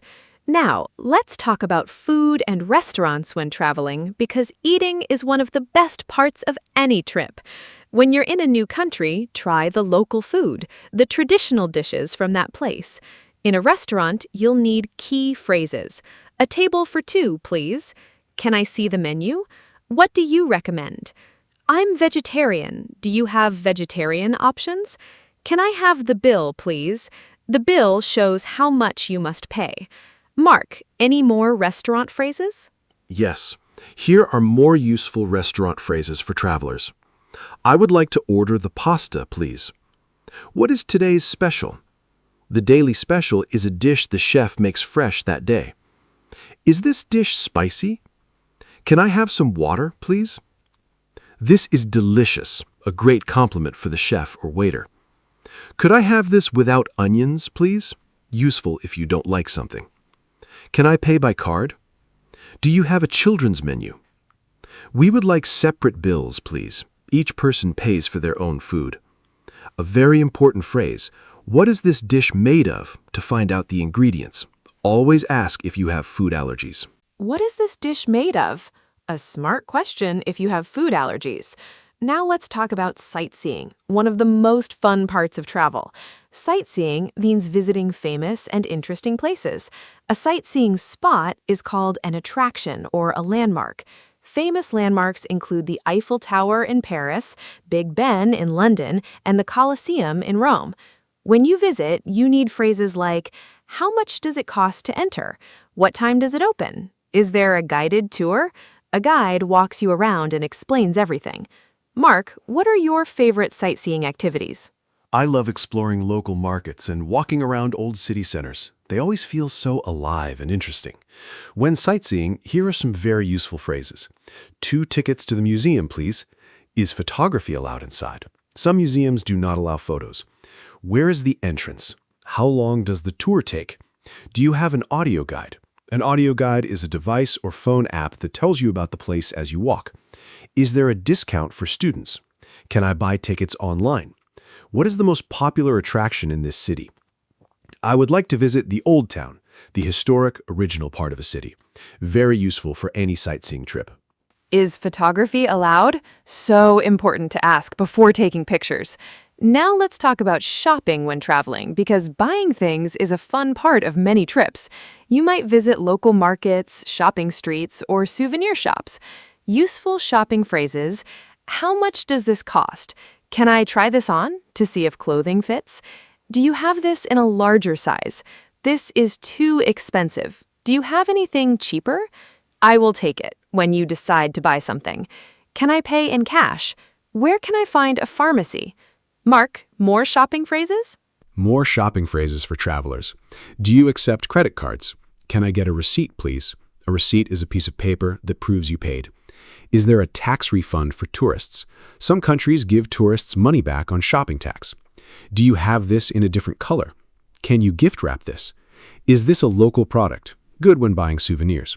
Where's the nearest shopping center? Do you have a sale on? A sale means lower prices. I'm just looking, thank you. A polite way to say you are not ready to buy. These phrases make shopping abroad very easy. I'm just looking, thank you. I use that phrase all the time. Now let's talk about money and payments when traveling, because when you travel, the money is often different. In Europe, many countries use the euro. In the United Kingdom, they use the pound. In Japan, the yen. You need to exchange money. Change your home currency for the local one. A currency exchange is the place to do this. Useful money phrases. What is the exchange rate today? Can I exchange euros for dollars? Is there an ATM nearby? An ATM gives you cash. Mark, more money phrases? Yes, money and banking are really important for travelers. Here are more useful phrases. I would like to withdraw some cash.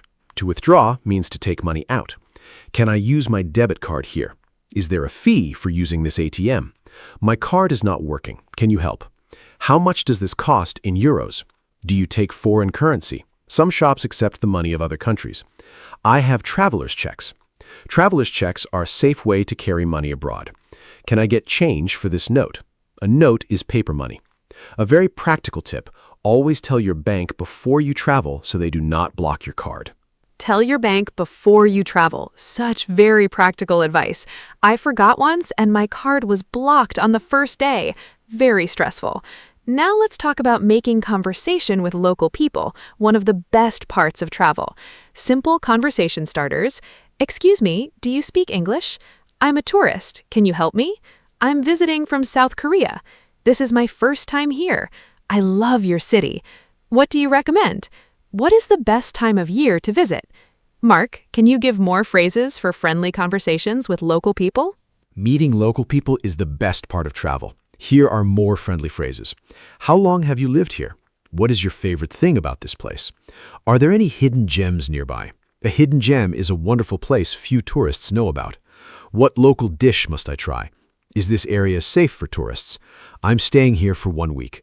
I'm traveling alone. I'm traveling with my family. Is there a local market to visit? Thank you so much for your help. And when someone is extra helpful, you made my day. They made you feel very happy. You made my day is such a warm and friendly expression to know. Now let's talk about common travel problems, because not every trip goes perfectly. Sometimes things go wrong and you need to ask for help. Common problems include a delayed or canceled flight, a lost bag, feeling sick, or losing your passport. Useful phrases for problems. I need help, please. I have lost my passport. I feel sick. Is there a doctor nearby? My bag did not arrive. I missed my train. What can I do? Where is the nearest hospital? I need to contact my embassy. Mark, can you give more problem-solving phrases? Problem phrases are so important. Here are more useful ones. I do not understand. Can you say that again more slowly? Can you write it down for me, please? Can you call a taxi for me? I am allergic to this medicine. Do you have something else? My phone battery is dead. Can I use your charger? I have lost my wallet. I need to make an emergency call. Is there a police station nearby? Can you help me find my hotel? Here is the address. I do not have travel insurance. Travel insurance helps you pay for problems on your trip. Can I use the phone? These phrases could help in a real emergency. Very important to know. Travel insurance and emergency phrases, so important. Now let's talk about accommodation, because there are so many different types of places you can stay when you travel. We already mentioned hotels, but there are other options too. A hostel, a cheaper place to stay, often with shared rooms. It is very popular with young travelers and backpackers. A backpacker travels with just a backpack and a small budget. A guest house, a small family-run place, often cheaper and more personal than a big hotel. An Airbnb, renting someone's home for your stay. A resort, a large hotel, often by the beach with activities included. Mark, what type of accommodation do you prefer? I love different types depending on the trip. For a relaxing holiday, I enjoy a resort by the sea. For a budget city trip, A guest house or Airbnb is perfect. You experience the local area more closely. Here are useful accommodation phrases. I would like to check in, please. Can I have a quiet room? Does the room have air conditioning? Is there a safe in the room? A safe is a locked box for your valuables. Can I leave my luggage here after checkout? Is parking available? Is the hotel near public transport? All very practical questions.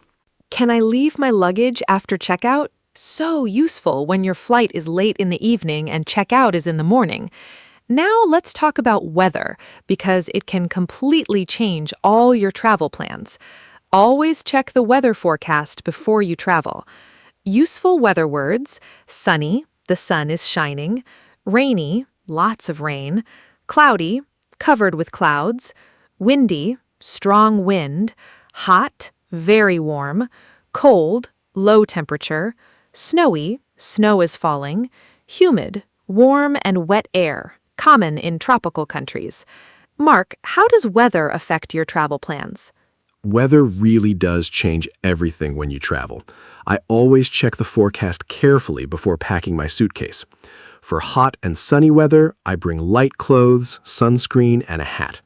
For cold or rainy weather, I pack a jacket and umbrella. Here are useful weather phrases for travel. What is the weather like in Bangkok in July? Is it the rainy season now? Should I bring an umbrella? The weather is perfect for sightseeing. I was not expecting it to be so cold. There's a storm coming. Should I change my plans? What is the best season to visit? Very natural. What is the best season to visit? Such a useful question. Different places are beautiful at different times of year. Now let's do a fun activity. Let's imagine we are planning a trip together. Mark, let's pretend we are two friends planning a holiday. I will start. So, Mark, where should we go for our next holiday? I really want somewhere sunny and warm. Maybe the beach? This kind of role-play conversation is great practice for our listeners. Try to do this with a friend at home. Think of a destination, talk about transport, accommodation, food, and activities. Real conversations like this will help you remember vocabulary much better than just reading from a list. Ready, Mark? I love this idea. Let me play along. Great idea, Anna. How about Thailand? It's sunny, warm, and the beaches are beautiful. We can fly there directly from our city. The flights are usually about 11 hours. Let's book a small hotel near the beach. I prefer somewhere quiet and not too expensive. What activities do you want to do there? We can snorkel, swim underwater with a mask, visit temples, try Thai food, and explore local markets. That sounds amazing. I will check the visa requirements. Do we need a visa to go there? This kind of conversation is perfect practice. Listeners, try making your own travel planning conversation with a friend. That Thailand conversation was so much fun. I really want to go now. Now, let's talk about describing a place when you come back from a trip. People always ask, "How was your holiday?" or "What was it like?" You need to describe places in English. Useful adjectives: beautiful, very nice to look at; crowded, full of many people; peaceful, quiet and calm; exciting, full of interesting things to do; expensive, costs a lot; affordable, good value; amazing, incredible, wonderful; disappointing, not as good as you expected. Mark, can you give some example sentences? Describing places is so much fun. Here's some natural example sentences. The old town was absolutely beautiful. The streets were narrow and full of history. The beach was very crowded in summer, but still lovely. The mountains were peaceful and perfect for walking. The mood market was exciting. There were so many different smells and colors. The hotel was clean, comfortable, and very affordable. Unfortunately, the weather was disappointing. It rained every day. The city was amazing. I want to go back. The local people were incredibly friendly and welcoming. Notice the adjectives. They paint a picture for the listener. Describing places with feeling and detail makes your stories much more interesting to listen to. Those descriptions are absolutely wonderful. The streets were narrow and full of history. I can picture it perfectly. Now, let's learn some very useful travel expressions that English speakers use all the time. Hit the road. This means to start a journey. Live out of a suitcase. To travel so much you never stay in one place long. Off the beaten track. Going to places not popular with most tourists. Explore the world. To travel and discover new places. Jet lag. Feeling very tired after changing time zones. Mark, can you give examples using these travel expressions? I love those travel expressions. Here's some natural example sentences using them. We hit the road early in the morning to beat the traffic.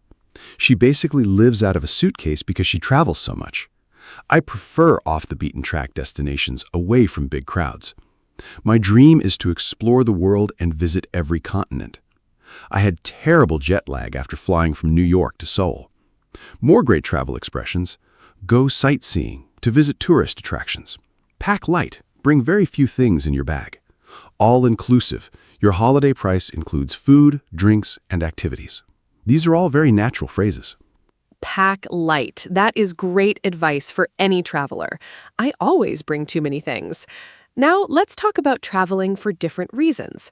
People travel for many different purposes, not just for holidays. Business travel is when you travel for work, for meetings, conferences, or visiting clients. A conference is a large meeting where many professionals come together. Study abroad means going to another country to study at a school or university. This is very popular with students. Adventure travel is when you travel to do exciting physical activities like hiking, climbing, or whitewater rafting. Cultural travel is when you travel to learn about history, art, and traditions. Mark, have you done any of these? Yes, I have. I've done business travel and I absolutely love it when I can combine it with exploring the city too. I also went hiking in Nepal once. It was one of the most incredible experiences of my life. The mountains were breathtaking, so beautiful. Here are useful phrases for different types of travel. I am here on a business trip. I'm attending a conference. I'm studying here for 1 semester. I'm backpacking through Southeast Asia. I went on a hiking trip in the Alps. I'm on a cultural tour of Italy. All natural phrases for explaining why you are traveling. Breathtaking. What a great word. It means so beautiful it takes your breath away. Now, I want to talk about a very modern topic, traveling with technology. Today, technology makes travel so much easier. You can use apps and websites to book flights, find hotels, get directions, and even translate languages. Some very useful travel apps include Google Maps for directions and finding places, Google Translate to translate words and signs in other languages, Booking.com or Airbnb for finding accommodation, TripAdvisor to read reviews of hotels and restaurants, a weather app to check the forecast, and your bank's app to check your balance. Mark, how do you use technology when you travel? Technology has completely changed how I travel. I use Google Maps constantly. I almost never get lost anymore. I also use translation apps a lot, especially in countries where I do not speak the language. They are amazing for reading menus, signs, and asking for help. Here are some useful technology phrases for travelers. Can you recommend a good travel app? What is the Wi-Fi password? Is there free Wi-Fi in the lobby? My phone has died. Where can I charge it? I need to buy a local SIM card. A SIM card gives local phone service. Does the hotel have a charging station? Can I connect to the Wi-Fi here? Technology really makes every trip smoother and safer. What is the Wi-Fi password? Honestly, one of the most important modern travel phrases. Now, let's do a short practice quiz for our listeners. I will ask a question, and Mark will answer using today's travel vocabulary. Listeners, please try to think of your own answer before Mark speaks. First question. You arrive at a hotel. What do you say to the receptionist? Think about the phrases we learned. I have a reservation, I would like to check in, and your name. Then ask about Wi-Fi and checkout time. Imagining real situations is one of the very best ways to improve your English. Great quiz, Anna. Okay, here's my answer. At the hotel reception, I would say, "Hello, I have a reservation under the name Mark Johnson." Then the receptionist asks for my passport and gives me my key. I then ask, what time is checkout? Is breakfast included in the price? Is there free Wi-Fi in the room? Can you recommend a good restaurant for dinner nearby? And when I go to my room, if there is a problem, I would say, excuse me, the air conditioning is not working. Or, can I have an extra towel, please? These are all completely natural hotel conversations. Try saying these phrases out loud at home. Speaking practice builds confidence. Excellent hotel conversation, Mark. Now, let's do one more practice scenario. You are at a restaurant in Italy. You do not speak Italian. What do you say? Think about the phrases, do you speak English? Can I see the menu? What do you recommend? I am allergic to. This is a very real situation that many travelers face every day. English is the common language of international travel, not just the language of England or America, but the whole world. When people from different countries meet, they communicate in English. This is one of the most important reasons to learn English. Such a great point. English really is the international language of travel. Here's my restaurant answer. I walk in and say, hello, do you have a table for two? The waiter shows us a table. Thank you. Can we see the menu? Then, what do you recommend? What is the specialty here, the best dish? If I do not know a word, what is bruschetta? What is it made of? When we are ready, I will have the pasta, please. At the end, can we have the bill? Can I pay by card? These phrases work in any restaurant anywhere in the world. Those phrases work anywhere. So true. Now, I want to give our listeners some final tips for traveling and using English when abroad. Tip 1. Do not be afraid to speak English even if you make mistakes. People appreciate when you try, and most people are kind and helpful. Tip 2. Learn a few words of the local language. Hello, thank you, and please go a very long way. People love it. Tip 3. Carry a notebook and write down useful phrases. Tip 4. Use apps like Google Translate when you are stuck. Tip 5. Smile. A smile is understood everywhere. Mark, do you have any final travel tips? Great tips, Anna. Here are a few more from me. Tip 6. Always make a copy of your passport and keep it separate from the original, just in case. Tip 7. Buy travel insurance before every trip. It can save a lot of money if things go wrong. Tip 8. Tell someone at home your travel plans, your hotel name, and return date. Tip 9.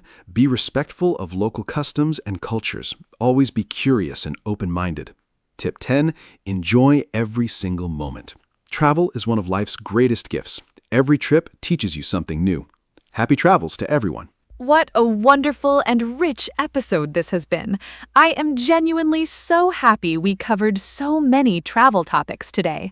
Let me give a final summary of what we talked about. We covered basic travel vocabulary, passport, ticket, hotel, destination. We talked about the airport, different types of transport, hotels, asking for directions, food and restaurants, sightseeing, shopping, money, weather, accommodation, travel problems, technology, and describing places. We also practiced real travel conversations and learned some great travel expressions. There is so much travel English to explore, but today you have a really strong and practical foundation. Remember, the best way to practice is to use the language in real situations. Thank you so much for listening. Thank you so much, Anna, and a very big thank you to every listener today. I hope this episode made you feel excited about traveling and using English when you travel. Remember, English is your travel superpower. With English, you can go anywhere and communicate with anyone. Do not wait until your English is perfect. Travel and learn at the same time. Every trip is a language lesson. Review today's vocabulary, practice the phrases with a friend, and you will feel ready for any travel situation. Take great care, and we'll see you in the next episode. Goodbye. Hello, everyone. Welcome to our podcast. My name is Anna. Today, we have a very fun topic. We are going to talk about the gym. I think many people want to go to the gym, but they don't know where to start. I am not an expert, but I love going to the gym. I started not very long ago, and I learned many things. Today, my friend Mark is here with me. He also goes to the gym. We will talk about our experiences. I hope this is helpful for you. So, let's start. Mark, are you ready? Yes, Anna, I am very happy to be here. Hello, everyone. My name is Mark. I am so excited about today's topic. The gym can feel scary at first. I know because I was scared too when I first went. But now I really love it. Going to the gym is good for your body and your mind. In this podcast, Anna and I will talk about simple things like what to bring, what to do, and how to feel comfortable. We want to help beginners like you. So please listen and enjoy. Let's have a great conversation today. Mark, let me ask you a simple question first. When did you start going to the gym? I started about 1 year ago. Before that, I never went. I was a little afraid. I thought the gym was only for strong people. But one day, my friend invited me, and I went. It was a good experience. I felt tired after, but also happy. Now I go 3 times a week. I think starting is the hardest part. Once you start, it gets easier. Did you feel the same way when you first started? Yes, Anna, I totally understand that feeling. I started going to the gym about 2 years ago. My first day was very difficult. I did not know how to use the machines. I was also shy because there were many people. But after 2 or 3 visits, I started to feel more comfortable. I also asked a trainer for help. That was a very good idea. The trainer showed me the right way to do the exercises. I think beginners should always ask for help. It is not embarrassing. Everyone was a beginner at some point. The gym is a friendly place when you give it a chance. That is so true. I remember my first week. I did not know what to do either. I just walked on the treadmill for 20 minutes. That was my whole workout. I laughed about it later, but it was okay because I went. The important thing is to go. You don't need to do many exercises at first. Just move your body. I also watched some videos online before going. They helped me understand basic exercises. Mark, what did you do in your first week? Did you try many machines or did you start slow? I think everyone starts differently, and that is fine. Anna, I started very slow too. In my first week, I only did simple things. I walked on the treadmill and I used light weights. I did not try to do too much. I think beginners often make a mistake. They try to do everything on the first day. Then they feel very tired and sore and they don't want to go back. It is better to start small. Do a little each time, then slowly add more. Your body needs time to get used to the gym. I always tell my friends, go slowly, but go regularly. That is the best advice for a beginner. I love that advice, Mark. Go slowly, but go regularly. Yes. I also think it helps to have a plan. When I first started, I went to the gym, but I had no plan. I just walked around and looked at the machines. I did not know what to do. Then I asked for help from the gym staff. They gave me a simple beginner plan. It had 3 exercises for each visit. That was perfect for me. Having a plan made me feel more confident. I knew what to do when I came in. Mark, do you think beginners need a plan, or is it okay to just go without one? A plan is very helpful. I think beginners should have at least a simple plan. It does not need to be complicated. For example, warm up for 5 minutes, do 3 exercises, then cool down. That is enough at the start. Without a plan, you can feel confused and waste time. Also, a plan helps you see progress. You can write down what you do each day, then you can see that you are getting better. That feels really good.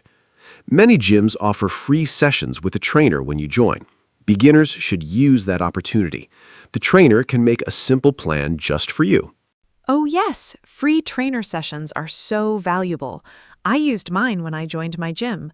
The trainer was very kind. She showed me 5 basic exercises. She also taught me how to breathe correctly during exercise. I did not know that breathing was so important. If you breathe wrong, you get tired faster. The trainer also showed me how to use the machines safely. Safety is very important in the gym. If you use the machines in the wrong way, you can hurt yourself. Mark, did your gym offer free trainer sessions too, or did you pay for help from a trainer? My gym also offered one free session with a trainer when I joined. I used it on my second visit. The trainer was great. He was patient and friendly. He explained everything clearly. He also told me not to lift heavy weights at the beginning. Many beginners try to lift very heavy weights to look strong, but that is dangerous. You can hurt your back or your shoulders. It is better to use light weights and do the exercise correctly. Form is more important than weight.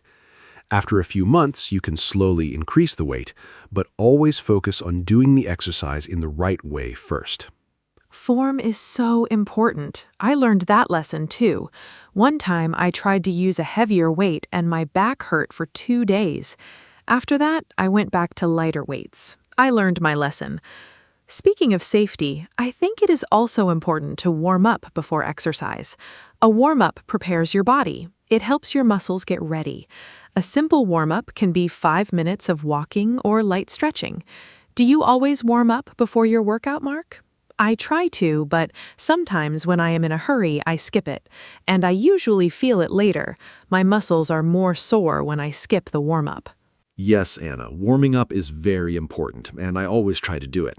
When I skip the warm-up, I can feel the difference. My muscles feel tight and uncomfortable. A good warm-up gets your heart beating faster and your blood moving. It also helps prevent injury.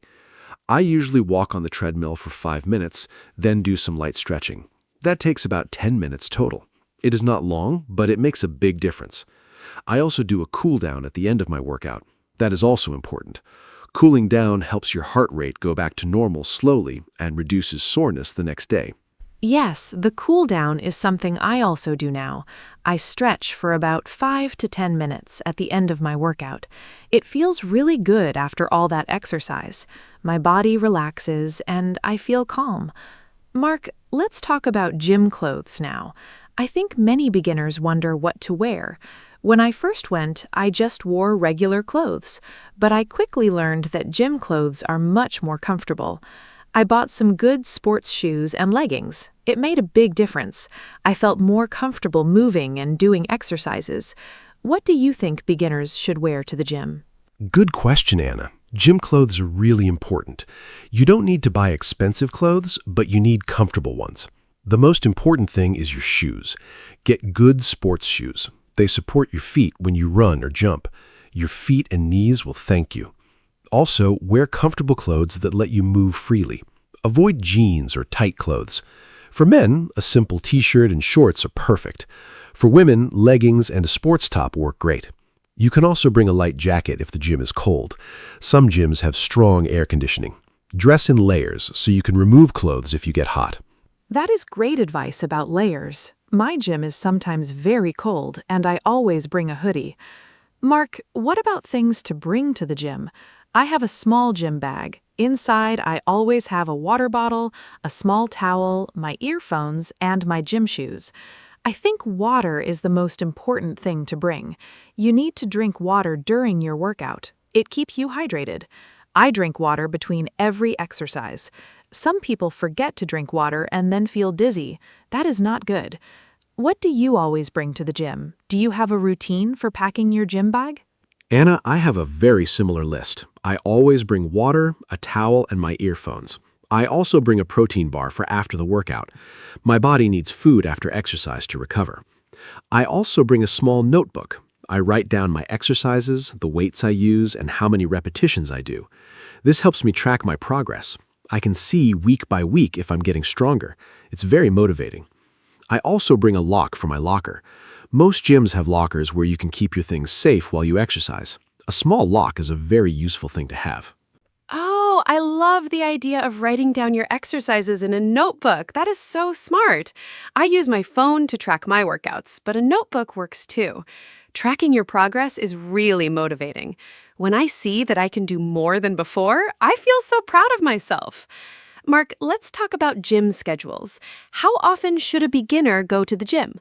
I go 3 times a week. I think that is a good number for beginners, but some people try to go every day at the beginning. Is that a good idea? What do you think is the right number of gym days per week for a new person? 3 times a week is perfect for beginners. I agree with you, Anna. Going every day is too much at the start. Your muscles need time to rest and grow. When you exercise, your muscles get small tears. Then, during rest, they repair and become stronger. If you don't rest, your muscles cannot recover properly. You also risk getting injured. I recommend beginners go to the gym 2 or 3 times a week. Rest on the other days. On rest days, you can still be active, go for a walk, ride a bike, or just stretch at home. But the gym workout days should have rest days between them. That makes so much sense. Rest is part of the training.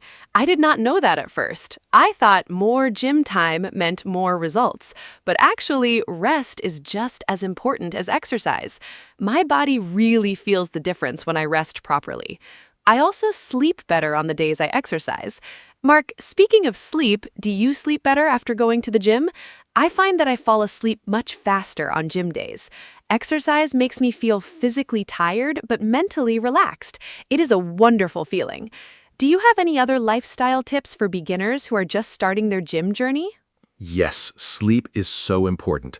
I also sleep much better on gym days. Exercise and good sleep go together very well. For lifestyle tips, drink a lot of water every day, not just at the gym. Eat healthy food. You don't need a very strict diet, but try to eat vegetables, fruits, and protein. Protein helps your muscles recover. Chicken, eggs, and beans are good sources of protein. Also, try to reduce junk food and sugary drinks. Small changes in your diet make a big difference over time. And remember, the gym is just one part of a healthy lifestyle. Sleep, food, and rest all matter too. Food is such an important topic. I changed my eating habits a little when I started going to the gym. I now eat more protein and fewer sweets. I also drink more water. I used to drink only 1 glass of water a day. Now I drink about 8 glasses. My skin looks better and I have more energy. Mark, let's talk about motivation. Some days I really don't want to go to the gym. I feel lazy or tired. I think many beginners feel this way. How do you stay motivated? What do you do on days when you don't feel like exercising? This is something many people struggle with. Motivation is a big challenge for everyone, even for experienced gym goers. On days when I don't want to go, I remind myself how good I feel after the workout. During the workout, I might feel tired, but after, I always feel happy and proud. I also have a gym friend. We go together twice a week. Having a gym buddy is a great motivation. You don't want to let your friend down. Another tip, put your gym clothes on. Once I am dressed in my workout clothes, I almost always go. It sounds silly, but it really works. Also, set small goals. When you reach a goal, celebrate it. A gym buddy is a wonderful idea. I also have a friend who goes with me sometimes. It is much more fun to exercise with someone. We talk between sets and encourage each other. The time goes faster, too. Mark, what about music? I cannot go to the gym without my earphones. Music makes everything better. I make a special playlist for the gym. Fast, energetic songs help me push harder. I think music really affects how hard you exercise. When a good song plays, I feel like I can do more. Do you listen to music at the gym, or do you prefer silence or podcasts? What kind of music do you like when you exercise? Music is essential for me at the gym. I cannot imagine working out without it. I love listening to upbeat, fast music during exercise. It gives me energy and makes me feel strong. I have a special gym playlist with about 30 songs. I update it every month with new songs so it stays exciting. Some people listen to podcasts or audiobooks at the gym. I tried that once, but I prefer music for high-energy workouts. For slower workouts like stretching or walking, podcasts are nice. The most important thing is to listen to whatever makes you feel good and motivated. Music is a powerful tool for exercise. I totally agree. Music changes everything. Okay, Mark, let's talk about different types of exercise. At the gym, there are so many options. There is cardio, like running on the treadmill, cycling, and the elliptical machine. Then there is weight training, like lifting dumbbells and using weight machines. There's also group classes like yoga, Zumba, and spinning. It can be confusing for a beginner. I started with cardio because it felt familiar. Walking and running, I knew how to do those things. I felt comfortable there. What do you recommend for beginners? Should they start with cardio or weights? What is your opinion? That is a great question. I think beginners should do a mix of both cardio and weights. Cardio is good for your heart and burns calories. Weights are good for building muscle and making your body stronger. You don't need to choose just one. A simple beginner program might be 10 minutes of cardio to warm up, then some basic weight exercises, then 10 minutes of cardio or stretching at the end. This is a good balanced workout. Group classes are also great for beginners. The instructor leads the class, so you just follow along. Classes like yoga or beginner aerobics are perfect for people who don't know what to do on their own. Group classes changed everything for me. I joined a beginner yoga class at my gym, and I loved it. The instructor was very patient and explained every pose. I met other beginners there too. We all felt the same way, a little lost, but happy to learn. After a few classes, I felt much more confident in the gym overall. I also tried a Zumba class. It was like dancing. So much fun. I did not even feel like I was exercising. I was just dancing and laughing. I think group classes are a wonderful option for people who feel shy or confused about the gym. They make exercise feel social and fun. Zumba sounds like so much fun. I have not tried it yet, but maybe I should. I did try a spinning class once. Spinning is cycling on a stationary bike, but in a group with loud music. It was very intense. I was exhausted after, but I felt amazing. The energy in the room was incredible. Everyone was pushing together. I think group classes create a special atmosphere that is hard to find when you exercise alone. Anna, do you go to group classes every week, or do you also do your own individual workouts? I think a combination is the best approach for most people, especially beginners. I do both. I go to a yoga class once a week, and then I do my own workout 2 more times a week. I think that is a nice balance. The class gives me structure and social energy, and my individual workouts let me focus on my own goals. Mark, let's talk about gym equipment. There are so many machines in the gym. It can look very scary to a beginner. I remember walking in and seeing all the big machines and thinking, I have no idea what to do. Which machines do you think are the best for beginners? Are there any machines that beginners should avoid at first? Yes, the gym can look very overwhelming at first. There are so many machines and weights. For beginners, I recommend starting with the simpler machines. The treadmill and stationary bike are great starting points. Everyone knows how to walk and cycle. The cable machine and the leg press machine are also good for beginners because they guide your movement. Free weights like dumbbells are great too, but start very light. Machines are generally safer than free weights for beginners because they control your movement. Avoid very complicated machines at first, or any machine you do not understand. Always ask a gym staff member to explain a machine before you use it. Safety first. Yes, safety first, always. I still ask questions when I see a new machine. There is no shame in asking. The gym staff are there to help. Mark, I want to talk about something that many beginners worry about, feeling embarrassed at the gym. I know I felt very self-conscious when I first started. I thought everyone was looking at me and judging me. But was that true? No. People at the gym are focused on their own workouts. They are not watching you. Have you ever felt self-conscious at the gym? How did you deal with those feelings? I think this is something many beginners need to hear. Oh, absolutely. I felt very self-conscious my first few times at the gym. I was afraid of doing exercises wrong in front of people. I was also afraid of using too little weight. But here's what I learned. Nobody cares. Everyone at the gym is thinking about their own workout. They are not looking at you. And even if someone sees you make a mistake, they understand. Everyone was a beginner once. After a few visits, I stopped worrying about what others thought. I just focused on myself and my progress. That mindset change made everything easier. Go to the gym for yourself, not for anyone else. Your only competition is your past self. I love that. Your only competition is your past self. That is so motivating. It is so true. I only compare myself to who I was last month, not to other people. Everyone is on a different journey. Mark, let's talk about progress. How long does it take to see results at the gym? I think many beginners expect to see changes very quickly, but the reality is that progress takes time. I started noticing small changes after about 1 month.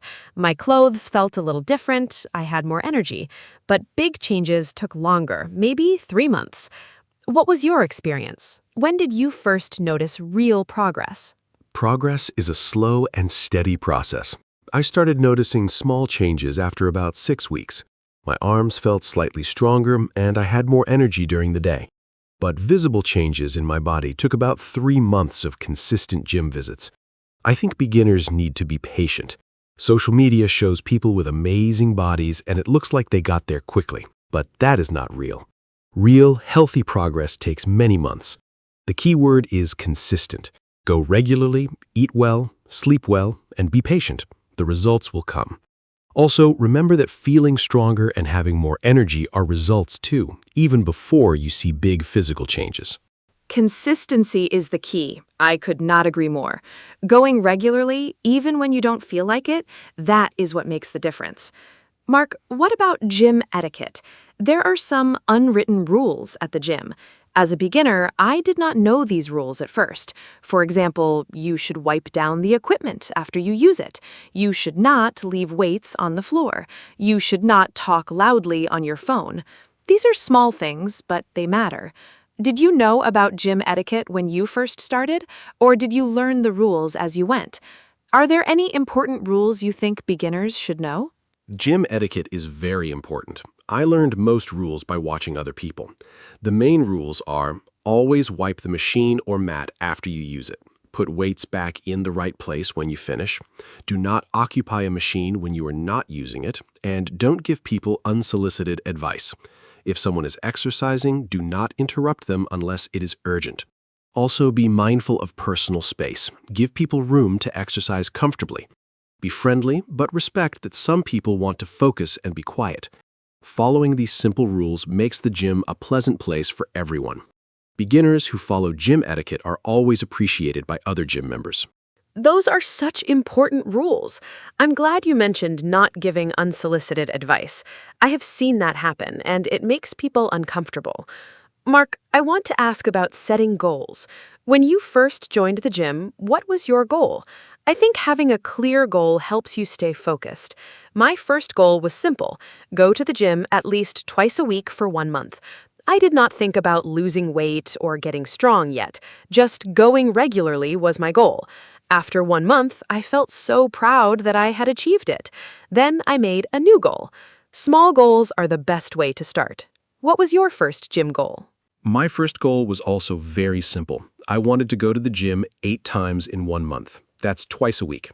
I wrote it on a piece of paper and put it on my refrigerator. Every time I went to the gym, I put a check mark. Seeing those check marks was very motivating. When I reached 8, I celebrated with a small treat. Setting and reaching goals, even small ones, builds confidence. After my first month, I set a new goal: to do 10 push-ups without stopping. It took me 6 weeks, but I did it. That feeling was wonderful. Goals give you direction and purpose. Without goals, it's easy to lose motivation and stop going. I love the checkmark idea. I might try that. Mark, what about people who want to lose weight? Many beginners go to the gym specifically for weight loss. Is the gym the right place for that? And what kind of exercises help with weight loss? I know that cardio burns calories, but I also heard that weight training is good for weight loss too. My trainer told me that muscle burns more calories than fat, even when you are resting. Is that true? I found that a little surprising at first. I always thought only running and cycling help you lose weight. What do you know about exercise and weight loss for beginners? Yes, that is true.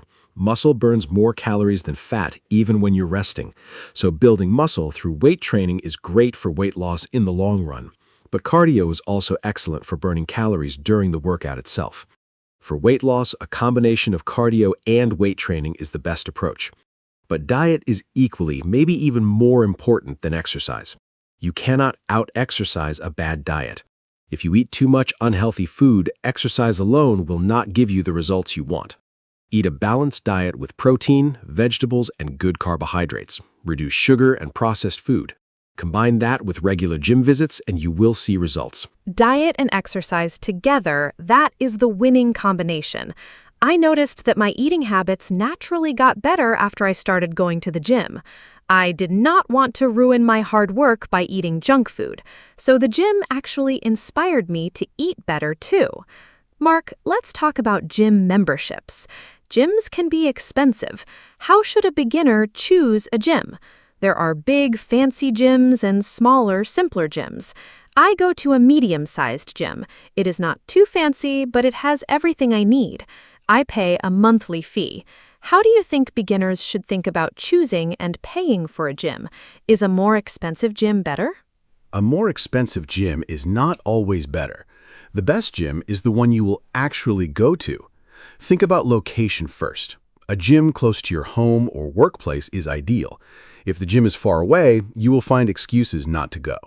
Then think about facilities. Does it have the equipment you need? A treadmill, some weights, and a few machines are enough for a beginner. You don't need a fancy gym with a sauna and a juice bar. Many affordable gyms have everything a beginner needs. Also ask about a trial period. Many gyms let you try for 1 week for free or at a low cost. Use that to see if you like the gym before committing.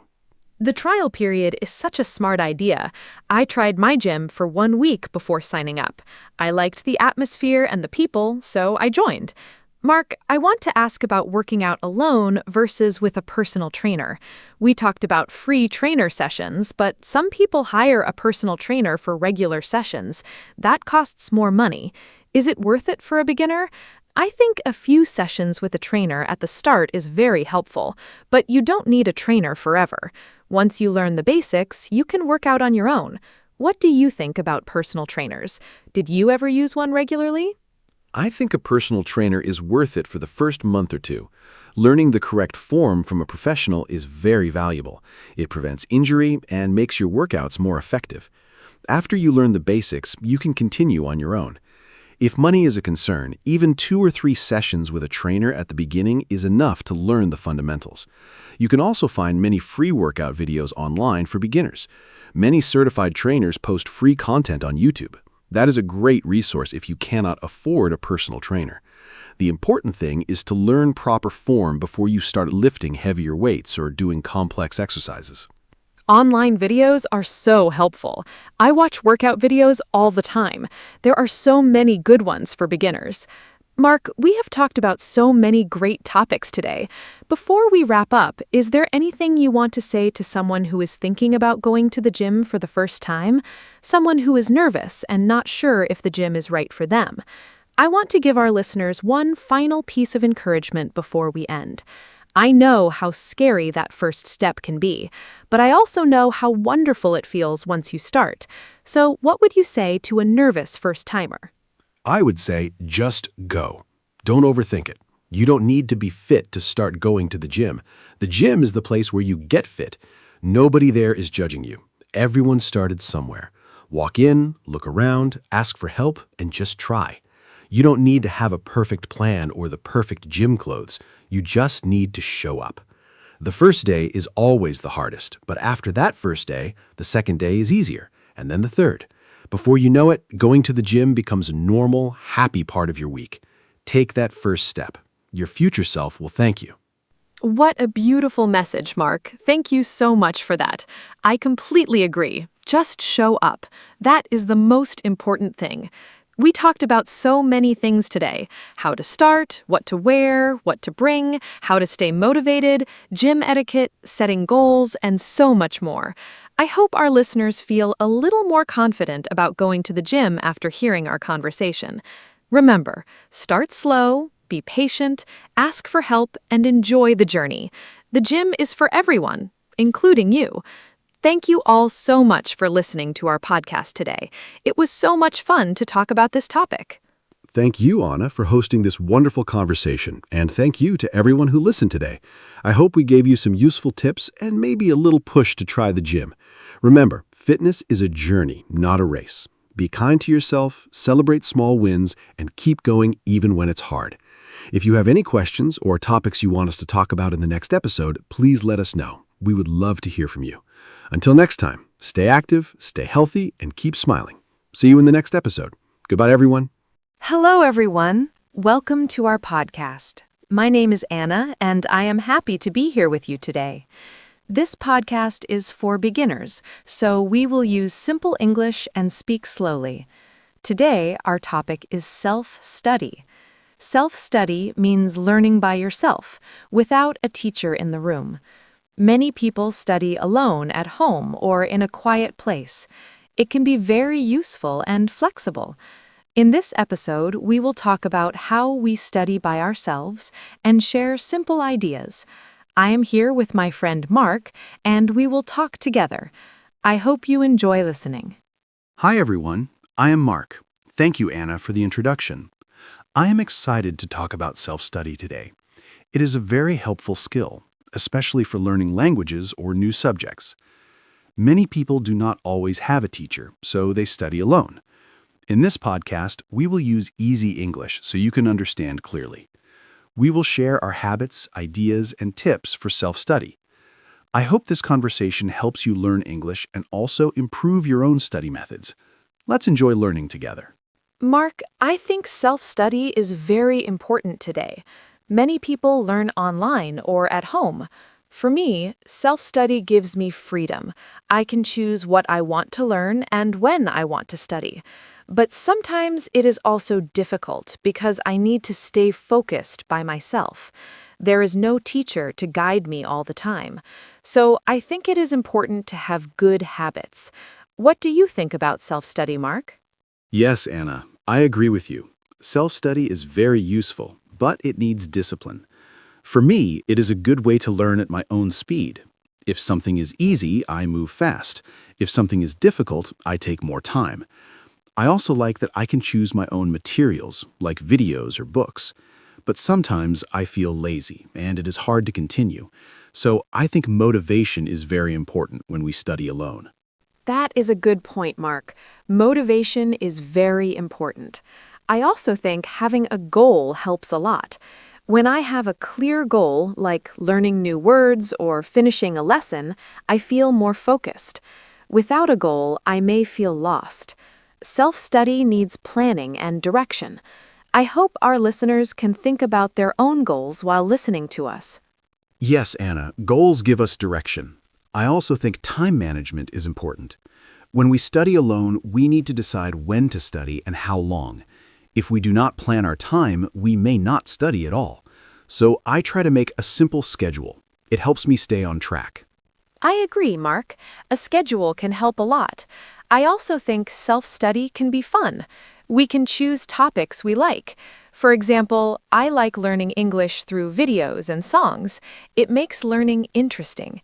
When learning is fun, it is easier to continue. That is true, Anna. Enjoying the process is important. If we like what we learn, we will study more. I also think self-study helps us become independent. We learn how to solve problems by ourselves. This is a very useful skill in life. Yes, Mark, independence is very important. Self-study teaches us to take responsibility for our learning. We cannot wait for someone else. We need to take action. This can make us stronger learners. I agree, Anna. It also builds confidence. When we learn something by ourselves, we feel proud. It shows that we can do it. This feeling is very motivating. That is a great point, Mark. Feeling proud of our progress is very important. Even small progress is good. I think self-study is a journey, and we learn step by step. Yes, Anna, step by step is the best way. We should not rush. Learning takes time, and that is okay. Thank you, Mark. I think we had a great introduction to our topic. We talked about what self-study is and why it is important. I hope our listeners are ready to learn more. Yes, Anna, this was a great start. Dear listeners, thank you for listening. Now we will move to part 1, where we will talk about simple self-study habits. Let's continue together. Let's start part 1 and talk about simple self-study habits. For me, one important habit is having a fixed study time. I try to study at the same time every day. This helps me build a routine. When the time comes, I feel ready to study. Another habit is starting with small tasks. I do not try to study too much at once. For example, I learn a few new words or read a short text. This feels easy and helps me continue. I think small and regular study is better than long and irregular study. That is a great habit, Anna. For me, another important habit is having a clean and quiet place to study. When my space is clean, I can focus better. I also try to remove distractions. For example, I turn off my phone or put it away. This helps me stay focused on my work. I also prepare my materials before I start. This saves time and helps me begin quickly. I think a good study environment is very important for self-study. Yes, Mark, the environment is very important. Another habit I have is making a simple plan before I study. I decide what I will learn that day. For example, I may choose to practice speaking or review grammar. When I have a plan, I feel more organized. I also feel happy when I finish my plan. It gives me a sense of success. I think planning helps us use our time better and stay focused. I agree, Anna. Planning is very useful. Another habit I follow is reviewing what I learned. After I study something new, I go back and check it again. This helps me remember better. For example, if I learn new words, I review them the next day. Repetition is very important in learning. It helps us keep information in our memory for a long time. That is a great idea, Mark. Reviewing is very helpful. Another habit I have is speaking out loud. When I learn English, I try to say words and sentences aloud. This helps me improve my pronunciation. It also makes me more confident. Even if I am alone, I practice speaking. I think this is a simple but powerful habit for language learning. Yes, Anna, speaking out loud is very effective. Another habit I use is using different materials. For example, I watch videos, read books, and listen to audio. This makes learning more interesting. It also helps me learn in different ways. Sometimes I feel bored with one method, so I change it. Variety can help us stay motivated and enjoy studying more. I agree, Mark. Using different materials is fun. Another habit I try is setting small goals for each study session. For example, I decide to learn 5 new words or complete one lesson. When I reach my goal, I feel good. It gives me motivation to continue. Small goals are easy to achieve and help us build confidence. That is a very good habit, Anna. Another thing I do is take short breaks. Studying for a long time can be tiring, so I study for a short time and then rest for a few minutes. This helps me stay fresh and focused. I think breaks are important for effective learning. Yes, Mark, breaks are very important. Another habit I have is writing notes. When I write, I can remember things better. I write important words, ideas, and examples. Later, I can review my notes again. This helps me review easily. Writing is a simple way to support learning. I agree, Anna. Writing helps a lot. Another habit I try is staying consistent. I study a little every day, even if I am busy. It is better to study for a short time every day than a long time once a week. Consistency helps build strong habits and steady progress. That is very true, Mark. Consistency is key. I think we shared many simple and useful habits. These habits are easy to follow and can help anyone improve their self-study. Yes, Anna, this was a great discussion. I hope our listeners found these habits helpful. Now we are ready to move to part 2, where we will talk about tools and methods for self-study. Let's continue together. Now, let's talk about tools and methods for self-study. For me, one useful tool is a notebook. I write new words, simple sentences, and important ideas. Writing helps me remember better. I also like to use flashcards. I write a word on one side and the meaning on the other side. Then I review them again and again. This is a simple way to learn vocabulary. I think we do not need many tools. Even simple things like paper and a pen can help us study well. That is a great point, Anna. Simple tools can be very powerful. For me, I like to use my phone for learning. There are many apps for studying languages or other subjects. I use apps to practice words, listen to audio, and do small quizzes. It is very convenient because I can study anywhere. For example, I can study on the bus or during a break. Technology can make self-study easier and more flexible. Yes, Mark. Apps are very useful. Another method I use is watching videos. I watch simple English videos and try to understand them.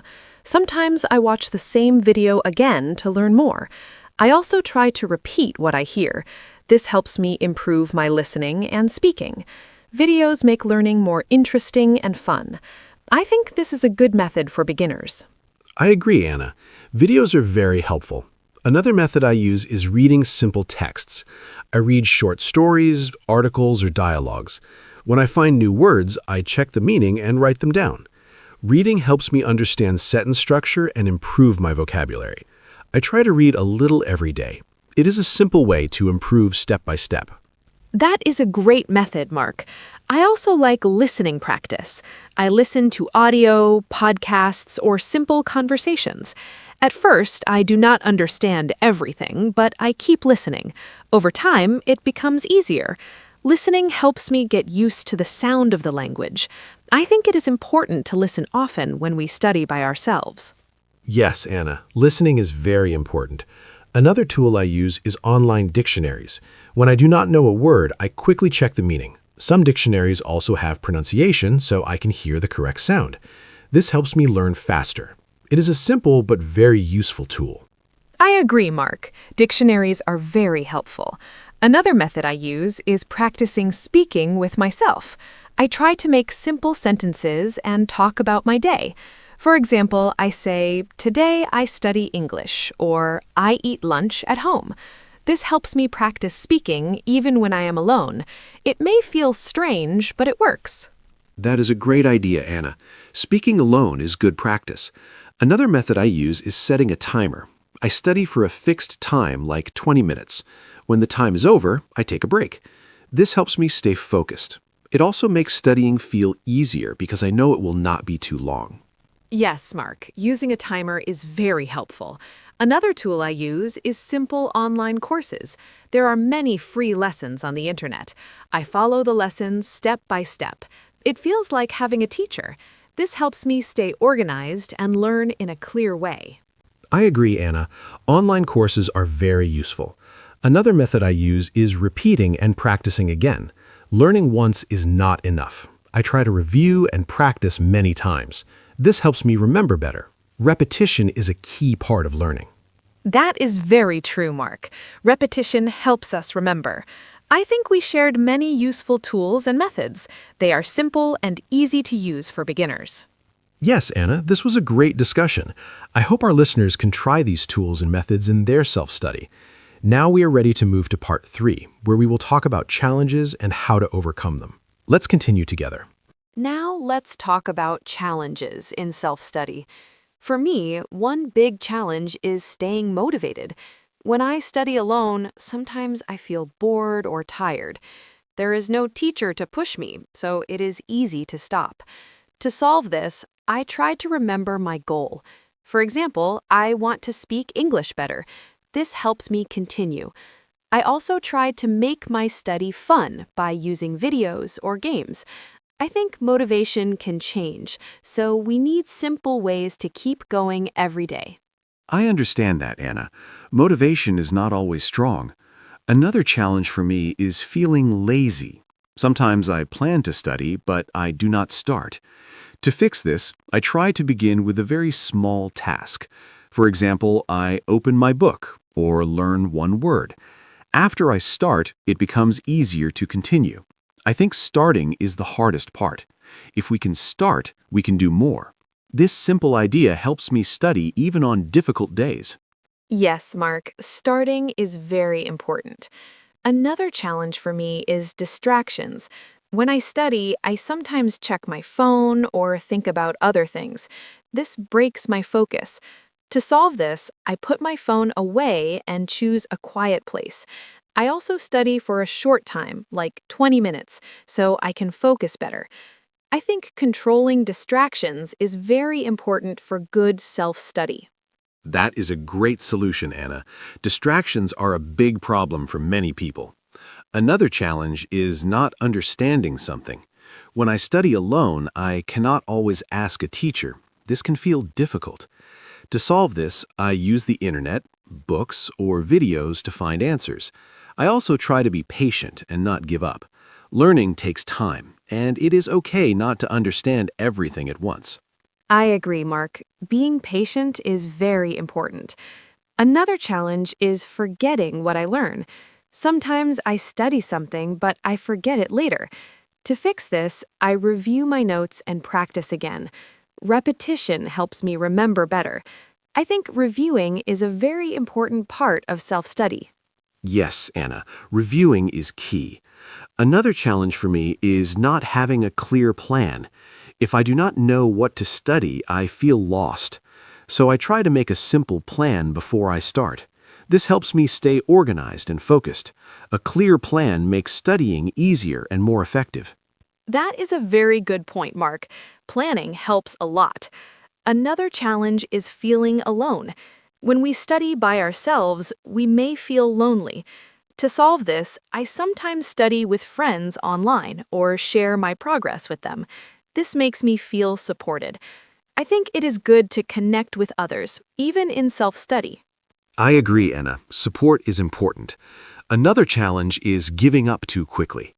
Sometimes people try self-study for a short time and then stop. But learning needs time. I try to remind myself to be patient and continue. Even small progress is good. Consistency is more important than speed. Yes, Mark, consistency is very important. Another challenge is feeling stressed. When I think I must learn a lot, I feel pressure. So I try to keep my goals small and simple. This helps me feel relaxed and enjoy learning more. That is a great idea, Anna. Keeping things simple is helpful. Another challenge is not believing in yourself. If we think we cannot learn, it is hard to continue. So I try to believe that I can improve step by step. Confidence grows with practice. Another problem for me is feeling bored. Sometimes I study the same thing again and again, and it is not interesting. When I feel bored, I lose focus. To solve this, I try to change my study method. For example, I watch a video instead of reading, or I play a simple learning game. This makes study more fun. I think it is important to keep learning interesting so we can continue for a long time. I understand that, Anna. Boredom is very common. Another challenge for me is not seeing progress. Sometimes I study a lot, but I feel like I am not improving. This can make me feel sad. To fix this, I try to look at small progress. For example, I can understand more words than before. I can make simple sentences now. These small changes are important. I think we should notice our progress even if it is slow. It helps us stay motivated. Yes, Mark, noticing progress is very important. Another challenge is studying too much at once. Sometimes I feel I must study for many hours, but then I get tired and stop. Now I try to study for a short time and take breaks. This helps me keep my energy. I think balance is very important. We should not push too hard. Learning should be steady and comfortable. That is a great point, Anna. Balance is very important. Another challenge for me is not forgetting to review. Sometimes I learn new things, but I do not go back to them. Then I forget. To solve this, I make time for review every week. I check my notes and practice again. This helps me remember better. I think review is just as important as learning new things. I agree, Mark. Review is very helpful. Another challenge is feeling shy to speak. Even when I study alone, I feel shy to speak English, but I try to practice anyway. I speak slowly and do not worry about mistakes. This helps me improve. I think we should not be afraid of mistakes. They are part of learning. Yes, Anna, that is very true. Another challenge is not having a clear reason to study. If we do not know why we study, it is hard to continue. So I try to remind myself of my goal. For example, I want to travel and speak English. This gives me a reason to study. Having a clear reason helps us stay focused. That is a very good idea, Mark. Having a reason is important. Another challenge is comparing with others. Sometimes I see other learners doing very well, and I feel not good enough. But now I try to focus on my own journey. Everyone learns at a different speed. I just try to improve step by step. This helps me stay positive. I agree, Anna. Comparing can make us feel bad. Another challenge is stopping after a short time. Some people start self-study with energy, but then they stop. I try to continue even if I study only a little. Doing something small is better than doing nothing. This helps me build a strong habit. Yes, Mark, small steps are very important. I think we talked about many challenges and solutions now. Self-study can be difficult, but we can find simple ways to continue. I hope our listeners feel more confident and ready to try. Yes, Anna, this was a great continuation. We shared many real problems and easy solutions. I hope our listeners learned something useful. Now we are ready to move to the ending and finish our podcast. Thank you for staying with us. Thank you, everyone, for listening to our podcast today. We talked about self-study and shared many simple ideas, tools, and challenges. I hope you enjoyed our conversation and found it easy to understand. Remember, self-study is a great way to learn at your own speed. You do not need to be perfect. Just start small and keep going every day. Try different methods and find what works for you. Thank you, Mark, for this great talk. I really enjoyed it. I hope our listeners will join us again next time. Take care and goodbye. Thank you, Anna, and thank you to all our listeners. It was great to talk about self-study with you today. I hope this podcast helped you learn simple English and also gave you ideas for your own study. Remember to stay consistent, be patient, and believe in yourself. Learning takes time, but you can improve step by step. I also enjoyed our conversation very much, Anna. Thank you, everyone, for listening. Have a wonderful day, and we hope to see you again in our next episode. Goodbye.